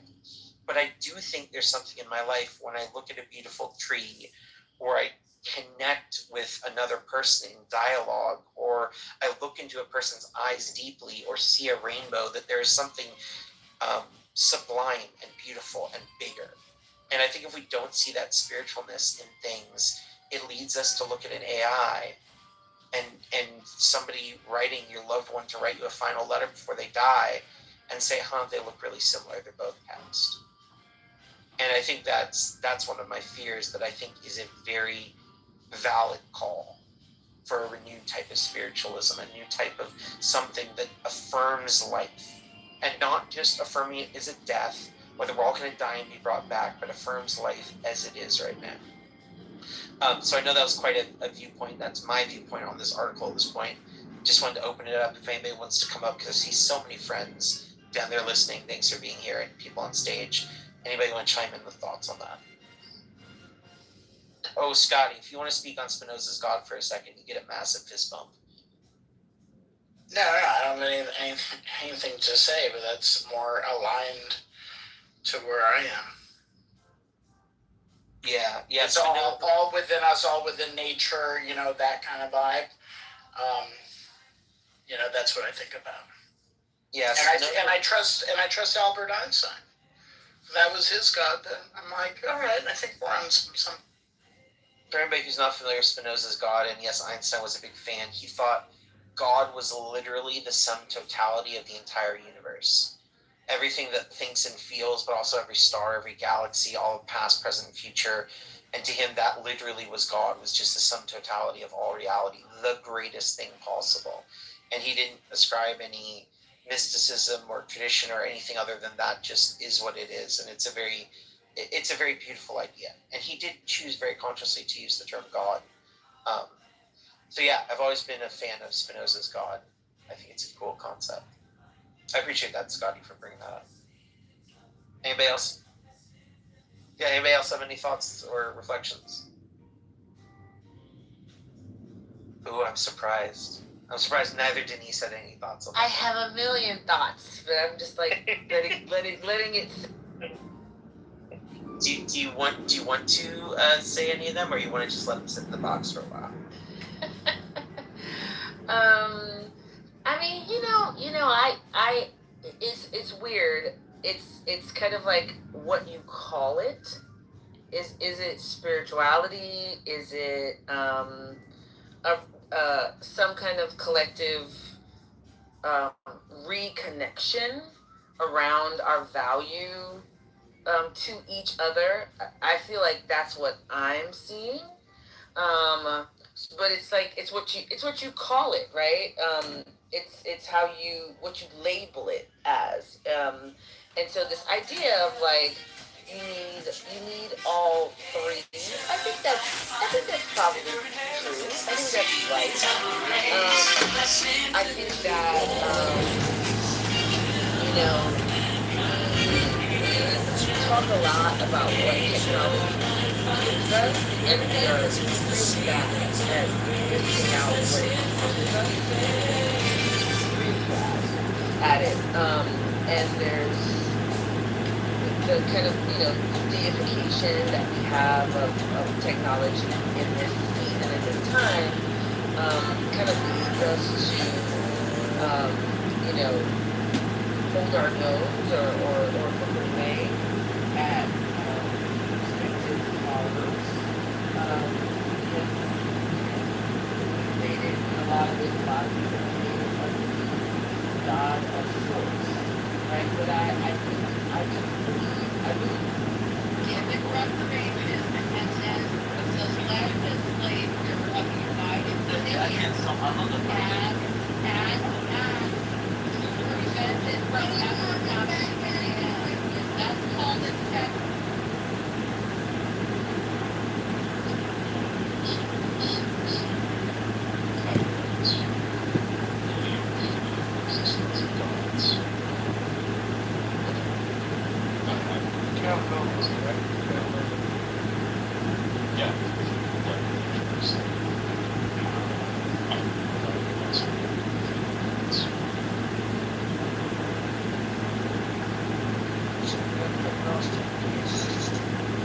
Yes.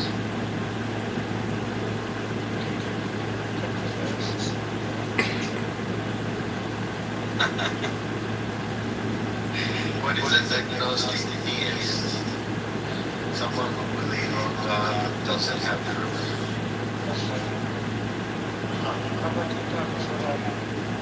I'm like an atheist.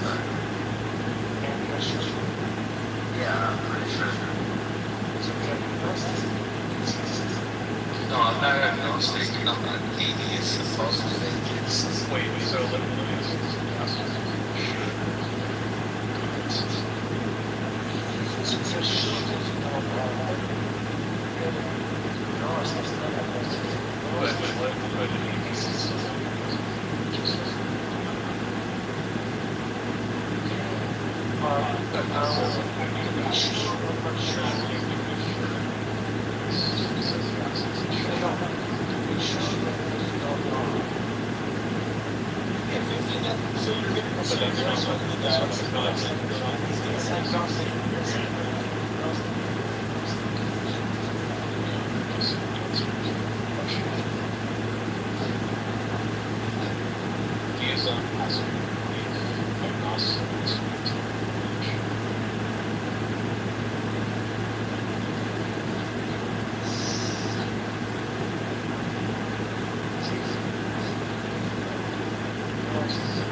No, but I'm not agnostic.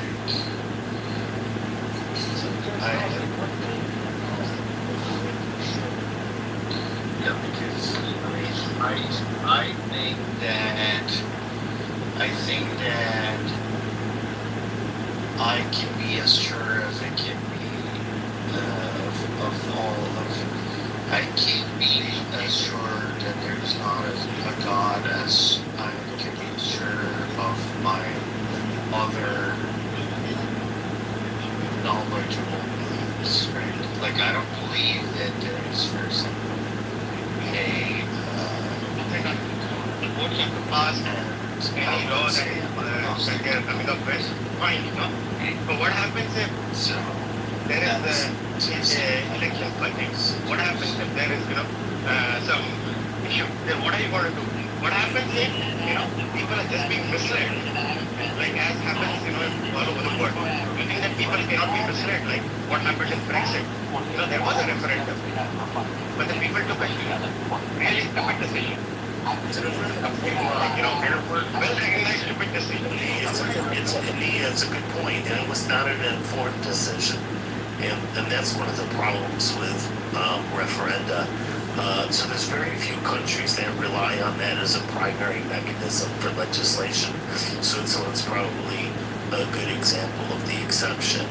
But they have a very good system, and it's a relatively small country and doable. But countries the size of France or the UK or US, it's just not practical. So it's like money.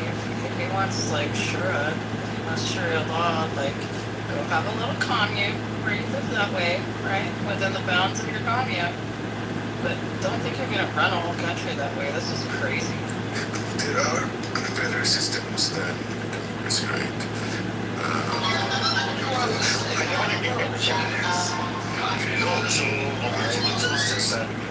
So it's hard to get out debate. Laws are entitled to be,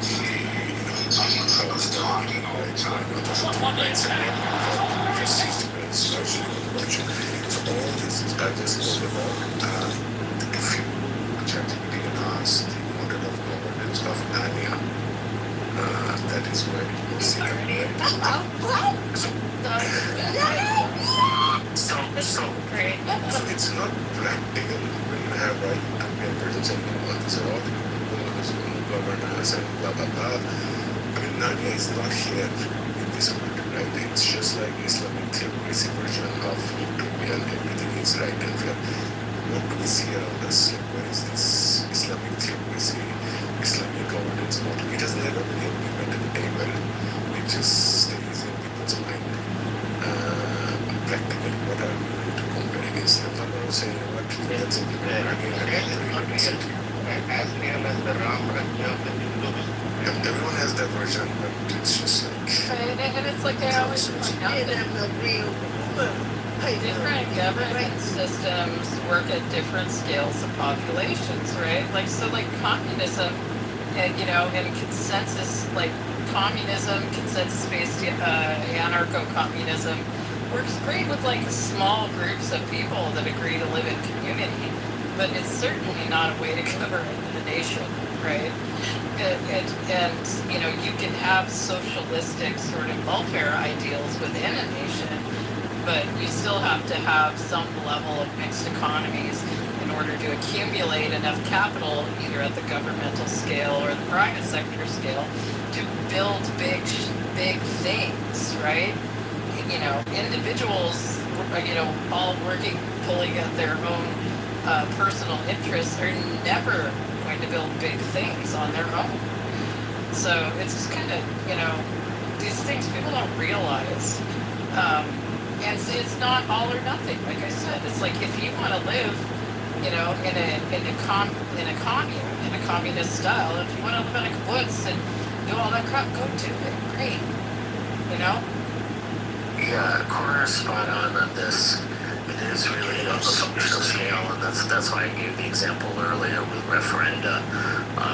Works well in Switzerland, but can't work on much larger scales, and is actually counter democracy at larger scales, as we saw with the Nazis' uses of plebiscites, and even countries like North Korea do this type of nonsense, where you get 99.99% of the population both voting and happen to be voting for the same thing.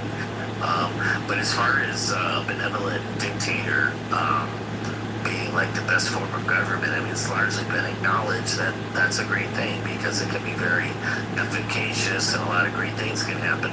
But the problem with it, of course, is what happens when the dictator is bad, and what happens, how do you handle succession? And so you get all kinds of problems with the benevolent dictator model because it can work in scale, but the problem is time. It doesn't work over long scales of time. And so that's why the best model ends up being some sort of Republican form of government. So, Murat, when you're saying, the communist, you can very well have a communist system even in existing democracy.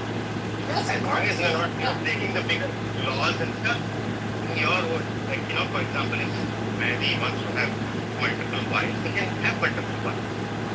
You just can't call them wives for the legal system of the country you are in, but nobody's going to say if you live with more than one partner.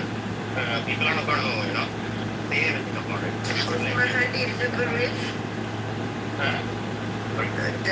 You have to have. Dude, my kid only get one wife, so I don't think you need to worry about that. No, but I'm just saying that, it can be a person, assuming that he's heterosexual, maybe human, but okay, likelihood is high that he's or at least not admitting that he's homosexual.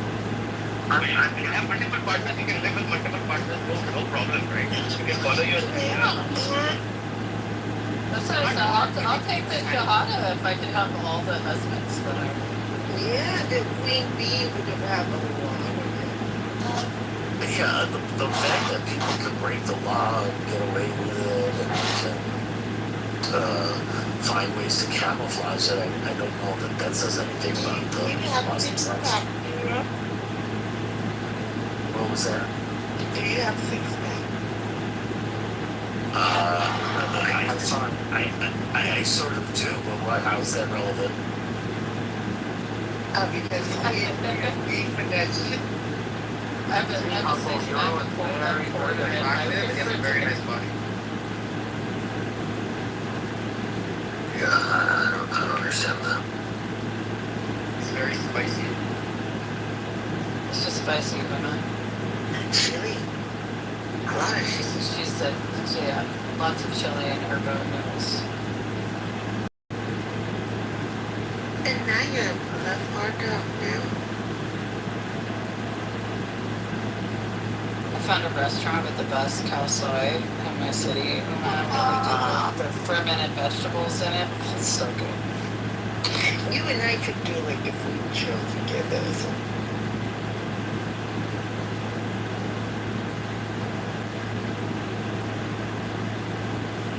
Yo, does a true 100% political system exist? Like a truly democratic country or a truly socialist country? I mean, complete and total democracy is an absolute consensus-based referendum system, but that's impossible at large scale. You have to move to some sort of representative, within a democratic system where not everybody's weighing in on every single goddamn decision that's right. Another problem with these referenda is that they are also taxing on the population. Some countries have more referendums than others. And every time there is a referendum, you got to look it up, man. What is you start to become apathic, you get decision fatigue, processes taking processes, if you're trying to decide how your city is going to grow or whatever, or, all of that is just people just stop participating. They're like, fuck, I'm so tired of going through this. Well, it's just not reasonable to expect people to be experts on every subject, and so some decisions are very, detailed, and that's why representative governments work best. Like I said, Switzerland is the closest probably example in the world of a direct democracy, and. Wait, aren't you a subject matter expert on everything, Euro? I thought you knew everything. Well, if I'm saying something wrong, point it out. But I can guarantee you, I'm right on this because I'm fairly familiar with Switzerland. I live close to Switzerland. Are you and Matthew brothers? I get the feeling that you and Matthew are brothers. The perfume maker? You know the perfume maker? He's another know-it-all. Regularly vote on laws, constitutional changes, and popular initiatives, and that's the form of government. Yeah, what's happening in Switzerland? There was a referendum last Sunday about capping the Swiss population. I mean, when you have a system where such silly things actually come into the referendum. Still following. I probably would if I still had mine. Yeah, I think they used to follow her. My issue with her is just the whole house persona and how she's been she's being on the verge of death for. She's fucking crazy. Put it away. She's a lunatic. Childish request on this. And it's so weird. A terrorist organization such as Hezbollah attacking Israel, all the time. So Iran could say, well, look, somebody could say, this is not Iranian business. They have no business to dictate what Israel can or cannot do in Lebanon and take that away off the negotiation. Why would they do that? Let me just finish this. The reason I'm pointing this out because you came across, as you were saying, that Israelis are poo-pooing the deal or are making it very difficult because they're attacking Lebanon. So I'm turning the table around. I would say maybe Iran actually is the problem here. If they take their request for Israel not to just leave those two alone, then I think a deal can move forward without any problem. So in this case, I would say Iran is their country, the party actually insisting very strongly for Israel to leave, to move out of Lebanon. So what do you think about this, Ali? I think the Americans agreed to it. The Americans agreed and thought that's actually required to end the war. It's part of the memorandum of understanding that my president signed. What are you talking about? We agreed to it, and that's what happens when you lose a war. You have to accept things that you don't necessarily agree to. I don't know what world you guys live in that you think that Iran didn't win this war, guys. They won. Well, yeah, you can tell yourself that and get drunk on that. How did they not win? If it wasn't in 2 more, I don't know if you know this or not. In about 3 more weeks, if we continued where we were, Brent was going to $150 a barrel. We're already seeing like the economic ramifications globally. Like this wouldn't have gone well if we continued. We were at a breaking point. You realize, Ali, that the Iran's oil producing capability has already been permanently damaged. By the end of May, Karg Island was completely filled, the tanks there. So they had to wind down production, which produces I forget exactly, but it essentially causes like a waxy buildup. I know that sounds funny. No, you can't stop producing oil. I understand that. But you realize that also our Gulf allies were getting into that same predicament. Right? So like that causes also another problem. Like the question was who was going to be able to last longer. The U.S. was using shadow shipping lanes to escort tankers throughout and hugging the coast of Oman, etc., etc. So oil was getting out. I'm sorry, you think enough oil was getting out that it wasn't affecting global supply? I think it was affecting global supply, but I think Iran was already hurting. You're right, they were hurting, much more than any other country. Right, but this is also a fight for their existential survival. It's like a fight for existential survival for them. Yeah, I know. Everybody in the Middle East is fighting for their existential. But it wasn't an existential fight for the United States. Like, there's no reason for me to pay $5 a fucking barrel for oil. Yeah. Right? So, like, he was getting significant domestic pressure. Yeah, but there were Indians who were worried about getting cooking gas. There was no significant pressure in the United States. Pressure. None. Okay. Sure. So let me go back to your. I mean, I can certainly tell you in California, the prices are higher here than anywhere else. It's not because of the war in Iran. I can tell you my price. Hold up, Ali, $2 a gallon. Ali, 1 second. Alan, first of all, hello. Hey, Ralph. Second of all, how are you doing? Good. You want to help out me a bit? You mind to help out? Help out how? Like this. Oh, Jesus. I'll go mad with power. I swear I can't. It's okay. We need a crazy Armenian. But what's it called? Where was I going with it? I think you sent me the article, or you sent me the thing that under Biden, that oil without any wars, gas without any wars was still higher than under Trump with a war. Was that you who corrected me one time, I think, in the background? No, I'm not saying. I just checked my messages to you. I didn't see anything, but that wouldn't surprise me if that was accurate. I mean, as soon as Biden came out with the war, funding in the war with Ukraine, prices in California went up to $700. $7 a gallon for premium, which I need.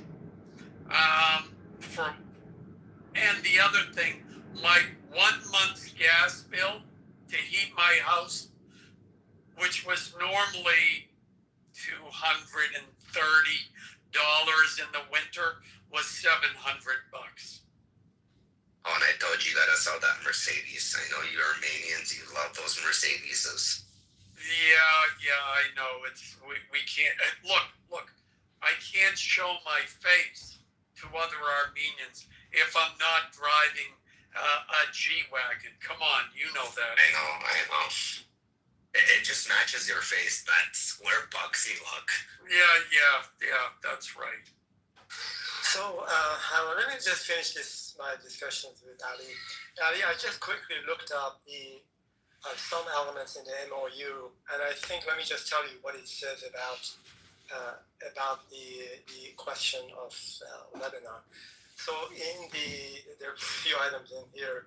This one is under the title of sovereignty, non-interference, and implementation. If I say this correctly. So here's just one line in here. It says explicit language about protecting Lebanon's sovereignty and territorial integrity is tied to the ceasefire on that front. So it is really vague about what the outcome of this kind of a language is, or what the expectations are, the Iranian expectation in terms of the sovereignty of Lebanon, whether that requires it for the Israelis to pull out completely, or strategically. So it's really vague. Maybe you have something better than I have, that it basically says that Americans... I mean, I think territorial sovereignty usually means that there's not another country in... Yeah, I fully understand that. Usually there's not an occupation. What I'm trying to tell you, it is really a vague language in here. That's what I'm trying to tell you. Now, I am not quite sure... what was I going to say? So I'm not sure how it's going to unfold, to what extent. I would love to hear from the other Ali, though. But Ali, June, you and I know each other for a long time. How come your Are you talking about the handsome Ali or the handsome Ali? How come your opinion never actually ever mattered? I'm sorry, can you come again? It doesn't matter, like, progressively, it doesn't matter. It's like your opinion. It's like I could listen to you for hours and never fucking even understand anything. It's like I could never understand whether you would be a Persian, whether you would be a leftist, whether you'd be IRGC. It's like your opinion never ever fucking mattered to me. Well, thank you for that. I have seen you in the previous room. You're having a very unusual interest in what I say, and typically you're attacking me. I'm not quite sure why. I never attacked you. So what I'm trying to say, maybe never matters. But actually, to be honest, it wasn't about you. I'm running your face. Yeah, Ali, you're trying to make it personal. She's just giving you constructive criticism in a very harsh way. I am a nationalistic person. How come? Okay, so you, I see your tactic. I see your tactic. Listen, man, she just gave you constructive criticism. It might be harsh, and you don't like hearing it. That's the problem. Ali, a lot of people have told you this, and I'm going to tell you this because you need to hear it. A lot of people don't think what you say makes any sense, and nor is it enriching or enlightening or educating in any way. You always complain. Everybody knows you're an atheist. Check. Everybody knows you're an Iranian. Check. Everybody knows that you can speak English decently. Great for you, bro. But that's only an accomplishment in Iran, not in the United States or in the Western Hemisphere, in the Western sphere, the Anglosphere. Here, this is the norm. So if you don't speak English, like, hey, man, like, that's a you problem. But here, you don't get any trophies for speaking English. In Iran, you might get a trophy for speaking English. So I know.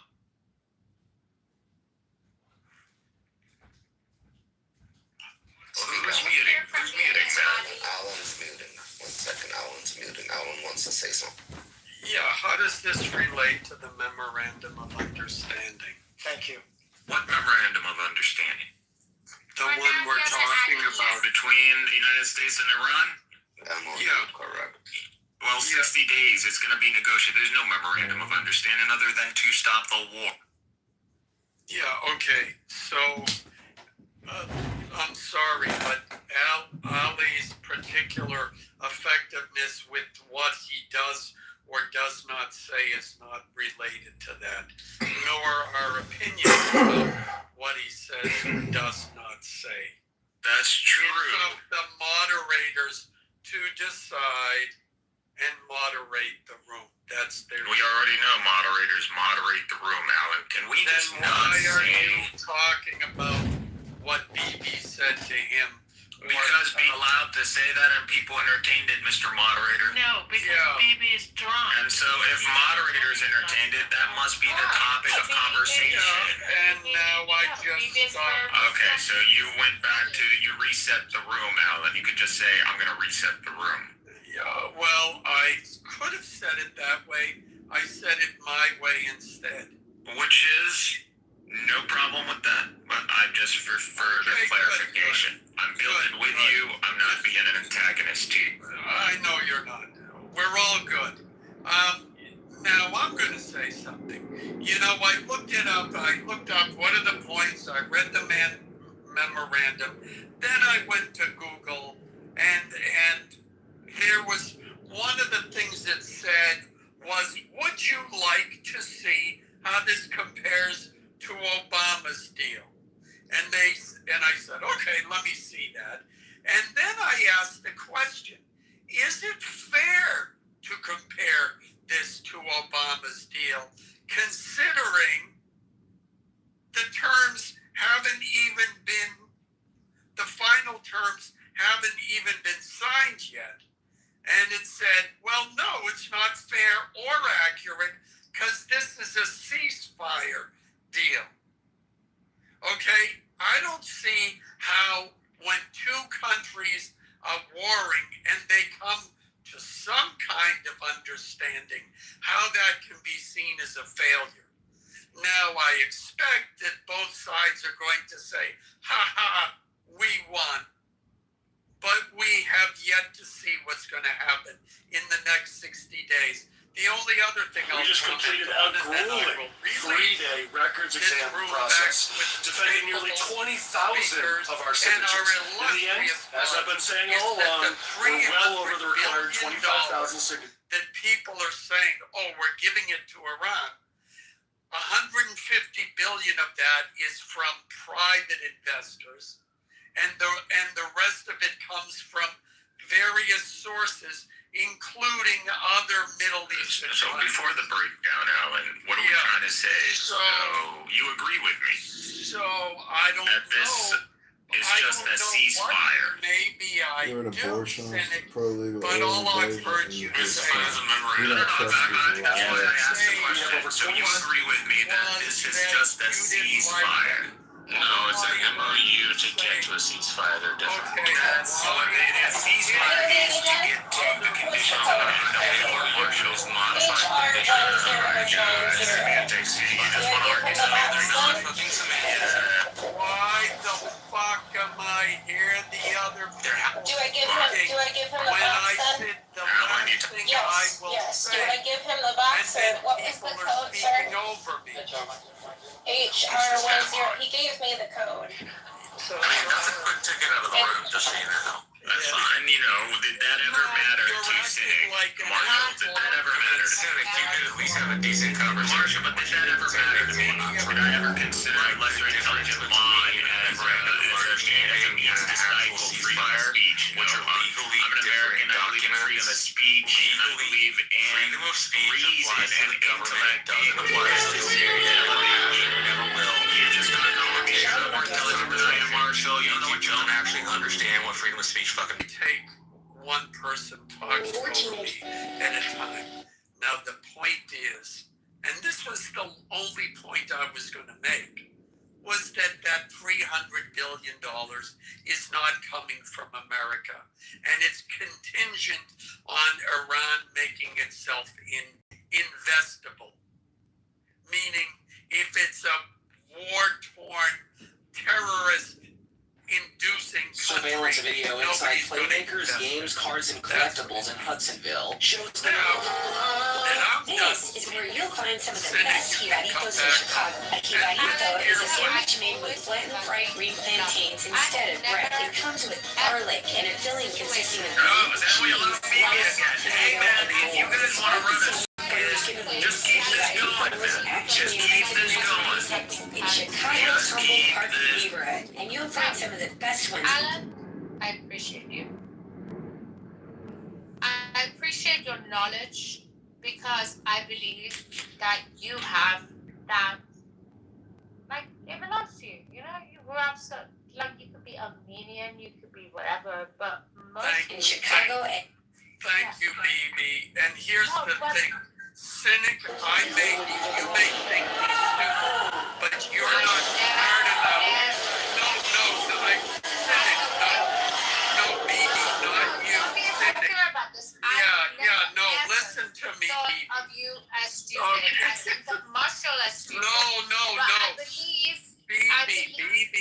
believe that Hold on a whatever you second. say, it comes from somewhere a level. No, but also DB, it believes. hold on No, a I second. believe it comes from a I level know. of experience Okay, now, and you're also making me a look level bad, of BB. honesty.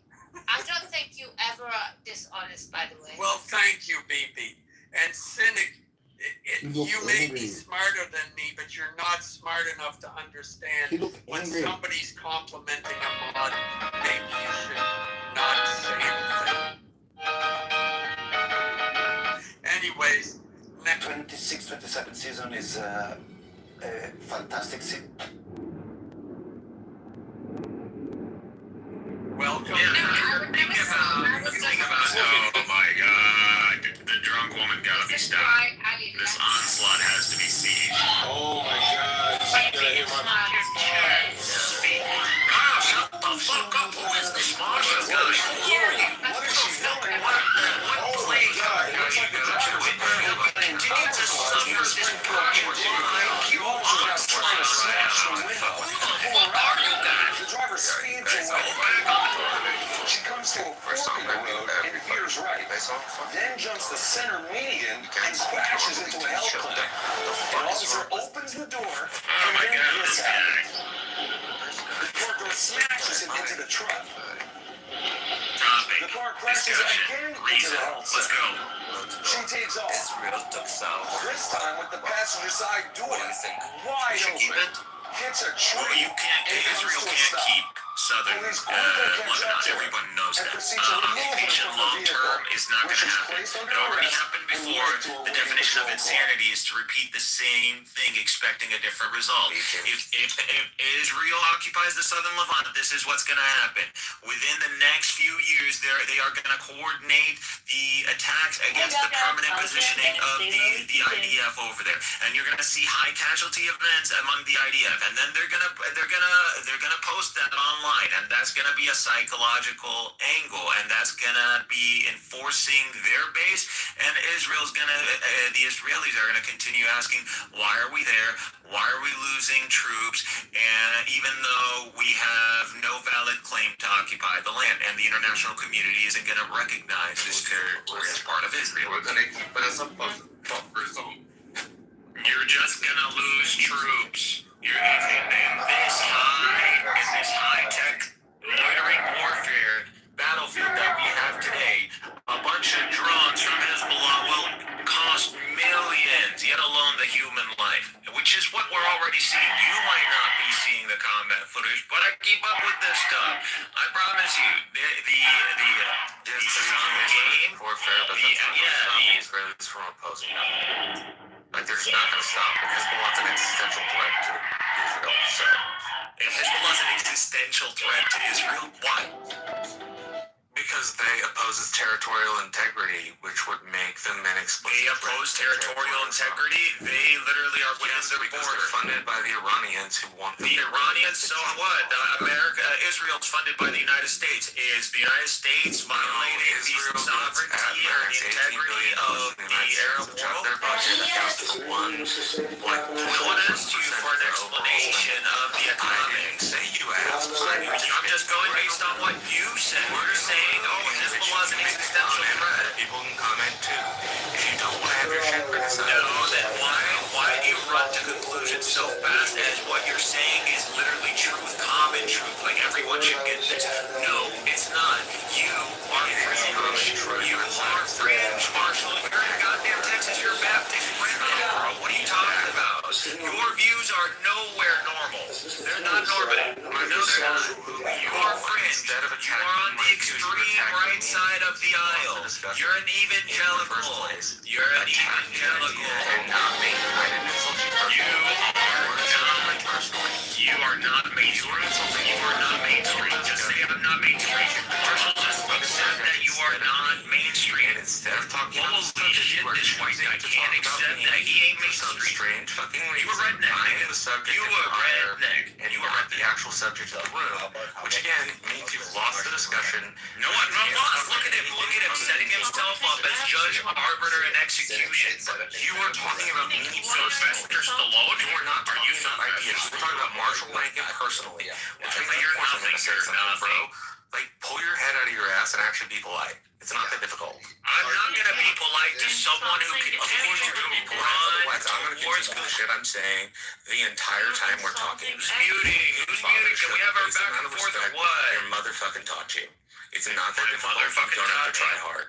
Just you're a redneck. You're a redneck. Your views are not normal. You cannot justify your views. You just said Hezbollah is an existential threat to Israel. Justify that. You said, they violate Israeli territory integrity. Okay, both of you stop right now. Is Hezbollah... First of all, there will be no direct attacks on each other. You guys want to argue facts. Okay, thank you. Argue fucking facts. No, you're the one that's arguing and getting emotional, Cynic. Because he is presenting things as if they were fact when they're not. And I'm telling him to justify them, and he cannot do... I literally justified them. You wouldn't shut your mouth long enough. Okay, go ahead. I'm gonna shut the fuck up. Justify them in a way that we can all realize them as integrity is literally attacking the border on which a country exists.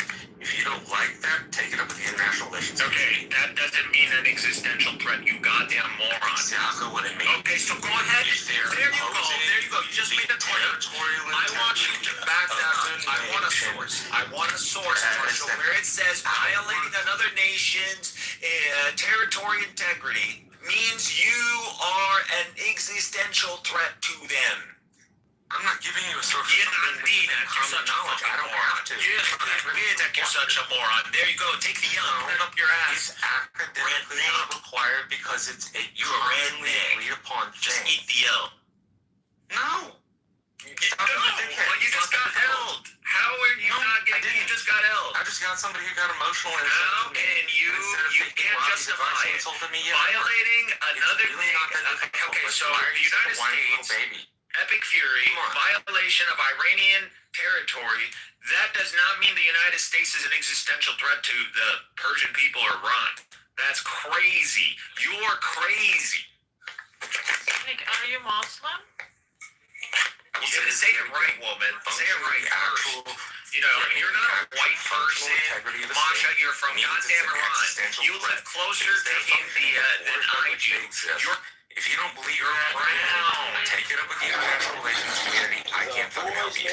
Marshall, you have instead of actually substantiating with evidence and your statements being backed by some reference. Things that are in the common parlance per the academic record. You need to show me under international law where violating another nation's sovereign territory means you're an existential threat. Yes, you can't find that because you just spoke out of your no, because it's common knowledge. It's common knowledge. Fallacy of authority. Fallacy of authority. Fallacy of authority. That's called fallacy. That's what slavish is. You can wear all the glasses you want. You ain't gonna cover that hick accent. I can hear that accent, and I know you're a redneck. Yo, mods, control this shit. Well. So I have this titanium bar. Y'all know I knew you were talking more, Doctor, so I figured you were going to do it. I mean, let's put it... I mean, Cynic is a Muslim fuckhead, that's all. And I could figure out. Well, I'm honored to be a Muslim fuckhead. Mrs. Masha, you're an atheist, brain-dead camel, and Alan is literally he knows better. He knows where the hierarchy is. That's why he's gonna laugh like that. He can call me a dickwad all he wants, but he knows who's making the intelligent, rational points. No, but so you said you're fucking... Hold on. You said you're fucking Muslim, and this is how you speak to a fucking woman? What oh my God, here we go. They want to pass judgment. Who are you and why do you believe you deserve it? Oh, because you're a mom. Because you think some electronic green badge of hierarchy makes you somehow a judge. Dickhead. The hell up, better manners. Marshall, you literally don't know manners because you clearly don't know manners. Your Muslim ass stinks so bad that all of us, not only Persians, including other nations, I don't know. I gotta say to everybody else, are just disgusted by how talkative you are and how disrespectful. It's not about your. Again, another opinion that is irrelevant to the conversation, that doesn't help us obtain a fact or verify a fact. Identity. That word that you're fucking Muslim and then you went and fucking attacked a woman. Finish. This is a serious question. Why are you Muslim men like this? Most of you, all the time. You just can't have. You just can't have a simple conversation. He's Muslim though. That's a fucking great way to describe that you're fucking Muslim. I just want to say hi. Really proud. I mean, I think there's a stereotype that's just not fitting. I mean, cynic is cynic. I mean, people have heard cynics speak in other rooms. He's very opinionated, and he attacks them, he'll attack them back, regardless of their man or woman. But no, Muslim men by far and large are men are respectful of women. Dean, we've just endured 10 minutes of this fuckhead. Well, yes. Leave it alone. Helen, I don't know if he's still in the room, but cynic is a different character. That's all I'll say. So he's pretty intelligent. Something in terms of he's really on the marks. Intelligentness, he should be doing. You can surprise me that he's he should. I agree. Yeah, but Dean, saying he's intelligent, he might know some facts or may have read some newspaper accounts, but he's not intelligent. I mean, I've heard him speak a number of times. Sometimes he's really on the mark, sometimes he's way off the mark. But I would just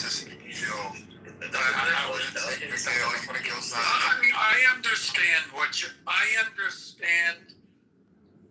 you're saying and why you say it, but intelligence, and I think you're intelligent enough to understand this, that intelligence encompasses many different things, and he is lacking in a number of things that actually matter. Specifically, the points he made about Lebanon and what would happen real estate there, those, I thought, were safe points. The problem is that everything else he said negated that and turned the entire room against him. Okay, yeah, I can't speak for that because I didn't hear that. That doesn't seem very intelligent to me. I mean, I can't listen. If he's a proud Muslim, don't tell me you're a proud Muslim and go attack a woman. It's not what we do. I'm sorry to say, it's disgusting. Of course. So if you're fucking having a verbal diarrhea come out of him right now, that's his problem. Cynic, come up and fucking. I need you to stop talking, though. I need you to stop talking. Can you stop talking? I already heard your question a million times. Can you stop talking? No, Marshall, that doesn't mean you're allowed to interrupt. Marshall, I will literally break my foot up your ass. You are not strong. You are not intelligent. I am more educated. I am more powerful. I am stronger. Educated people don't have to tell you didn't even go to the military. Don't sit here and act more patriotic than me. You are not more intelligent. You are not more patriotic. You are not stronger. I am better, stronger. Everything. I am he. I would literally say that in your face, and I would literally 9. How old are you, fucking idiot? I'm so fucking sick of this. Cynic, that you can't control yourself. He's trying. The first sign that man is controlling your emotions, and you don't.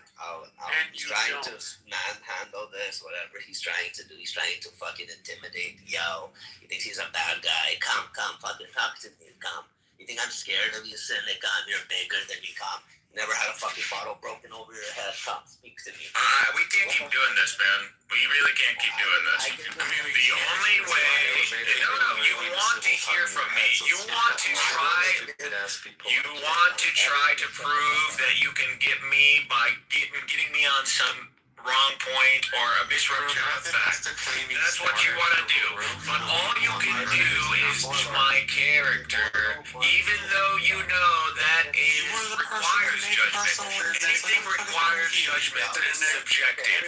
Everything subjective can only be mitigated if we ground it off stage. Everybody shut the fuck up right now. Yeah, okay, wait. Wait. Everybody out. Yeah, wait. Cynic came in and started insulting people, and now he's claiming, oh, all you can do is talk about my character. Typical scumbag, idiot, asshole behavior. That's all, Cynic. You're a cunt. Okay? You are an absolute cunt.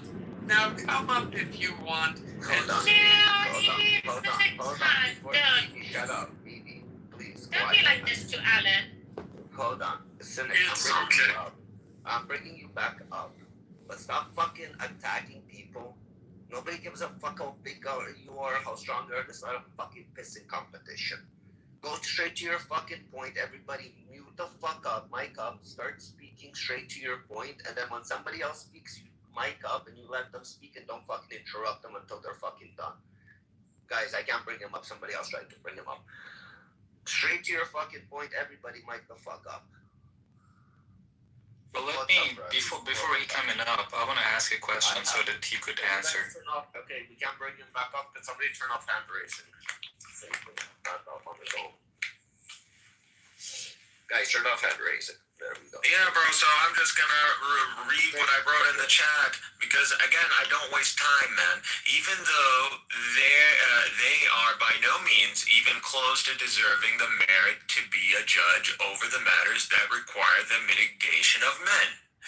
And we have to continue, and for some reason, we have to continue to hear someone put their foot in their mouth as if we humans are primates or animals or monkeys or maybe even worse, like goldfish, that we forget in seconds.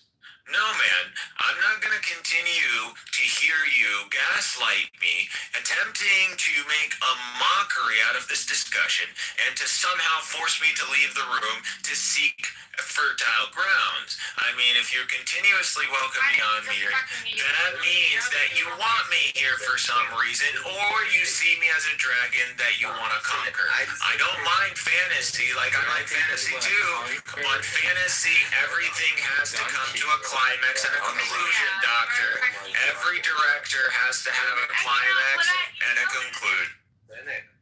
You just went on a fucking monologue. I said, go straight to the fucking point. You just went on a fucking monologue and a fucking child crying. Yeah, you're just dumb. You just can't understand what I'm saying, you dumb bitch. Shut the fuck up. Bro, shut the fuck up. You haven't said anything intelligent but whine. You look like a bitch. You got glasses on. You sound nasally as fuck. You can't even showcase why you haven't even engaged in any physical activity. Clearly you haven't. Rabbi, you look like a fat pig roasting on a beach. Shut the fuck up. You like a pig. No, you wouldn't. All I would have to do is run a circle around. That's all I would have to do. All I would have to do is make sure your fat body doesn't somehow lay a big weight on top of you, and then you would literally gas out in 15 seconds. That's all it is. And then I would go and just put something around that big fat neck of yours, because your own neck fat will fucking suffocate you already. Because that's all I would need to do is just apply extra pressure on that triple chin of yours, and you would literally die. You would pass out in 9 seconds. You will meet God in 15 seconds. You will begin to showcase signs of blackening in your blood cells in 25 seconds. That's how bad. I wanted to live it. I don't know who came on stage. You were complimenting how smart he is. This is the intelligence level. I haven't heard nothing smart except attacks. Because he's a Muslim. He's not like he's a Muslim. I don't give a fuck. He's a Muslim. He's not a value add. Just that he's not a value add. That's it. Again, he's not a value add because he yells at people. Listen, again, it's not yelling. It's attacking. It's Muslim by fucking force. You know what they say, either convert or die. This is what he's trying to do. Like one of those attacks. No, he's not doing that. Mikhail's just somebody, because if you say something, you make a personal attack, you make a personal attack back. Nobody else gets I don't agree with it. I don't agree with any of this. He was the one making the personal attacks to begin with. He got frustrated and started inciting. Listen, I gave him multiple chances.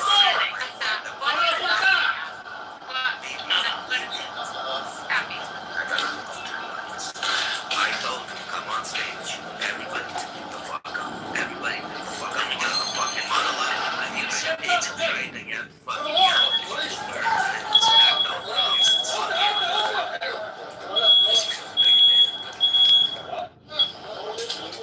Muhammad Rasulullah. What is the answer to this question? What did he say? Oh, I just said that Muhammad, the Prophet. Do you know him? Dean, do you know Muhammad the Prophet? Just continue. Oh, so you do know him. I ended up having bruised eyes, bruised nose. Oh, I just said fuck him.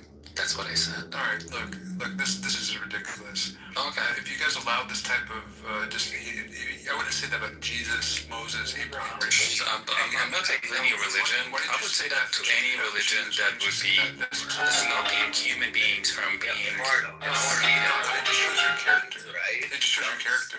Don't become fucking. I mean, moderators, if this is the type of person. Again, they're right. I did. Value. If you're right, immortal, don't sit to fucking. Okay, so let me justify this. Look, you'll meet God on the day of judgment with that. There's a religion.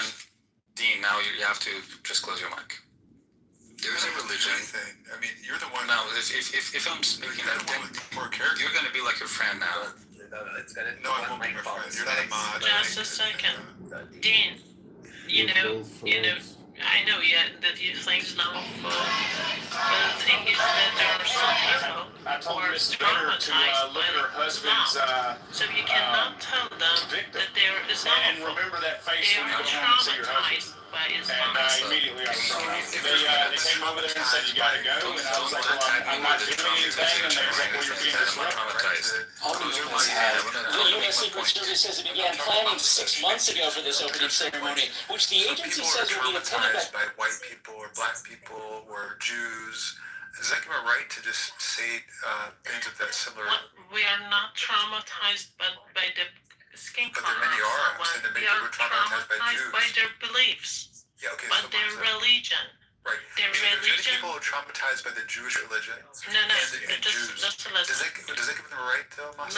Let me explain for you. There is this religion that has deprived me. Just a second. Listen, Dean's right. We're not gonna attack right now Islam religion. You guys wanna attack points? Attack fucking points.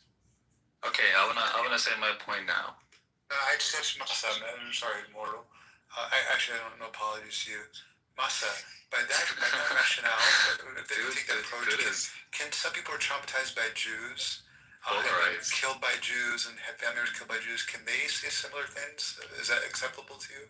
Have Jews killed someone for not being Jew? Exactly. Have they done this? Have they called people infidel if they quit their religion? Hold on, Mortal. You can have your turn. I'm talking to Masa right now.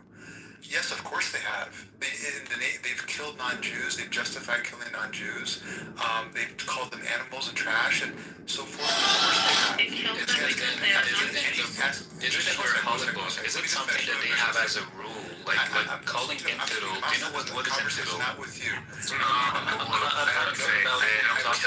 you're not giving enough information, then the information you're providing is biased, and you have to be reminded. I have respect for her. I have no respect for you. What do you mean I have respect for her? Hold on. No. Infidels, you are just neglecting the fact that Islam is calling people who quit their religion as infidel and would be able to kill them. Their blood is free to be spilled only because of changing their mind. You're trying to filibuster. You're trying to block me from making my point.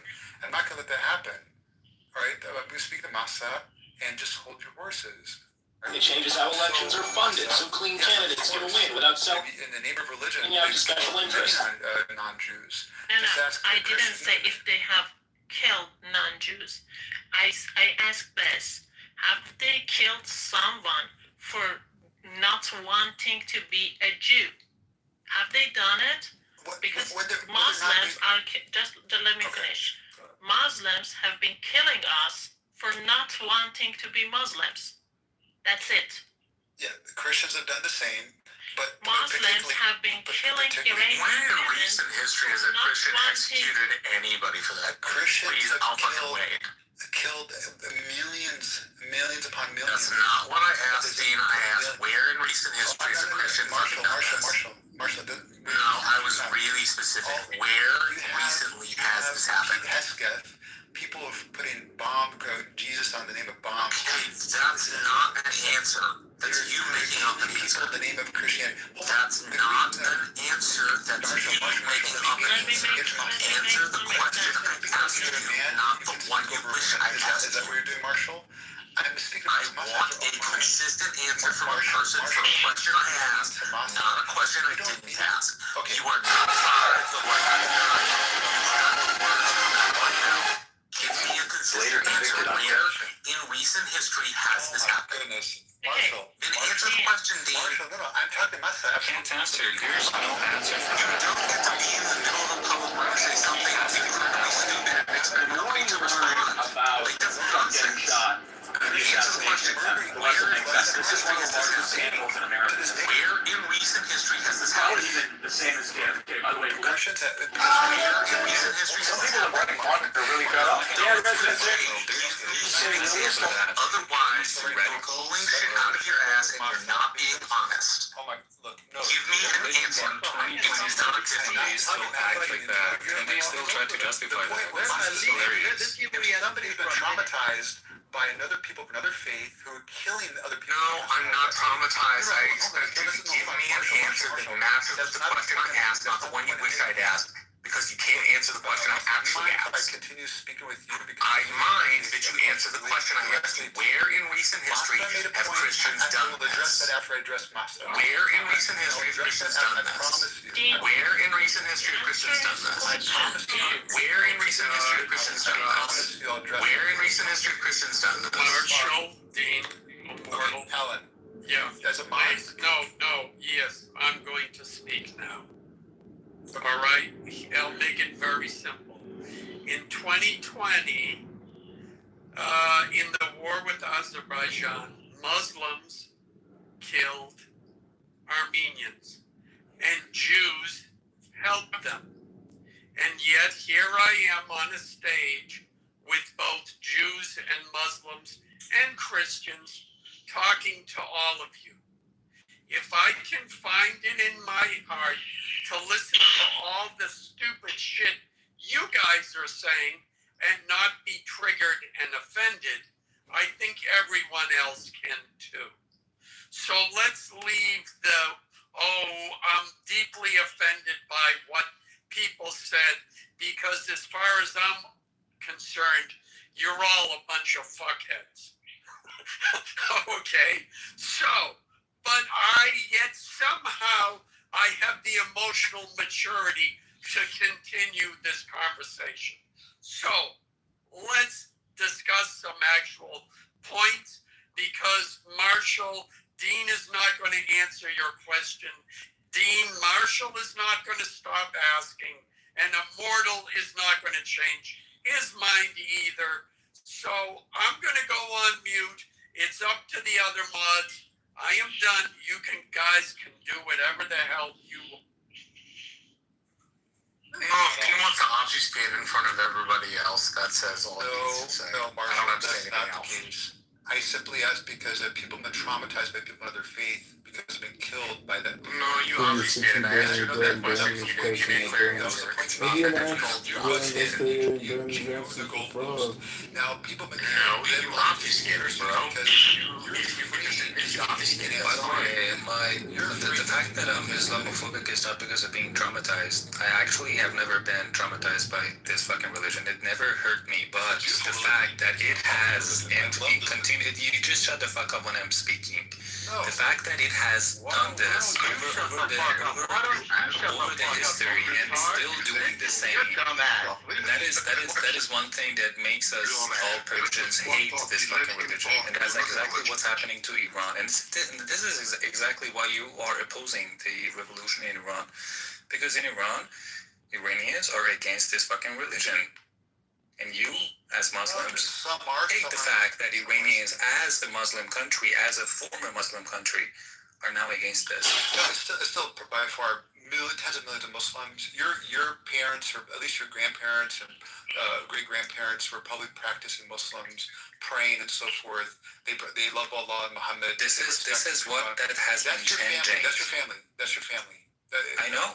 You don't have to tell me. And this has changed. Yeah. This has changed. This is something you cannot see. This is something that you cannot comprehend because you're not an Iranian. I spoke to many Iranians. Look, I understand. You spoke to many Iranian. I am an Iranian. You stupid bitch.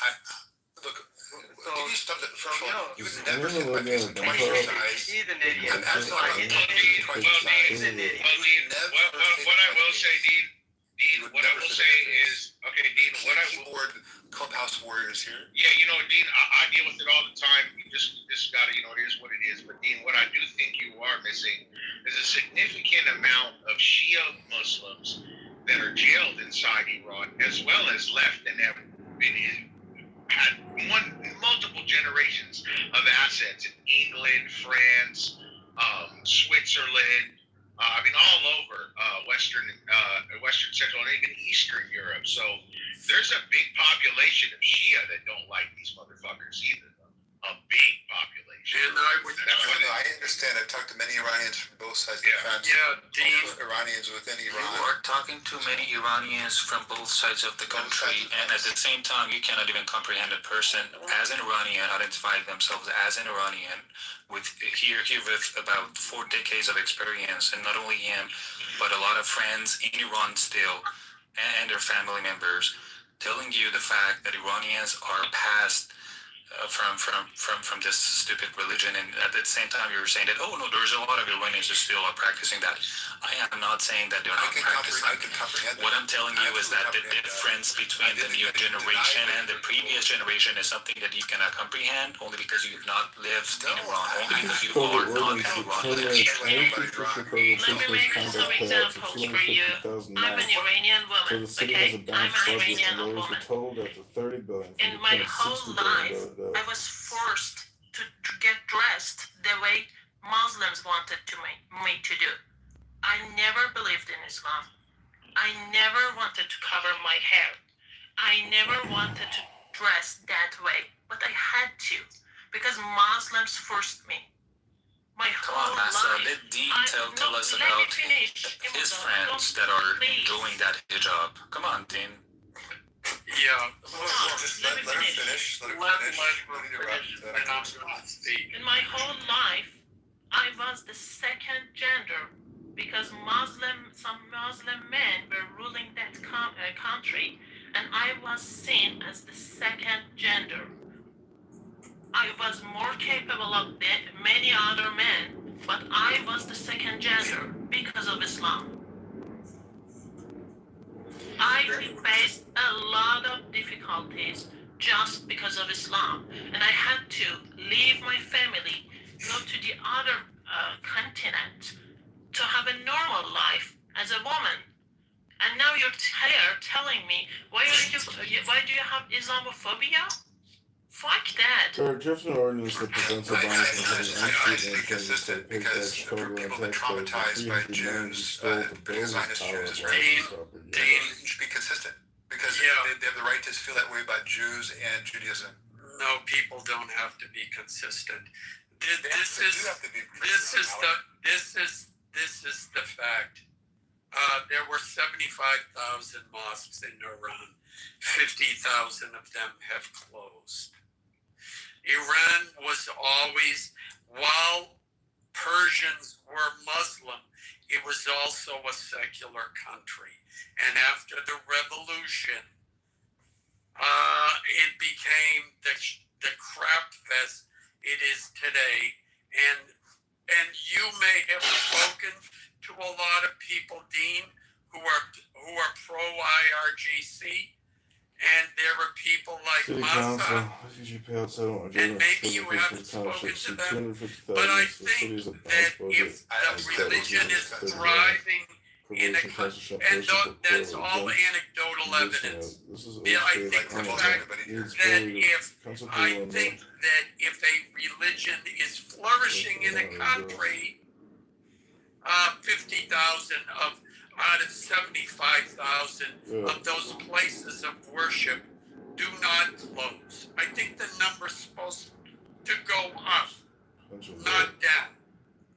So I would tend to think that Masa's sentiment is more accurately reflective of the sentiment in Iran than the people you've spoken to. Well, there's You can surveys on see this that on as my well. profile picture, Dean. Look at my profile picture. Just 32% of Iranians are identifying themselves as Shia Muslim. Just 32%. Okay? Other people in Iran don't consider themselves as Muslims. Do you understand that? Well, They don't consider themselves because you have to add Muslims. Sunni there. It's just 37%. So nearly 37 points up. There's about 40% or so. Yeah, and 60% are not Muslims. Right. The majority are not Muslims. I saw this already. Sunni, and no respectable Sunni who prays to Mecca will ever support the IRGC or even look at them or their followers. Look, I never said I supported the IRGC. I hear from both sides their reasons, their rationales. George, if we're funding 30 billion in Chicago, then how much is the non-financial spending? Which ones are the primary recipients of 30 billion spending? It's complex. A lot of it's also brought in by sanctions. A lot of the frustration is even if you had. Who says it's complex? It's very obvious. Just bring your points. Your A team. Look, if there's like 5 people against one here speaking, it's not going to be a. No, it's not. It's supposed to be free. I'm not saying that, Robbie. I'm not saying that, but Immortal keeps interrupting me. Don't cry, Dan. Don't cry. Just say. I'm not crying. Just don't interrupt. Just chill. One mic at a So time.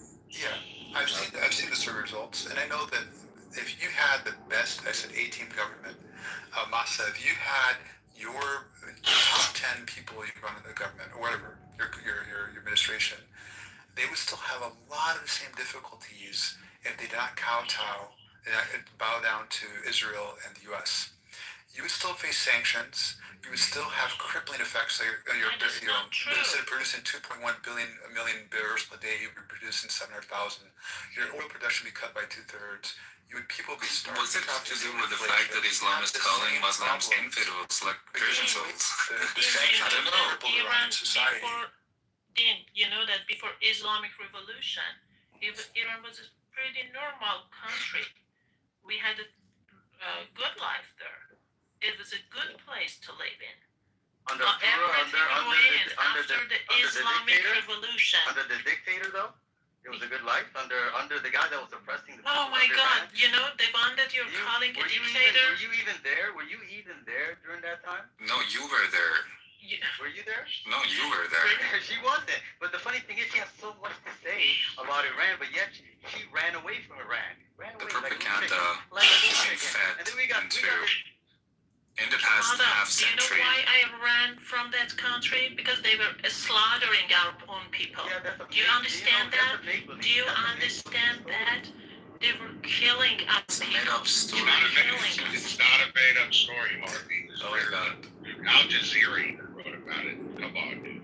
Fuck out of here. They slaughtered 40,000 people. They slaughtered 40,000 people. I'll give you that one, days. Harvey, for sure. In 2 days, they slaughtered 40,000 people. And now you're telling me why I ran out of that country? Can I get that mic for 2 minutes? Very disputed because Israel's there. They even said in a Mossad post that we're there right with you. There's so many. I need my 2 minutes and I'm gone. Did he come in with that 30,000? Then I'll leave it for Dean and Harvey to continue their propaganda. Drop site to ZTO and so forth, some reliable independent sources of news. Okay, can I get my 2 minutes now? You know what? I would like to give Immortal 2 minutes. I haven't heard him speak uninterrupted. Are we capable of that, folks? Alan, yeah, it's not fair because I'm not 120 seconds. You want 2 minutes, Dean? You can get it too. That's fine. Okay, come on, I would like if I get 2 minutes, that's fine. You've already got 10 minutes. I only need 2.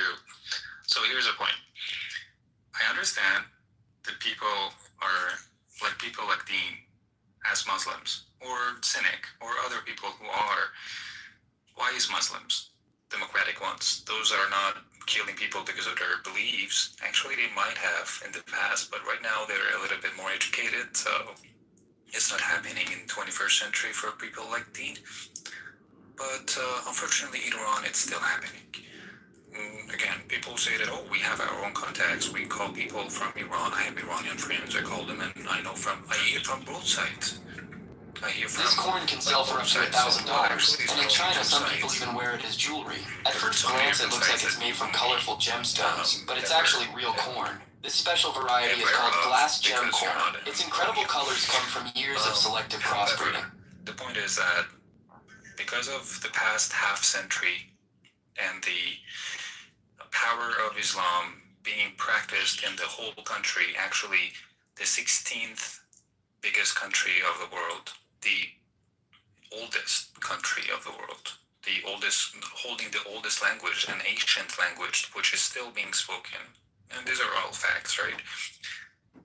The fact that Islam has been invaded to Iran 1400 years ago, and after so many ups and downs, they eventually got into the power, and they ran the country for half a century, like the way that it happened in the past 48 years.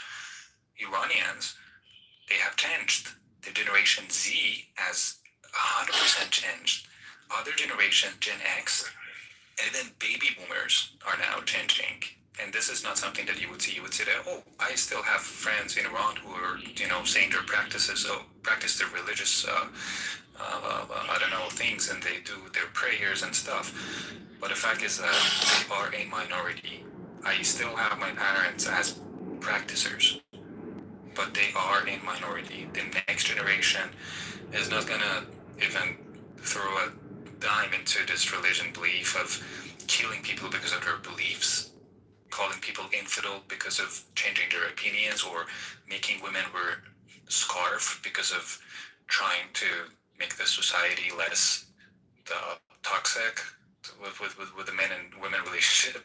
This is not happening. People in Iran, because of these iPhones, because of these VPNs that have been very popular in the past few decades, are now accessed to the media, to everything that has to be given through everything but the propaganda that regime was working on for half a century, are now aware of the rights and are now standing in front of you.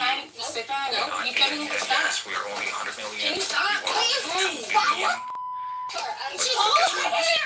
This is spreading. We're contagious. Thanks so much. Thank you for sharing This is video showing a then 18-year-old Maya Hamilton. I think it was about 3 minutes or so interrupted. Oh, okay.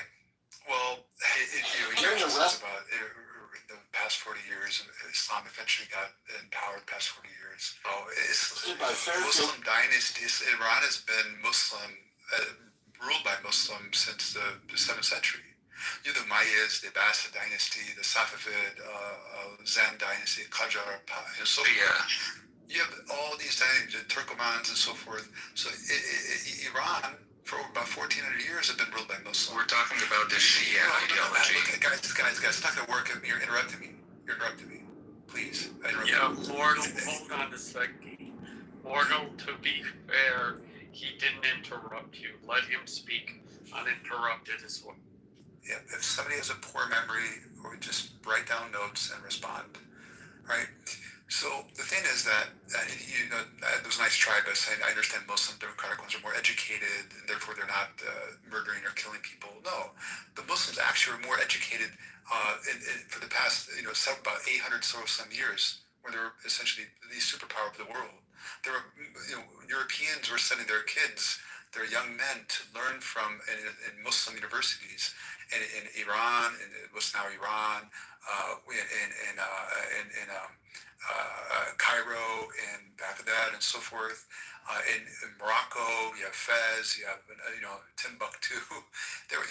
Europeans were going all over the Muslim world to learn, and they were highly educated. Many of the foundations of our phones and airplanes and so forth were because of Muslims. That's if you don't take it, take it from a woman, white woman, that be it a Christian whose name is Carla Fiorina, the former CEO of Hewlett Packard. She laid out. She said basically a brilliant civilization that spanned 800 years and so forth. And she praised it for most paragraphs. And this is the Islamic civilization from the year so and so and so so. Now the thing here is said about they're just two sides. No, I know there's not two sides. You said I would become aware of that, right? I'm not aware of that because I'm not Iranian. No, I've heard many different perspectives. It's very nuanced. I've heard from Ali also has a very nuanced position. Of course, there's not two sides. I wouldn't say that. And Iran, I think, is a very remarkable civilization. Right? It's one of the oldest civilizations. Iranians have paved the way. Many of the world's best inventions have become Iranians. And when it comes to the best Sunni scholars came from Iran. Like Bukhari, Muslim, and so forth, Imam al-Ghazali, and a number of Sunni scholars have become Iran. So now, last point, because there's more points you met, but the IRGC propaganda and so forth. Of course, IRGC. I'm not apologizing for them. I know they've done some horrible things, and using religion as some others have done throughout history amongst other religions as well, using religions to weaponize it for political gain, power, and so forth, manipulating people. It's a stronghold. Christians have used it, Jews have used it, Buddhists have used it, and so forth. So it's been done plenty of times. I think I've used about as much time as he did, so I don't need a bell for that. Dean, you realize how Iranians became Muslims? Do you know that? Have you seen what ISIS did in Syria and Iraq? That was the exact thing Arabs did in Iran and forced Iranians to convert and become Muslims. That is what happened in Iran. Iranians were Zoroastrian. They weren't Muslims. They forced them. They made them to become Muslim by killing them, by raping them. Okay? That is how Iranians became Muslim. And after that, generation after generation, Iranians tried their best to keep their own tradition. Iranians tried to have their own culture. Okay? It was very difficult. They have done a lot to save it. We have done a lot to save it. And we will not give up. And we will save it. Okay? So don't think that it's just about this for decades. No. It's been a battle for centuries. Not just for a few decades. No. It's not like that. Can I have you talk just about your previous point?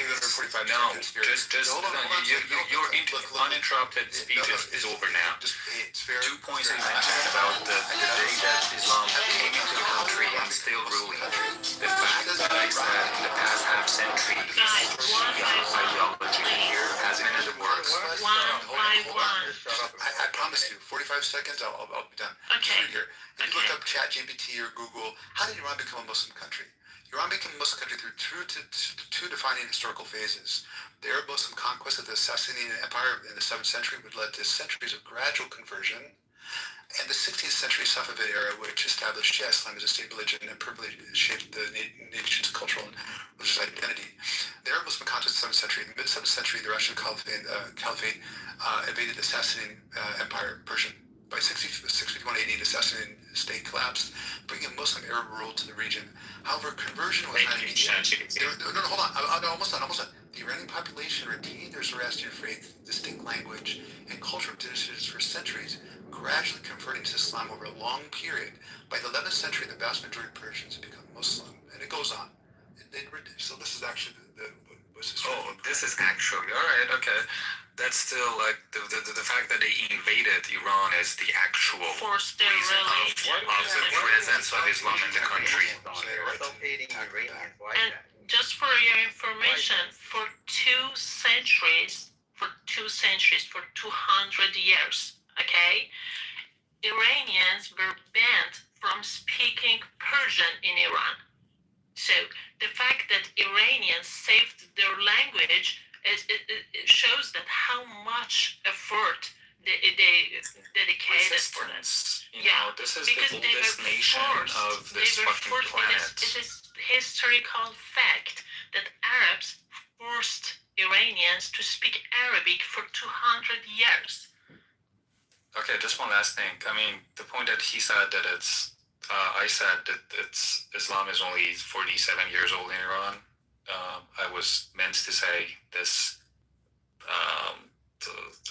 Shia ideology of working out the Holy Book of Quran, holy in your opinion, satanic to mine, as the law of the country, and to regulate everything around it, including hijab, including the blood, the price of the blood of the women is like 1/3 to the men, as in the trains, they locate women in the front and then at the very end of the train because of any collisions. Possibly you would have less paid into the insurances.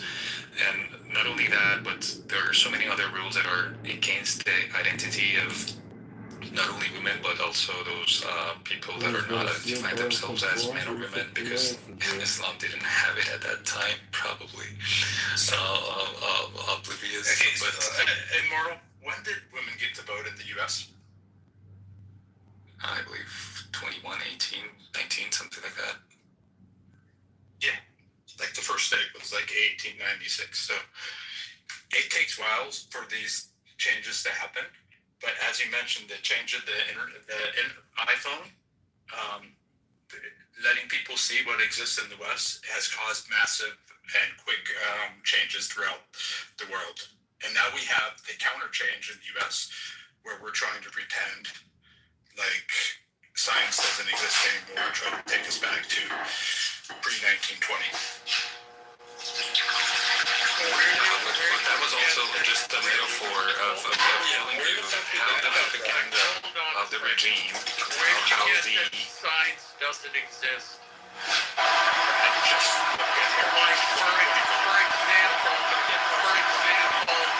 many sexes are there? Exactly. I'm sorry. I'm not going to entertain that with you. No, you made a statement. Back it up. How many sexes are there? There's two sexes and multiple different genders. No, there's only sex and gender are the same thing. Yeah, for someone that's not educated. Thank you. No, I'm very educated. Okay. Yeah, I'm very educated. Please, okay. All right. Where did you go to school? I went to school. Yeah, where did I? I'm not going to dox myself. Okay. But I can tell you this.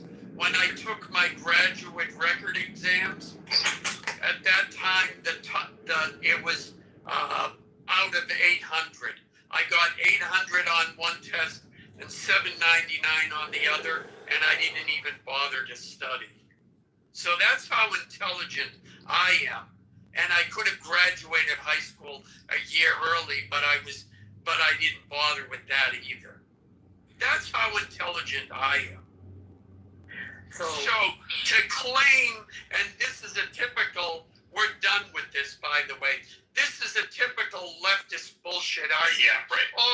If you don't agree with me, you must be uneducated, because only educated people could come to the same conclusions. Only educated people. So we're not going to entertain When's the last time you read the scientific journals on gender? I did. And then tell me, why did they outlaw gender-affirming care in the UK? Some people are writing, Mark. They changes that election. Because the numbers are proving, first of all, number one, there is no targeting of transgender people. That's a lie. Number two, transgender people are not being murdered. That's another lie. something with transgender teens, it will resolve by the age of 21. Those are the facts. Okay, but Okay. they didn't outlaw it. They outlawed it for a certain age group, and that's fine. I think. I have no. That's not my. Yeah. In any event. But Why did they take gender dysphoria out of the DSM-5? you and I can argue this another day. Let's let the Muslims fight each other. Yes, Stan. Why did they remove gender dysphoria from the DSM-5? Can you explain this, Stan? What Mayoral said that Iran just essentially became a Shia nation 40 years ago is just factually incorrect. Iran, just look this up. Iran officially became a Shia nation over 500 years ago. In 1501, when the Shah Ismail, the founder of the Safavid dynasty, declared 12-verse Shiism as a state religion. Prior to this, Iran was a predominantly Sunni Muslim religion for centuries, and we established that ISIS did not force them to convert, just like, back then Arabs did not do what ISIS did and just force them to convert. The Iranian, again, quote, the Iranian population retained their Zoroastrian faith, distinct language, and cultural traditions for centuries, gradually converting to Islam over a long period. Right? No, this is actually referenced. We can actually look at reference ChatGPT. You can look up in Google. There's references, and this historically what happened. Hey, Dean, do you think this all came about? Dean, do you think this all came about because the Sunnis got tired of reading all the dirty hadiths about Prophet Muhammad? And then they were like, we're just going to throw all these out and make our own hadiths and have series. There's no dirty, I can't say, there's no... Sunan Abi Dawud 47:17 is graded Sahih. It says, and for the woman who buries alive her newborn daughter, the mother and the baby both go to Jahannam. But that goes for the father too. They go to hell. No. It's a mother. It says, and for the woman who buries alive her newborn daughter, the mother and the baby both go to Jahannam. No. Sunan Abi Dawud 47:17 is grading Sahih. Right. It's Al-Albani. Particularly. No. The scholars address this, and the babies don't go to the hellfire. Yeah, I know, because the Quran says that they're innocent. Yeah, I know. Yeah, exactly. So you're just saying that the Sahih Al-Albani hadith is contradictory to the Quran? There's hadith. Is that what you're saying? There's hadith that contradict each other. So they contradict the Quran. This is it. Because look, if you want to learn, contradict the Quran. The Quran. Yeah, it does. Yeah, it contradicts the Quran. No. So because then the hadith contradicts the Quran. The hadith isn't as. Yeah, I just said the hadith contradicts the Quran. The Quran says the baby's innocent. The hadith and Al-Albani says that the baby goes to hellfire. What is a hadith? There's 15. It's a writing. Okay, just listen a moment so you can understand. Yes, there's the hadith that contradict the Quran. Hadiths have different grades. They go from Sahih, Hasan, How many criteria are used or needed to grade a hadith? I don't know. I just know it's graded Sahih. So is Sahih strong chain of narration or no? Very Swiss cheese understanding. Dean, let me ask you a question. Is Sahih strong chain of narration? Hold on, listen. I know. I'm just asking you a question. Just listen to Can you give me clarification on that so we can proceed? You can teach me about whatever you know better than I do. That's fine. But if you want to learn, Dean, if it's graded Sahih, does that mean strong chain of narration? Actually, there's many grades to hadith. Even the ones that are fabricated, known to be lies, are preserved. All the way from fabrication to the most authentic gradation. And each one of the class Naeem, Hasan, and so forth, and Sahih have different grades. There's 15 criteria that are established to grade a hadith. Now, sometimes hadith do contradict the Quran, and these happen predominantly to be the ones that are lesser grades. The ones that have higher graded hadiths that don't. Any hadith that contradicts the Quran is not accepted, at least either in full or in part. Okay, can you explain why this is graded Sahih? Yeah, I know, but Dean, you're saying why is this graded Sahih then? So, do you want it in the chat? There's other. There's Abu Dawud. Abu Dawud is a scholar of hadith. There's other hadith scholars who. Alright, it's in the chat. Hold on. Do you know there's other scholars? Okay, it's Sunan Abi Dawud 47:17. Amir reported the Messenger of Allah, may peace be upon him, as saying, the woman who buries alive her newborn girl and the girl who is buried alive both will go to hell. This tradition has also been transmitted by Ibn Masud from the Prophet, may peace be upon him, to the same effect through different different chain of narrators. Yes. Great. Sahi out of the bombing. Okay, so what? The prophet was wrong. There you go. So the Quran supersedes the prophet. I don't know if you understand that the hadiths don't supersede the Quran. Let's say the prophet said that. It's irrelevant. Yeah, it's irrelevant. Yeah. Because the Quran supersedes it. Yeah, the Quran. Wait, how about if it comes from the mouth of Aisha? Look, how about Sunan Abi Dawud? It can come from the mouth of the Prophet Muhammad himself. It doesn't matter. You're clearly not in a position where you want to listen. Okay, I've studied this, and I've studied it. How about Bukhari? But if you want to, Bukhari doesn't matter as much as you must be stuck in your ignorant view of first of all, hadith in general, and this particular hadith. Go ahead. Okay. Let's get back to the Sahih al-Bukhari 44:28. The Prophet in his ailment, in which he died, he used to say, "Oh Aisha." We're gonna get back to the This is narrated Aisha. So it says, "Oh Aisha, I still feel the pain caused by the food I ate in Kaiba." Who buries and at this time, who kills a child? Yes, if they don't repent. No, the baby goes to hell. It says the baby goes to hell. No, the baby doesn't go to hell. No, it says Sunan Abi Dawud 47:17. But again. First of all, there's different here. Ma'uda. There's different interpretations of the word itself, right? And also, the context itself. This is the context of Jahiliyyah. The Prophet clarified here that the person who committed this act will go to hell unless they lived to accept Islam or were forgiven. Okay. Dean, I have a question. Just for clarification. The Quran specifically, again, like I said. Yeah, the Quran contradiction. I get. There's some hadith. I said that contradict the Quran. The Quran always supersedes it. The Quran specifically, explicitly. So just throw it out if it's Sahih. Should we bomb it instead of being? Throw it out. How about Bukhari? What is a hadith? It's a writing. We all know. A writing about what? But a scholarly interpretation is the tafsir. We know. A interpretation of what? A tafsir is the scholarly interpretation. A hadith is a writing. What is a hadith? A writing about what? I've already said it's a writing. Show me tafsir. A writing about what? Okay, Dean, I have a simple. Dean, hold on. You're missing the most Ali, chill out, bro. Seriously. Like, go beat yourself with a cat of nine tails. I get it. Ali used to do that too. So, Dean, I have a question. If it's Sahih Bukhari and it's narrated Aisha and it's graded Sahih, do we accept that if you're a Muslim? No, it depends because there's some. So just throw Bukhari, Sahih Bukhari. Hold on. Do you want to answer me? An answer? Yes, Sahih al-Bukhari 44:28. Dean, I know you don't want me to read this because this one really hurts. If you want to have a conversation, you have to allow me to answer. Okay. Look, I'm going to ask you a question, and when you speak in 2 seconds, I'm interrupt you. That's not how conversations go. That's fine. I'm asking for clarification on the study. Physics, because it ties together with the Quran. Talking about politics.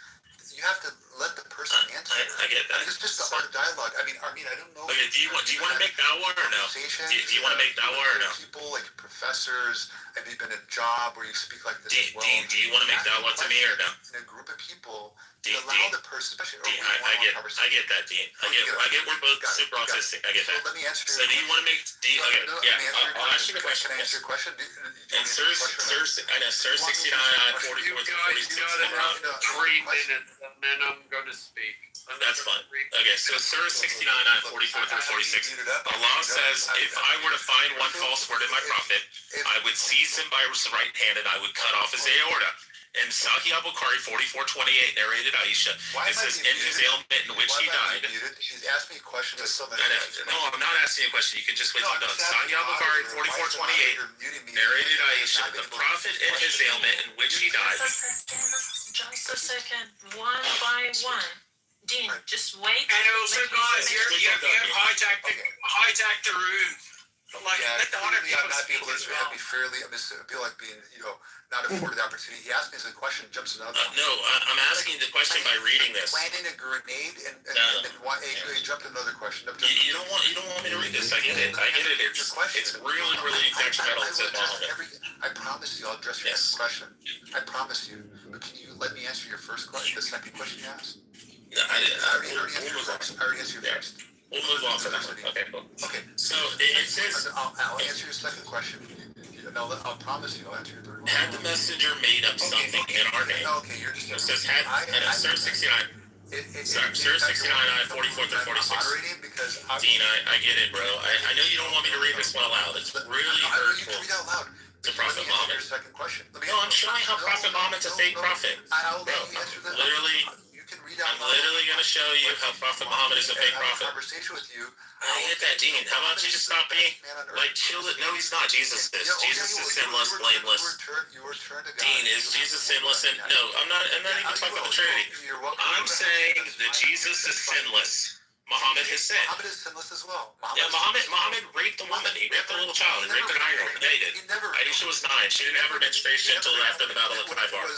When she was 15. So did God impregnate Dean, Mary when she was 12? Are you saying that Aisha was lying when she said that she didn't have her menstruation until after the prophets maybe go after the Battle of Kitover? Were they also going to hell? I guess Dean's just saying that Aisha's a liar. Bible? Is that true? All right, I'll go ahead and just read this. I'll just turn my volume all the way down so I can't hear you, Dean. Had the message, Sir 69, I 44 through 46. Had the messenger made up something in our name, we would have certainly seized him by his right hand and severed his aorta. That's Sir 69, I 44 through 46 in the Quran. And this is the hadith that attaches to it. Sahih al-Bukhari 44:28 narrated Aisha, the prophet in his ailment, which he died, used to say, Oh Aisha, I still feel the pain caused by the food I ate in Kaiba. And at this time, and I feel as if my aorta is being cut off from that poison. And the grading on it is Sahih. Jesus is more glorified than anyone in the world. His name is mentioned most often. Yeah, Muhammad died for poison. Muhammad, no. Muhammad died for poison 5 years after the Battle of Kaibar, yeah. He fell ill. He fell ill and they carried him around like a gimp. Many of the prophets. They did. They carried him around like a gimp. Hey, guys. Killed according to Jesus. He was staked to the cross. I mean, that's guys, what the Christians believe. Why are you doing what about us all the time, Dean? John, Rich. Oh, yeah, what's up? Dean, guys, listen. Somebody is texting me, and I told you you had 3 minutes. I've given you 5. Yeah, all right? Go ahead. I'm going to speak, and then you guys can go back to fight. First of all, I find it silly when people argue over what was written in a book that some people claim was written by God or a prophet of God 1,500 or 2,000 years ago. People are going to believe what they want to believe. Having said that, I want to address the point about Islam's reputation by conversion by the sword.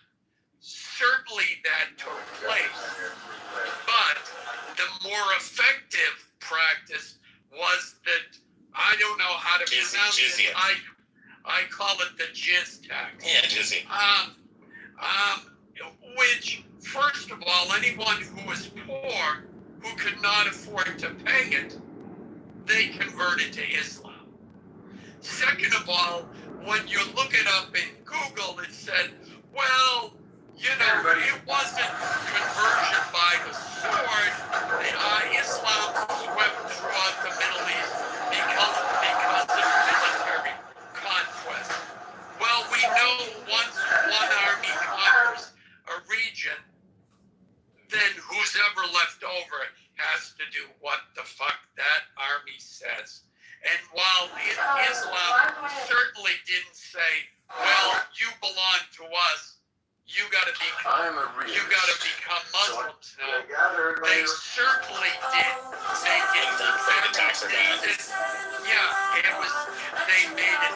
Certainly, life was much more difficult being taxed like that. And certainly, we can be sure there were social pressures that put on anyone who didn't. So now I am standing here.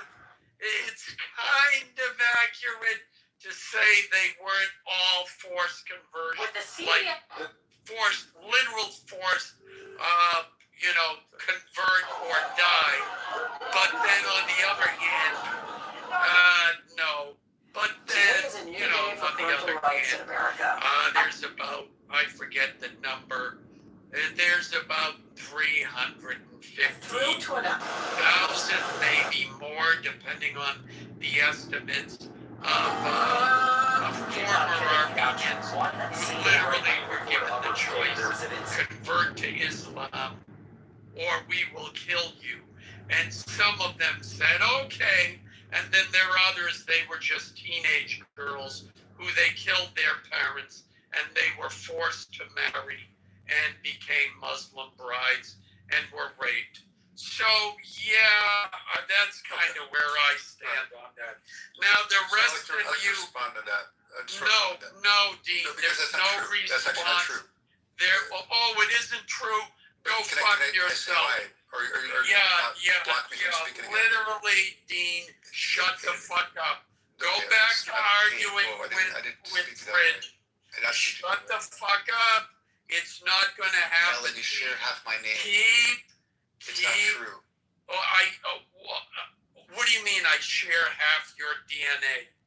My name, I said, Alan Dean. No. I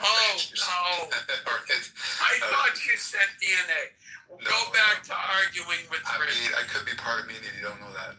Yeah, doesn't matter. Then you're, I don't know what to say. You could be, but you're not. In any event, go back to art. Okay, no need to go back to art. But here, Islam, first of all, the jizya is not a forced convert. Jizya, basically the tax was for non-Muslims that would afford them protection from Muslims. Many, particularly Jews, historically, Jewish historians, rabbis, and so forth, they sought refuge in Muslim countries from Christian onslaught. Which is 10% tax, and they did not have to fight in the army themselves. But if they were to serve in the army, then they didn't have to pay the jizya. And the jizya afforded the religious minorities protection, also access to public works, water, and so forth. So that was a tax, much less than a third or half the salary, depending on how much you make. So that was one. And if we look here, particularly about convert, well, some of the things you said did happen, of course. But if we actually look into the course of history, just how did Islam spread throughout the world? Just quick look. And I can say my own answer, but just look up through Google.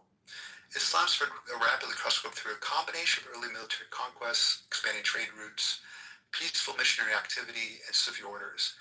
Rather than relying on a single method, the faith grew over 1,400 years through these interconnected factors, taking deep root from the Middle East to North Africa, Central Asia, and Southeast Asia.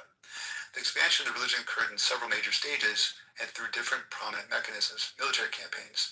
Following the death of the Prophet Muhammad, peace be upon him, in 632 AD, the Rashidun caliphs expanded outward from the Arabian Peninsula to regions like Levant, Egypt, and Persia. Arab Muslim forces conquered territories by exhausted and weakened empires. These conquests established a vast Islamic empire and an administrative elite class, providing social, economic, and political incentives for the local populations to convert over centuries. Trade and commerce. Far beyond the borders of the early caliphates, Islam spread via merchants and travelers. Muslim traders dominated pivotal commercial networks like the Silk Road in Central Asia, the Trans-Saharan, I'll finish in 30 seconds, the Trans-Saharan caravan routes in Africa, and the maritime trading networks in the Indian Ocean. As they established settlements, they intermixed with local populations, naturally introduced Islamic teachings, customs, way of life. Did you realize that you cannot read what you search on ChatGPT as the fact? Yeah, because ChatGPT is extremely biased. It has second, any type of artificial intelligence that you're using. So it has sycophantic behavior, so it bases it upon yours and your You can continue. Just a second. It's called sycophantic behavior. Just a second. Dean, oh my God. Dean, just a second. I'm letting you to speak. Just a second. I want to just mention one thing. For what I said, I have books. Okay, they're books. There are historical books that were written by Iranians and non-Iranians about the Arab conquer. Okay, I'm referring to the books, not ChatGPT, not Google. Okay, thank you. Okay, yeah. Then for us, I have books as well.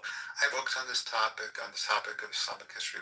I've read articles articles. I've researched this. There's papers from universities from the west to the east. So they're all referenced. I'm just providing an overview.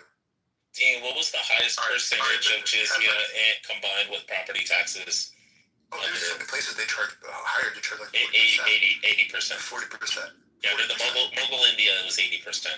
Mughal India. Land and jizya tax combined, implemented by the Muslim. How much did Mughal India? Yeah. All right, let's look at. If that was, it says Mughal India, the combined burden of jizya tax, land tax, said to exceed 20% in annual farm produce. Some extreme later accounts even mentioned as high as 33 to 80%. Oh, as high as, yeah. Yeah. As 33.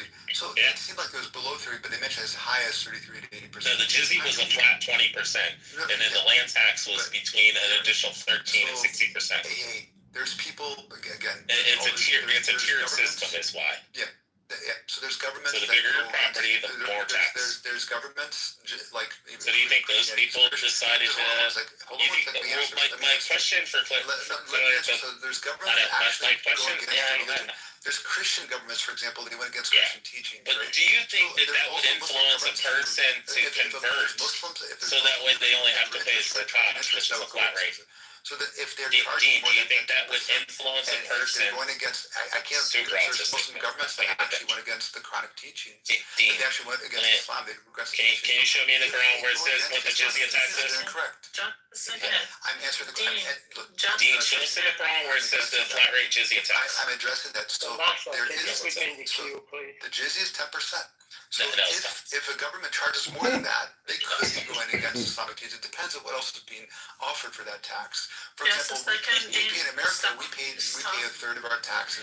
Sorry, I have to stop you because you want to stop. No, I'm trying to address what we are talking is this on people What is a black job? Like doing the thing that they were doing was discrimination. That's Donald Trump. Against some other people who had a different religion. Now you're trying to even justify that. Yep. Okay, I mean, that's what forces people to convert. You tell them they're going to pay up to 80% taxes of everything they fucking earn on their farm. Of course they're going to convert and just pay zakat. On the high end, it was 33%. Yeah, the bigger farmers, I guarantee, are going to convert. You misrepresented even. It's 33 to 80%. Yeah, and the high end, as high as, just look. So the flat rate at the time for jizya was 20%, and they had a land tax. 38%. So it's not even actually. I read the entirety of it. Based just reading English. It's 33 to 80% because you says high as, estimates as high as. So when historians look at something, they should look as high as. They look what is most likely what was charged. Here in this case, it was on the high end 33 to 80%. So no. The high end is the 80%. The high end is the 80%. The low end, when it says the high end, and it shows two different numbers. We know which is the higher number, which is 80%. 33% would be the minimum, which is the 13% land tax, 20% jizya. And then if you're a bigger farmer and you have larger piece of property, it's up to 60% land tax. Consensus or the majority of scholars believe. So yeah, going back to the jizya is not just charging 10%, you get nothing for it. No, they actually get military protection from their enemies because minorities, particularly Jews, who have a good track record in Muslim countries throughout history, have been protected. They have the rule of rabbinical law. They have their synagogues and so forth because Christians are protection from Muslims, protect them from themselves from killing them. Millions over history. Muslims like to kill Jews. We agree. Our great grandfathers Allah turned them into pigs and eggs in the desert. 6 million Jews in the past. What? That's basically. So they actually. We're going to charge you a tax of protection. Your time is up, Tim.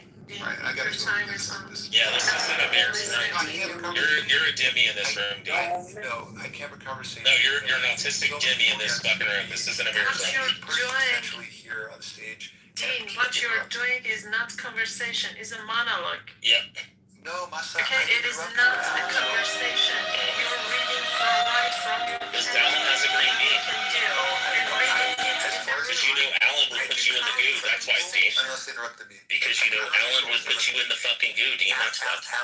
That's the only reason you got quiet. And I responded. Dean, Alan would have moved your bitch ass down to the audience if you would interrupt. Who I think has disgusting character. And I bet if they made me a moderator right now, you'd shut the fuck up when I talk too. No. Yeah, if they made me a mod, if Alan made me a mod right now, or Rafi did, and I started talking, you would be quiet because you know I moved your ass to the audience. It's the only reason you were quiet when I was talking. I didn't interrupt Masa. Yeah, because she has a fucking mod. She can have a normal conversation. She has a mod. You're proving my fucking point, you fucking retard. Immortal. What Alan did, he stepped in and said, or Masa did. Yeah, notice how you only argue with people that don't have authority over you because you're the Jimmy in this room. Dean, you get 2 minutes to speak. So what Immortal did, he spoke 2 minutes uninterrupted. And then I also spoke 2 minutes interrupted. But you can't do that. Alan made it very clear that if you interrupted, he's going to move both of us down. So I think that having a conversation here, and actually I've spent way too much time in here at this point. I'm going to go back to Amir's. No, I have. You got to go suck Amir's Indian Pakistani dick off. No clue what I'm doing for people. And I thank God for that. I thank Allah. Dean, can we talk about how Prophet Muhammad sucked his grandson out of Afghanistan? Alan, Masa. Dean, can we talk about how Prophet Muhammad sucked his grandson out of Afghanistan?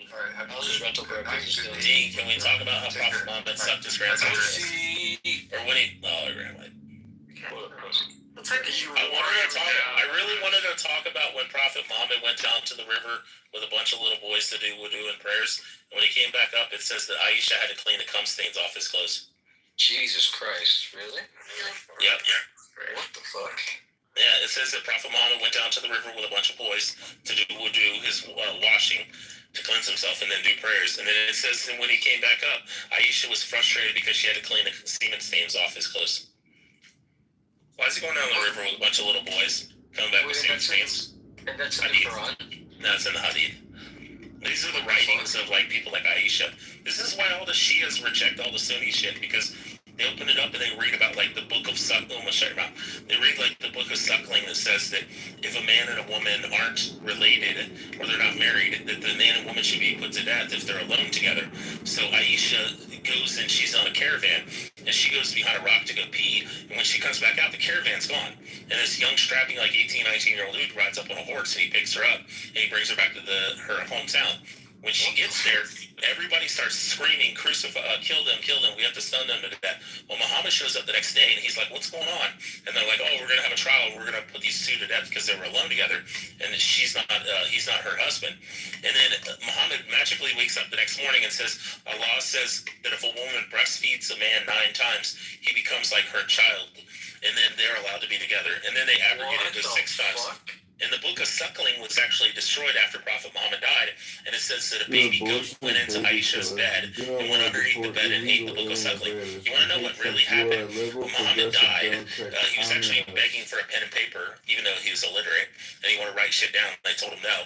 And then after Muhammad dies, where he died from poison, it says that what I guarantee happened is they picked up this book and they're like, "Bro, what the fuck is this?" And they're like, "Book of Suckling, you breastfeed a man 6 times, and then he becomes like her child, and then they're allowed to be together because family is allowed to be together."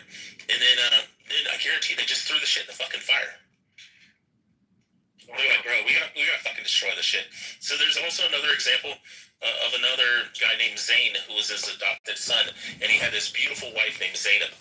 And he comes there and he says, "Oh, Prophet, I'm not happy with my wife. Her and I are fighting, and I'm just not happy with her. I want to divorce her." Well, he instructs him, "Go ahead and divorce her." And then Muhammad turns around and immediately marries her. And then he realizes that Zayn cannot be around Zainab. I mean, this is my interpretation on it. So he then abrogates and removes adoption, because he was his adopted son, which would make him like his son, his blood son through adoption. Then Zayn, who's his adopted son, would be the stepson of Zainab, which is his ex-wife, which means he could still be around her. Now, what's going to happen when the husband leaves his wife and then he's still around? You know they're still going to have feelings and they're still going to fuck. So Muhammad says the only way I can get out of this is to abrogate all adoption. So in Turkey, a couple years ago, they had the big earthquake where all those people died and shit. All those kids are not allowed to be adopted. They're not allowed to take your last name. They're not allowed to call you father. They're not allowed to accept any of your inheritance.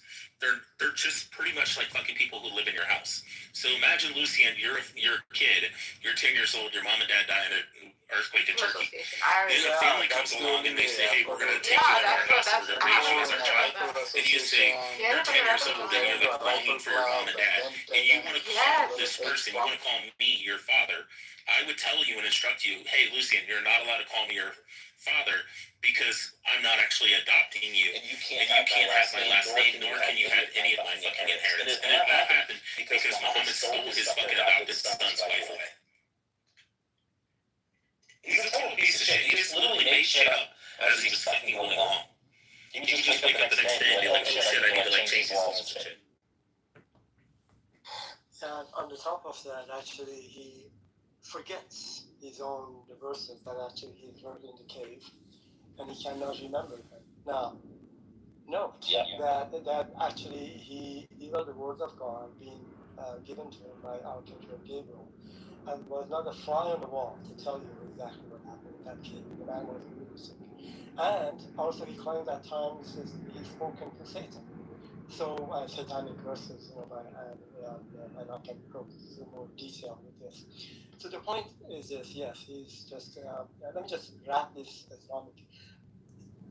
Quran, the book, does not have a single thing of value in it that has not been thought about, written, behaved, and practiced by others way before Muhammad.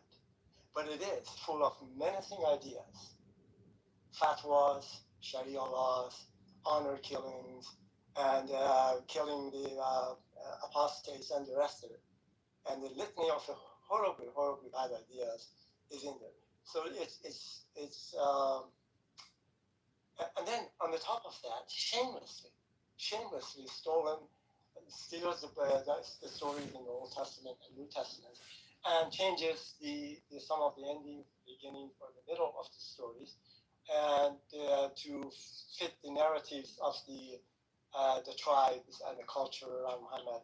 Thank you, Ali. Okay. I appreciate you for saying that. No, finish. Okay, that's fine. I accept shit. That's fine. If that's what you meant. No. I appreciate you for separating. Okay, sorry. No, that's okay. I mean, I'd like to hear what you have to say, but you just have to finish it here. No, I was saying. That's fine.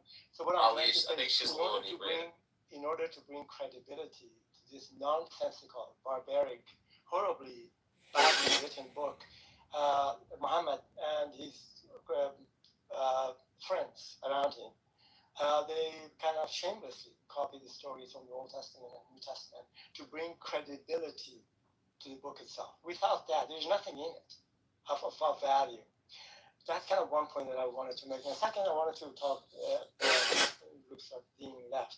The point that I think I'm trying to make, and perhaps others are trying to make, that when you mix a potion, that is, the ingredients are religion and the government, the results are horrifically bad. This is particularly true in the case of Islam.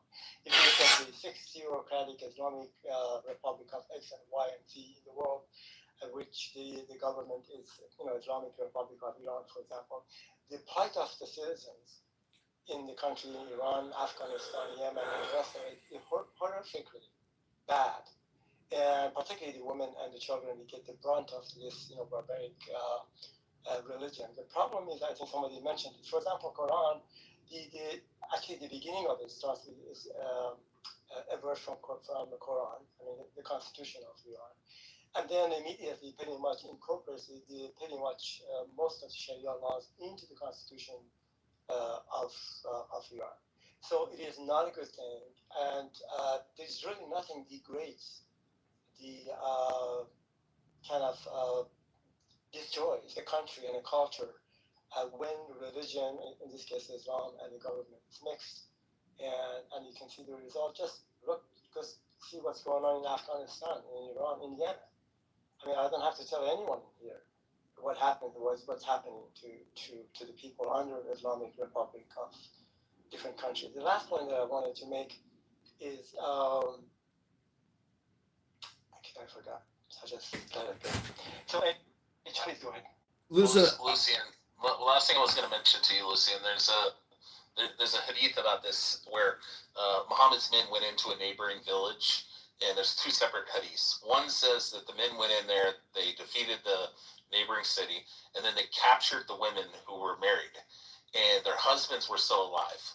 And then one of the hadiths says that they wanted to have sex with the women, but they knew that they were thinking that that would be considered adultery and rape because the husbands are still alive, and they're forcing themselves upon the women.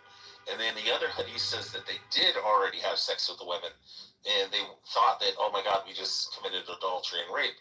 So then Muhammad goes and wakes up the next morning, and he gives 424 in the Quran. And this verse says, and for the woman, I'm sorry, hold on, I'm trying to remember, dang it. I'm sorry. Do not commit adultery except for those whom your right hand possesses, and all others are permissible as long as you pay the dowry. So what it's saying, simply, is that he wakes up the next morning and creates this verse in the Quran that says, yes, you can have sex with these women, even if their husbands are still alive, even if they're still married to these men, as long as you capture them in battle with your right hand. You can have sex with them. And any other women outside of that, you have to pay a dowry and marry. But you can just literally capture sex slaves and have sex with them as much as you want. You also heard Dean talk about the charter of. Are you here? Hello? Yeah, Alan's there. Hello? Because I want to go, so I just wanted to. Oh, just go. You can Irish goodbye here. I'm here. Don't worry about it. John, chill. Well, I'm just saying that Dean. Oh my God, John, chill the tism. Hello? Hold on, Norm. Are you going to stay here for a minute, or are you going to bounce around? I can stay, especially if you need me. Yeah, because I want to match you up, but don't. That's okay. I was going to say that the former speaker. We were talking. You're acting like really muffled, though. Hello? That's better. Is there a topic or a cue? Yeah, we were roasting Dean, that sociopathic Islamist piece of shit. Is that? Can you hear me? We're talking about the white convert Dean. I don't know if he's white or not, but he's into the. He is. He's a white convert. I've had a conversation with him. What happened to my turn, guys? Hi, Elnora. H, you can go first. Guys, let H go first. She's a girl. Go ahead, H. Thank you. I appreciate that. Thank you guys so much. No, I just wanted to say, I 100% agree with what Ali was saying. Like, a lot of, you could see, in the UK, with the whole, Pakistani situation, the fucking race. These people need to be shipped the fuck back, straight up. It's hero. People also have to separate culture from religion at the same time. 100%. When it comes to, certain, crimes against humans, throw away the fucking key. Raping women, that's crazy. I'm sorry, Pepe, you were talking about it the other day, and I'm like, yo, that's fucking insane. Yeah, Normal, did you guys hear about this in the UK, what's happening? Yeah, rape. About the UK, Pakistani ring with the rapists and stuff? Yes, of course. Yeah, and then obviously coming in from other country and all the Europeans said, go home. Oma, look, your husband's the same height as you. And Oma, I apologize. You are an asshole. If you are kicking me, you're high, so you're short. So you are lame, gay, and jealous of me. But Oma, can I say something? Okay, I apologize for not responding to you. No, you cannot say something to me. Say it in the back channel, baby. Okay, but you came from me. I just wanted to tell you, I didn't. I'm a lady boy, so what the fuck are you? Oh God! Oh my God! Anyways, how's everybody doing tonight? How are you, Ali? How are you, Abnormal? American understand. Some of us are trainer than others. You can't control for that. American understand more asshole gay ass. Stop lying. So I wanted to make a last comment here. Norm, is that okay? I was making a couple of comments, and this is the last one I wanted to make, and I forgot to make it. Oh, hi. And the dean actually was saying that, and Muslims do this all the time. They said, look, don't blame it on Islam. Just blame it on people who are using Islam as a political tool or mechanism to lead people. And so, in a sense, they are saying, the Islamic Republic of Iran and Hezbollahs and Houthis and ISIS. These are bad actors. These are people, they're not good Muslims, they're bad Muslims.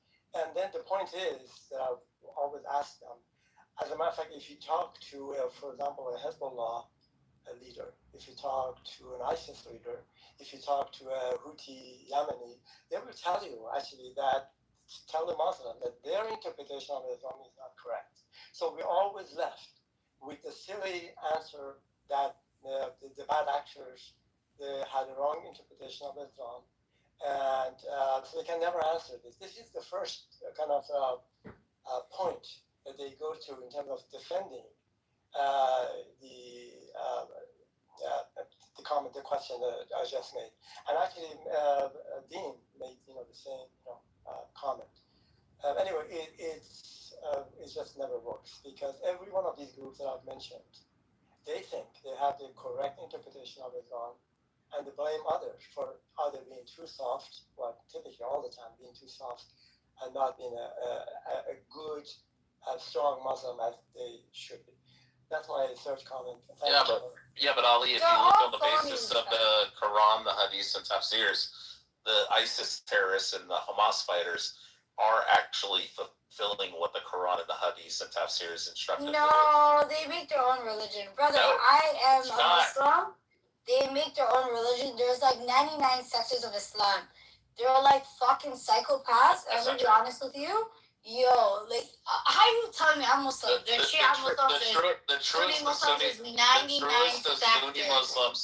truth the Sunni Muslims are ISIS fighters. There's 99 sectors of Islam. And there's like psychopaths. It's the same way. It's like me saying, no, can I be honest with you? Hey, buddy. And the one are right, which is ISIS.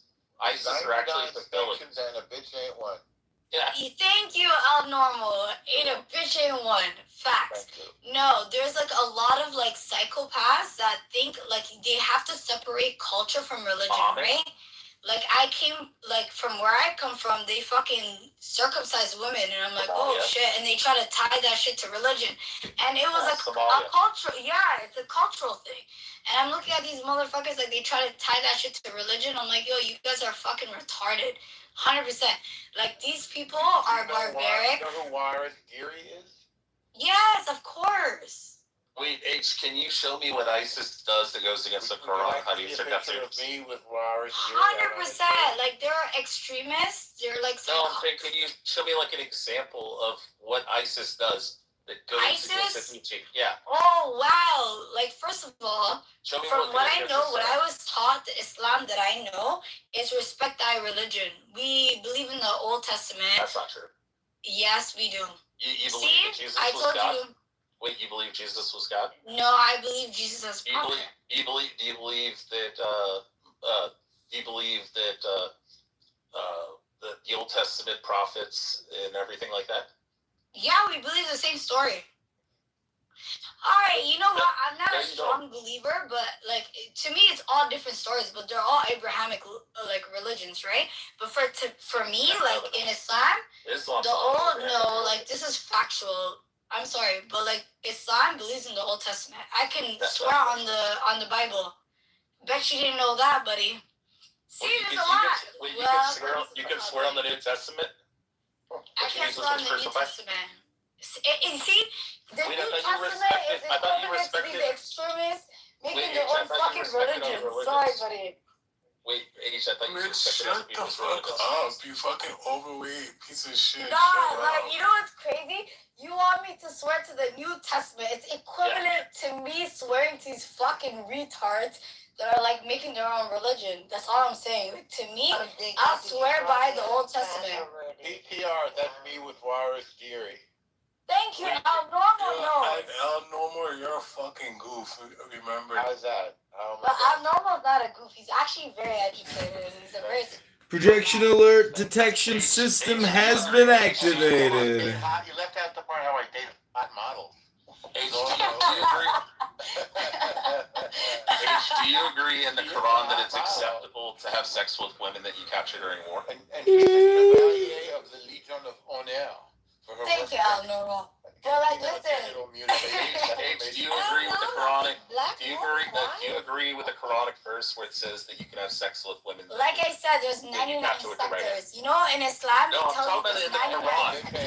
In the It's not in the Quran. Please pull it up. 424. Please pull it up. Do not commit adultery except for those whom your right hand possesses. Roman Catholic Empire. Let's be honest. It's in the Quran, 424.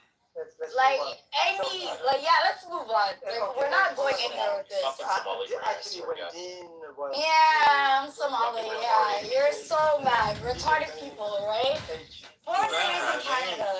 Sorry, buddy. Smarter than you, fucking goofy ass Yeah, bitch. but I know your Quran better than you. Yeah, I'm sure you do. You didn't pull up the one verse, you fucking goof. 424 in the Quran. Recite it. Except for those whom your right hand possesses. Yeah, and recite it from the Old Testament, you fucking goofy. She's also putting her fucking Quran. Yeah. Hold on. So what I wanted to do... Go ahead, Ali. I wanted... Something is on here. Anyway, I wanted to bring us to a much recent kind of a hadith and interpretation of Quran. This is by Ayatollah Khomeini. Actually, he is the leader of the Iranian Revolution and the Buddhist. So I wanted to kind of, he wrote two books. Norman, you're hot mic in. He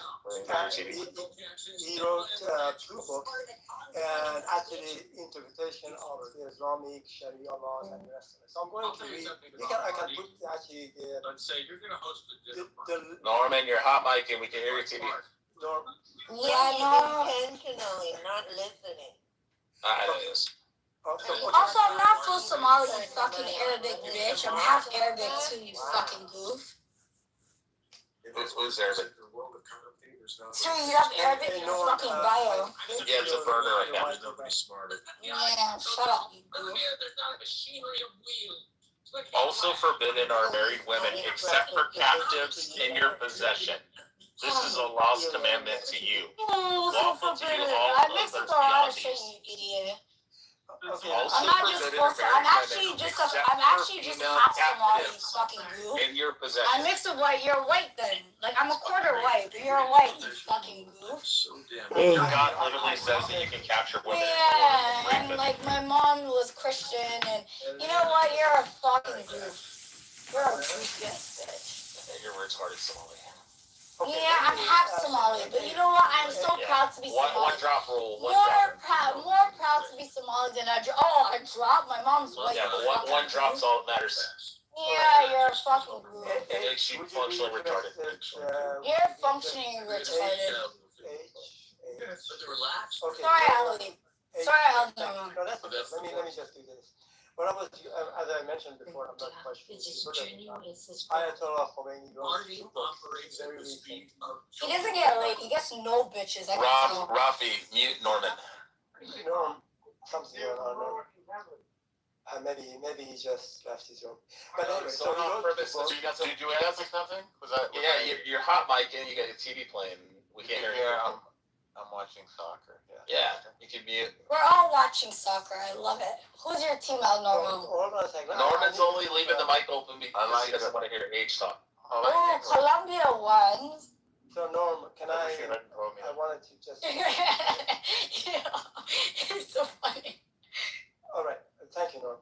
So anyway, I have to repeat. Anyway, the point that I'm trying to make, these are Ayatollah Khomeini wrote two books. He presumed to be similar to the rest of the scholars, which Dean was, pounding on his chest and talking about various hadiths. So the man wrote the book, and I will put the link in the chat. So I'm going to read some excerpts from this book. Here we go. This shows you the level of stupidity actually, I can't even find words to describe this. Here we go. A man can have sex with animals such as sheep, cows, camels, and so on. However, he should kill the animal after he has his orgasm. He should not sell the meat to people in his own village, but selling the meat to a neighboring village is reasonable. If a man commits the act of sodomy with a cow or a camel, their urine and their excrement become impure, and even their milk no longer should be consumed. The animal must be killed as quickly as possible and burned. And this is the last one I'm going to read. And just 2 books, this kind of a nonsense. And anyway, next one. If a man sodomizes the son, brother, or father of his wife after their marriage, the marriage remains valid. This is the kind of garbage that the leader of the Islamic Republic of Iran, the head of the revolution, the man that some the Shia Muslims and some of them in Iran to look up to, or at least they did. This is the kind of nonsense or hadith that we are talking about. So what I'm just trying to tell you, there is not a single thing of value in any of these, the book Quran itself, or the hadiths written in here.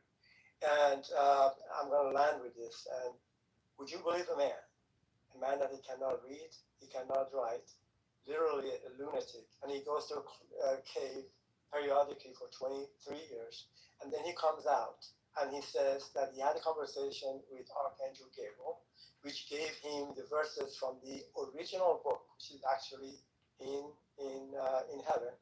And then there was not a fly on the wall to tell anyone actually that he was telling the truth or not. As I mentioned before, he cannot even remember his own verses. Also, he claims that he has had discussions with Satan at the same time, which completely, entirely takes the credibility away from him in terms of having actually a discussion with one of the 3 archangels, Archangel Gabriel. This is the kind of nonsense we're talking about. I'm going to land with this. Islam, which is not actually a religion, it's really a cult, which has shamelessly stolen from the Old Testament, New Testament, to give the book some level of credibility. And even that project has failed miserably because it has produced the menacing ideas and the behavior that we see right now in the world, which is shameful. And that's all I want to say.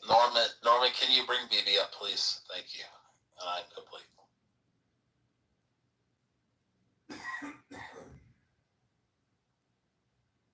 Norman! Nigga, shut up, bro. You and shut the fuck up. I hope you die, babe. Fucking goofy ass niggas. I can't fuck with you guys. Honestly. You want to respond to H? Stupid ass nigga. Also, we're not big on the N-word in here. I don't give a fuck what you're big on. You're a goof. Alright, so in Quran chapter 4, verse 24, also forbidden are married women except for female captives in your possession. It means you can fuck female captives. Oh, take it easy there, Rich. That's what it says in the Quran. I'm literally reading the Quran. Be profane. Okay, it says also forbidden are married women except for female captives in your possession. What do you think that means? I just said don't be profane. I'm only using extreme language to convey. What about the Slavic slave trade, the Euro-Slavic slave trade? What about the transatlantic slave trade? Are you doing what about I'm not going to argue with the ignorant motherfucker, but it's okay. You know what? How about we have a competition? Let's see who's hotter. You post your picture, I'll post mine. Wait, are you doing whataboutism now? Oh, God. I'm not even going to argue with the ignorant motherfucker. Sorry. We already know what you look like. You're probably... Yeah, I'm pretty hot. I don't... there's people that can confirm on the app. What do you look like? Let's see. What's your ancestry? You know what? It sounds like you're just like a mad motherfucker that lives in a basement that pays for OnlyFans. Hold on. Pause. You sound like the motherfucker that plays video games in their basement, that pays for OnlyFans, jerks off in their basement, and watches the streamers. I don't play video games. Sorry. You sound miserable. But you know what? I wish you all the best. Seek therapy. Brother, I wish you all the best. All right, let's compare photos. Because we know you got a big forehead and a fucking... Oh, let's go! Ooh, baby boy, I don't have a big forehead. You're Somali. Go ahead and post your photo. Let's go, let's go. Mine. You post your picture, I'll post mine. I already did. PTR.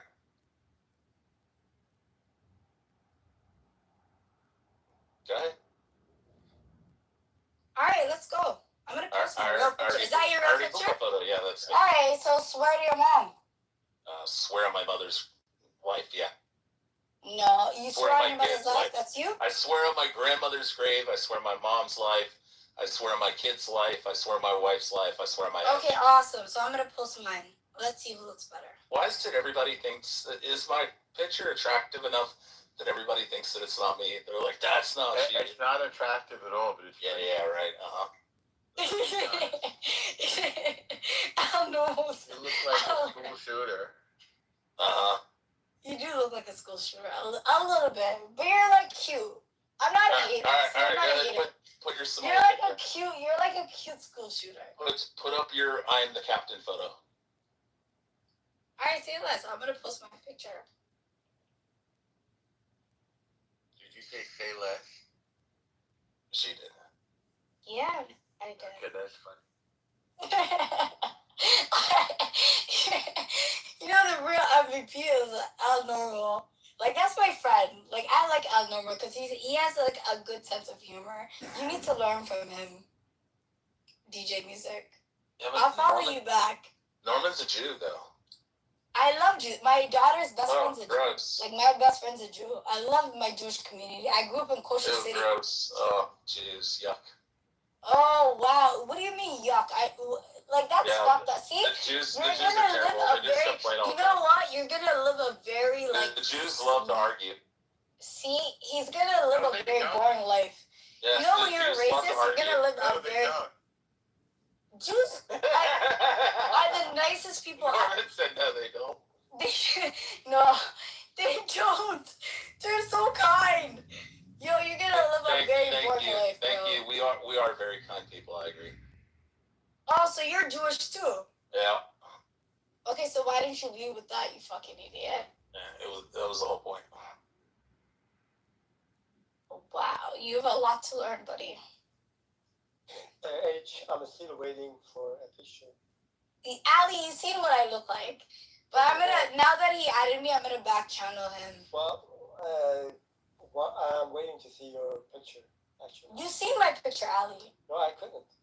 No, but you seen my picture before. But I'm not gonna put it on the full fucking stage. I'm gonna exit the chat and then you guys can see it and then I'll come back in. Cool? Okay.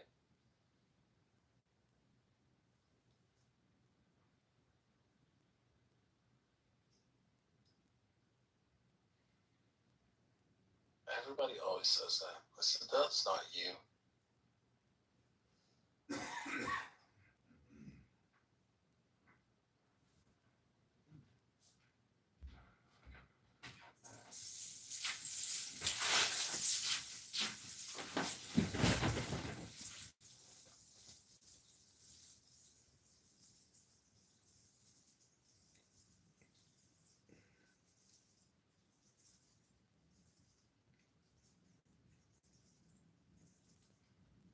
Hello? Hello, Norman left.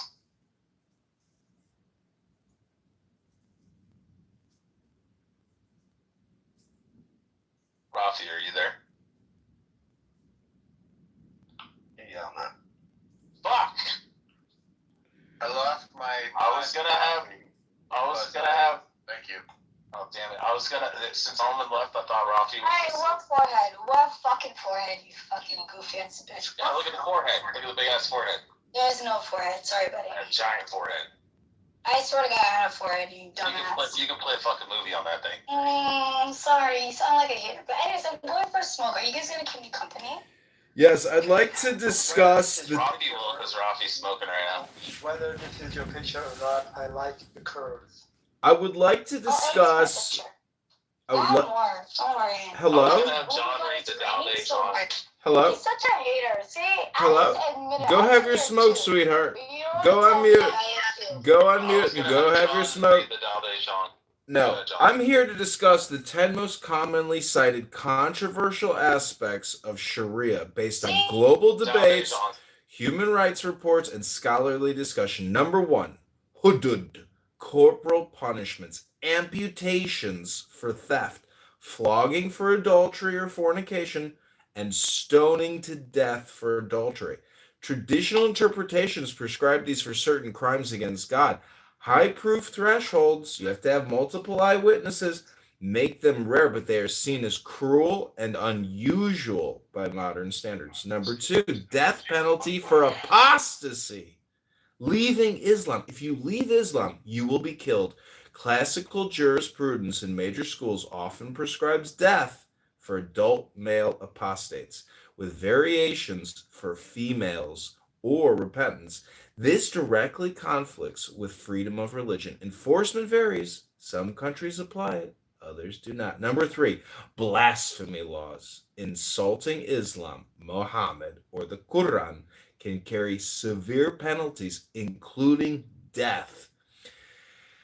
This restricts freedom of speech and expression. Number 4, gender inequality in family and testimony law. Women often receive half the inheritance of male siblings. A woman's testimony may be worth half a man's. Show me Uzbekistan versus Colombia.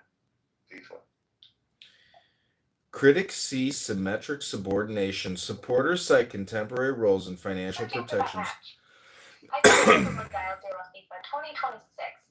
I told you should have done the Dao De Jong. Colombia game right now. You don't listen to him. The Dao De Dong. Number 5, male guardianship and mobility restrictions in strict application. Saudi Arabia historically, Afghanistan under Taliban. Women may need a male guardian's approval for travel or work or marriage or certain medical decisions, limiting autonomy, education, and employment. Basically, women are slaves. Number 6, harsh. Oh no, that's propaganda. I was in the Middle East. I went to Saudi Arabia. I was partying. I can show you videos. Okay. From Somalia, he's reading. Please hold your comments till we're finished. Go smoke your cigarette. Number 6, harsh treatment of LGBTQ plus individuals. Same-sex acts are criminalized with severe punishments, including death if you suck a dick or put a dick in your booty hole. I've seen a guy Under traditional interpretations, viewing them as sinful. Number 7, child marriage and restrictions on women's divorce. Permissibility of marriage to prepubescent girls based on Aisha's marriage in Hadith. And barriers for women initiating divorce contribute to concerns over consent, child rights, and gender-based violence. Number 8, discrimination against non-Muslims. Historical dhimmi status involves special taxes, jizya, restrictions on building places of worship, and unequal legal. Smoke your cigarette, honey. Go on mute. Modern applications vary, but critics point to second-class citizenship. Number 9, jihad as armed struggle. While jihad broadly means striving, including personal improvement, rules for offensive, defensive, holy war, and classical fiqh are controversial in the context of modern international law and terrorism justifications. This is the last one, number 10. Overall supremacy and incompatibility with secular law and democracy. Some interpretations hold Sharia as divine and superior to man-made laws, including leading to debates over integration in pluralistic societies, theocratic governance, and conflicts with constitutions or human rights treaties. Important context. Many Muslims and reformers advocate contextual, modernistic interpretations aligned with human rights, emphasizing justice and mercy over literalism. Harsh penalties are often not enforced due to evidentiary bars or secular reform. Public opinion among Muslims... Where are you reading this from? I'm reading it from Uranus. Please finish smoking your cigarette and go on mute. I finished smoking, but where are you reading this from? All jokes aside. I just told you I'm currently on the planet Uranus.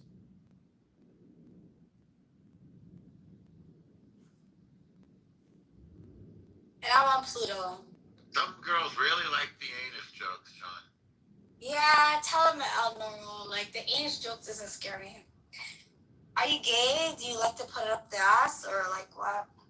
Are you asking John or me? I'm asking Book. He said Uranus, so I want to know what's your fascination about the anus? Oh, there's no fascination. We're into astronomy. Oh, is it being serious? It's a planet. Oh, I see it as Uranus, like your actual anus. So you're obsessed with anus. Hey man, I'm obsessed with whatever. I hear you. Well, Some women can derive great pleasure from that. El Normal, you know what they say? If she smokes, she pokes. Over there, and I can see why men are into it, and they fight with their sexuality, like Book. Just say you want to fuck a bitch in the ass. Just say that. Well, if she smokes, she pokes. I'll smoke weed, buddy. I know. It only takes a cigarette to poke. Right. Whatever you say, Book. Well, all communication is projection, so without further ado, if she smokes, she pokes. And hypnosis. Don't forget, all communication is spam. We're living in the worst communication spam epidemic we've ever seen. Every single day, the Democrat industrial complex puts out 100,000 tons of lies and propaganda and spam. It's so unbelievable. I'm 100% convinced that politicians are just video creators. They don't actually do anything. They lead nothing. All they do is create spam videos all day, every day, and they release it on a calendar, on a schedule, all day, every day. It's nothing but spam, and it's destroying us. Every day, John. Well, it takes one to know one. It takes one to know one. Aren't you contributing to that? That's one thing I'll agree. The politicians are like fucking retarded. Like whoever listens to them are like super retarded. And there's like people that are super passionate. They're like, yeah, Republican this, Republican that. They're all in bed together. Sorry to break it down to you guys. Trump's the greatest president of all time. Trump is iconic. The man wants to be on the $200 American bill. I rate that. Actually, his signature is going to be on all U.S. currency. Iconic. Did you see we have a new Federal Reserve chairman? Chairman Powell is no longer with us.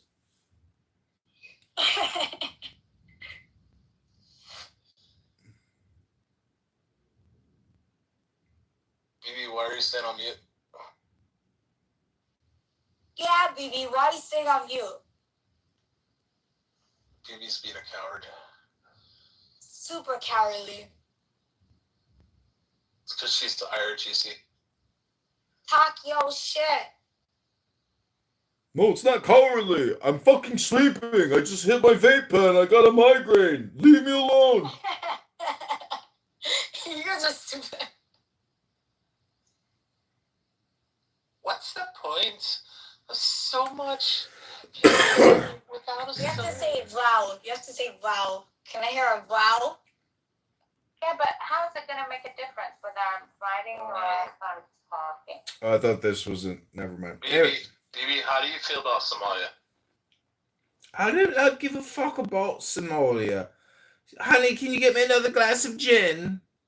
So, honey. My question is, if we think that separation of state and church is a good idea, why don't we think that separation of state and economy is a good idea? Because, for example, in Chicago, we're $60 billion in debt, but the mayor is passing out $1 billion tax subsidies. Hello? What state are you in? I'm in Chicago. It's next to Uranus. It's next to Uranus. How did you feel about the Knicks winning? The rack? Oh, I don't follow the basketball. People are very excited, so I'm happy for them. But the point is, if we think Sharia is a shitty system, why do we think the combination of state and economy is a better solution?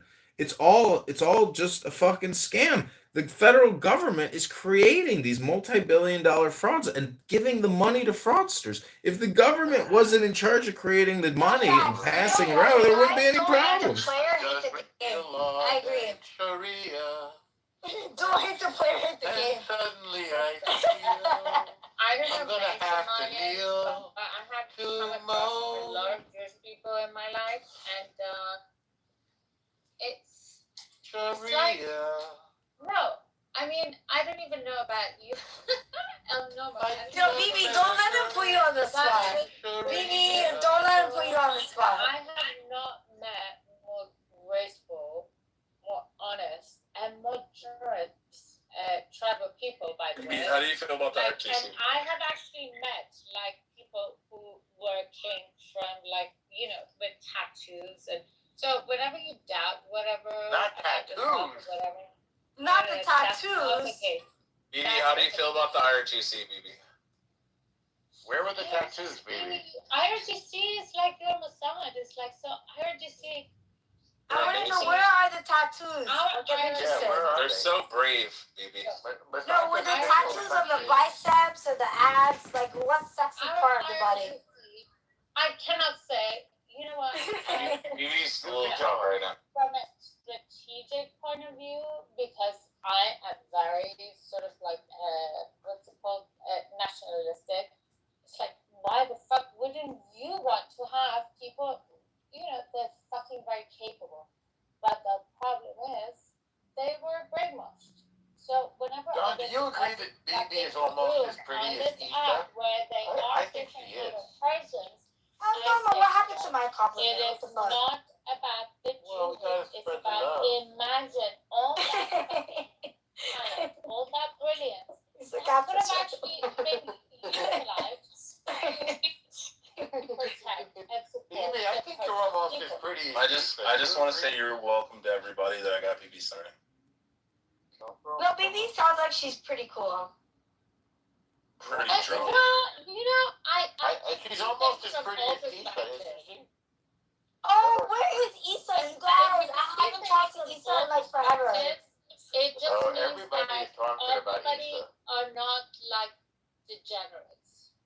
I think the IRGC are degenerate. By the way, they've been like somehow conditioned. They could have been like, they could have also been like super brilliant. The Jews also, they're not conditioned to think like everybody's against them. They could also just, benefit but also so with the Jews, they choose a host and then they like benefit like full on, but they benefit because they think for whatever reason they're going to get something back, and it's not paying attention or whatever. But for me as a Persian, I'm like, you can fucking do that on your fucking own, and now you fucking have your own fucking country. I believe in you. I don't believe that there's anything bad. In you. Anyway, you might not, but I When say it's the dark, same when it's thing, cold, not like night, maintenance. I believe I'm like, in you. Okay, wait, let her finish. Ali, be nice. Oh, come on. She'll be finished tomorrow. Yes, Elle. Okay, Al, no more. Your picture is so. One thing that I find peculiar about you. Your picture is so funny. I find very peculiar about you. She's like, party. She likes to talk. What is he? What is she, Ghanaian? What'd you ask me? No, but it's. What is she, Ghanaian?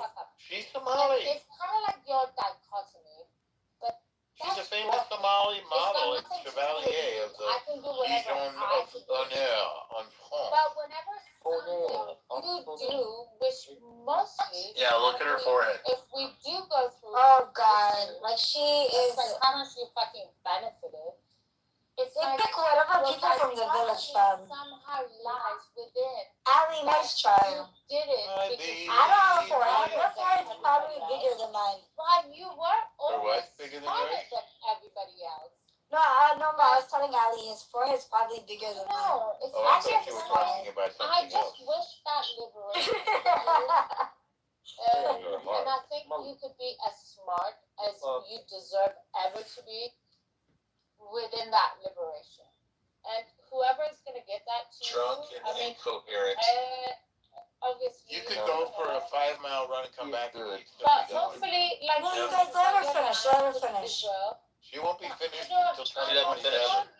You can't. But then it's everybody Moshiach will come before she's has finished. to have that self-awareness about themselves. Then you also will be demanded that. Norman, do you think that her, you know what smells like alcohol?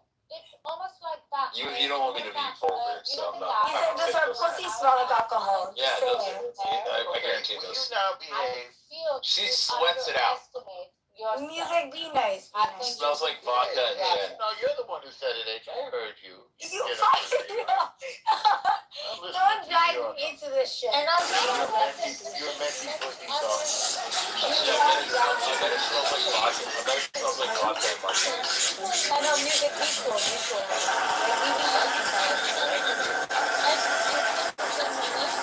No, I don't think so. But for you,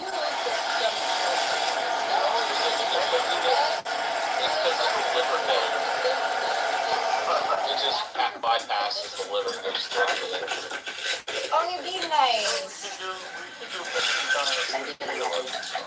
It smells like rubbing alcohol. What do you guys think of the flat earthers, guys?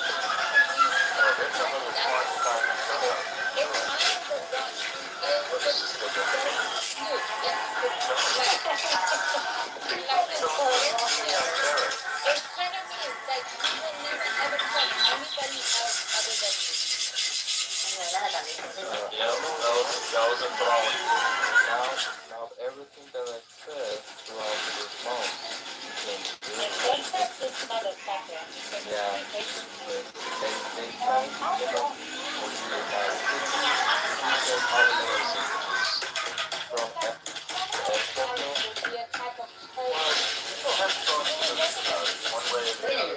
Shalom Aleichem.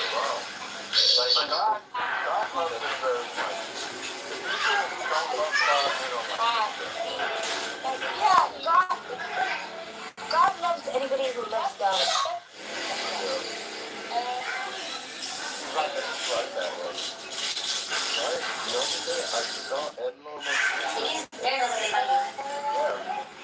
You were hanging out. He's actually still alive. We went to Coney Island. He's on the island somewhere, right? Coney Island, yeah. We're riding on the roller coaster together. You guys, can we move on from this? Like, can we have a fun conversation, guys? Yeah, they was probably touching each other arse, you know? They're Oh yeah. No, let's move on. Like, this But we is were thinking of boring. yours though. Yeah, Emma, well, how do you feel about losing the war? Oh my God, can we talk about science? People you No, don't I hope there is so we fucking don't, but I'm value happy in the that we way didn't. that you can actually break broken heart and The get stuff RNGC really needed to get his ass kicked. that Now I'm kind of glad that we were the ones if to you do it. actually manage to Yeah, do that, Emma, Can more. we, you you guys? to do that because it is not only about you, it's I not think only we'd be about very them, proud of. Don't you agree? it's about something. Yeah, You guys, can we move on from this? Can we like have like an actual fun conversation? I'm having And the fun. time, but that is a fucking major responsibility. And Can I go back to pussies that smell like vodka? and it's got nothing to Yep. do. It does. Oh my Smells like God! rubbing And alcohol. you guys wanna blame me for saying it? You guys are fucking Norman, assholes. imagine putting your face down there and it smells like rubbing alcohol. Dude, you did very graphic. A level How else are you gonna smell it, Norman? What? How else are you gonna smell it?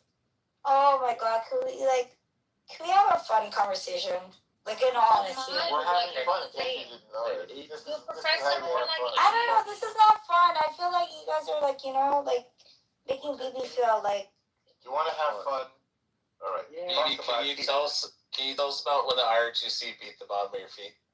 Oh my God. She was at a party or something. BB likes it when we talk about Issa. That's her secret crush. Let's talk about Issa. Okay, So, anyway, which team do you think Issa likes in soccer? to celebrate, guys, celebrate Which the deal. team do you think Issa likes in soccer? Switzerland? Either Spain, Switzerland, or where the fuck she come from? Or Guatemala? Guatemala, yeah. Yeah, if you say what's the fuck from, you can say this. Panama. Immediately. Colombia. Guatemala, yeah. Yeah, Israel is the most what the fuck country ever. It's a great, yeah, what the fuck? It's so amazing. I agree. Yeah. Like, what the fuck, man? I can't believe this place is so But amazing. Ali, it's not that I don't like it because it's more that I don't like it because I don't like it for myself. Ali, Israel is the second greatest country on earth beside the U.S. You guys, can we like have a different conversation? Because this conversation is triggering people. Unsustainable. Okay, fine. I'll come back later when you guys are having a fun conversation. Okay. It depends on the day, Rich. Sometimes I feel like Israel's better than the U.S. Come on. Music, normal. Yeah, but this Ali, Bibi. country We all like be cool. We're the coolest. Yeah, Ali, can you see the We all like have a normal conversation. We're the cool cats of Clubhouse. Yeah, but like between Ali and I mean, we'll like disagree around majors actually. Yeah, but we both. Ali, I love the fact that Iranians are begging to get bombed. It's amazing. Oh, God. Ali, you're such a pacifist cuck, Ali. Yeah, shut the fuck up, boy. Such a pacifist cuck. Where do you think we should hit them next? Still talking. Everywhere. Well, let's start someplace. Thermonuclear weapons.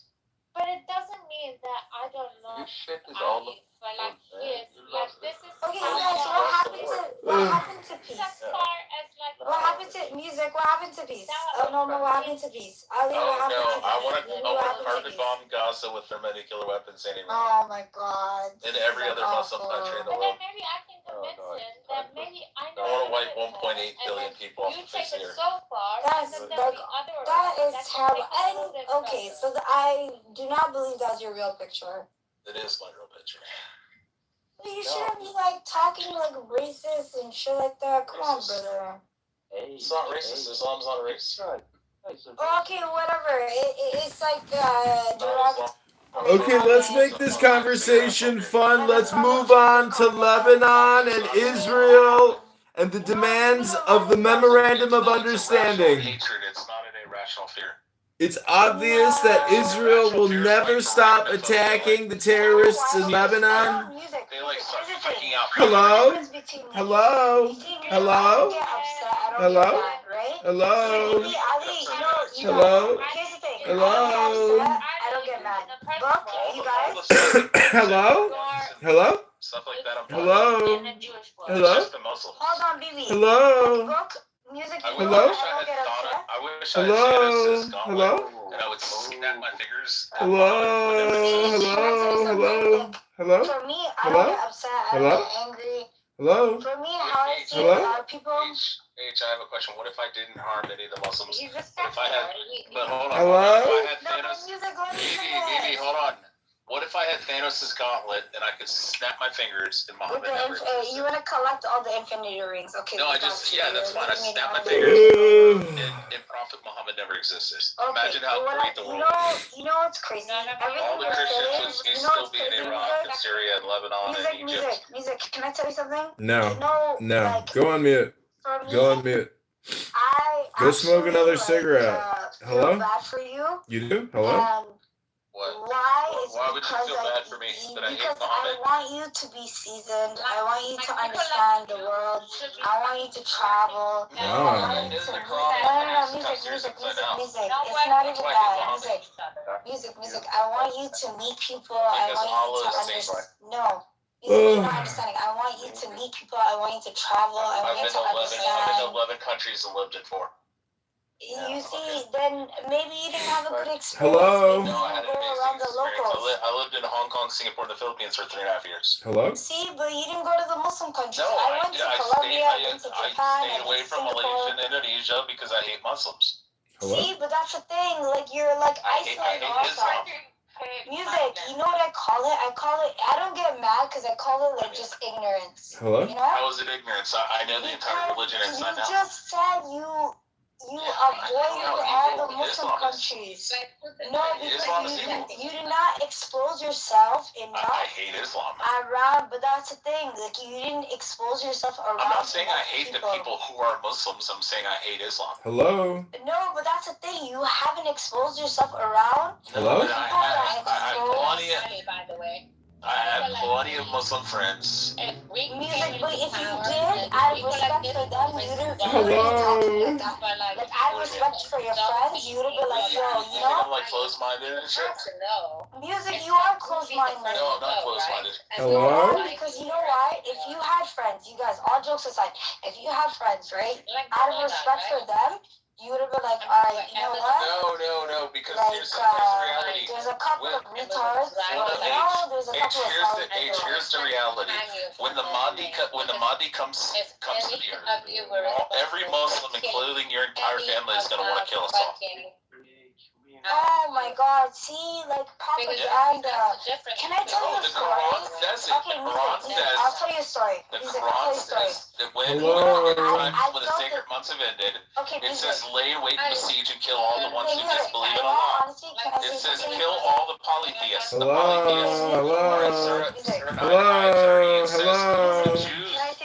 Hello? Oh my God, Rich, here we go again. Get a fucking life.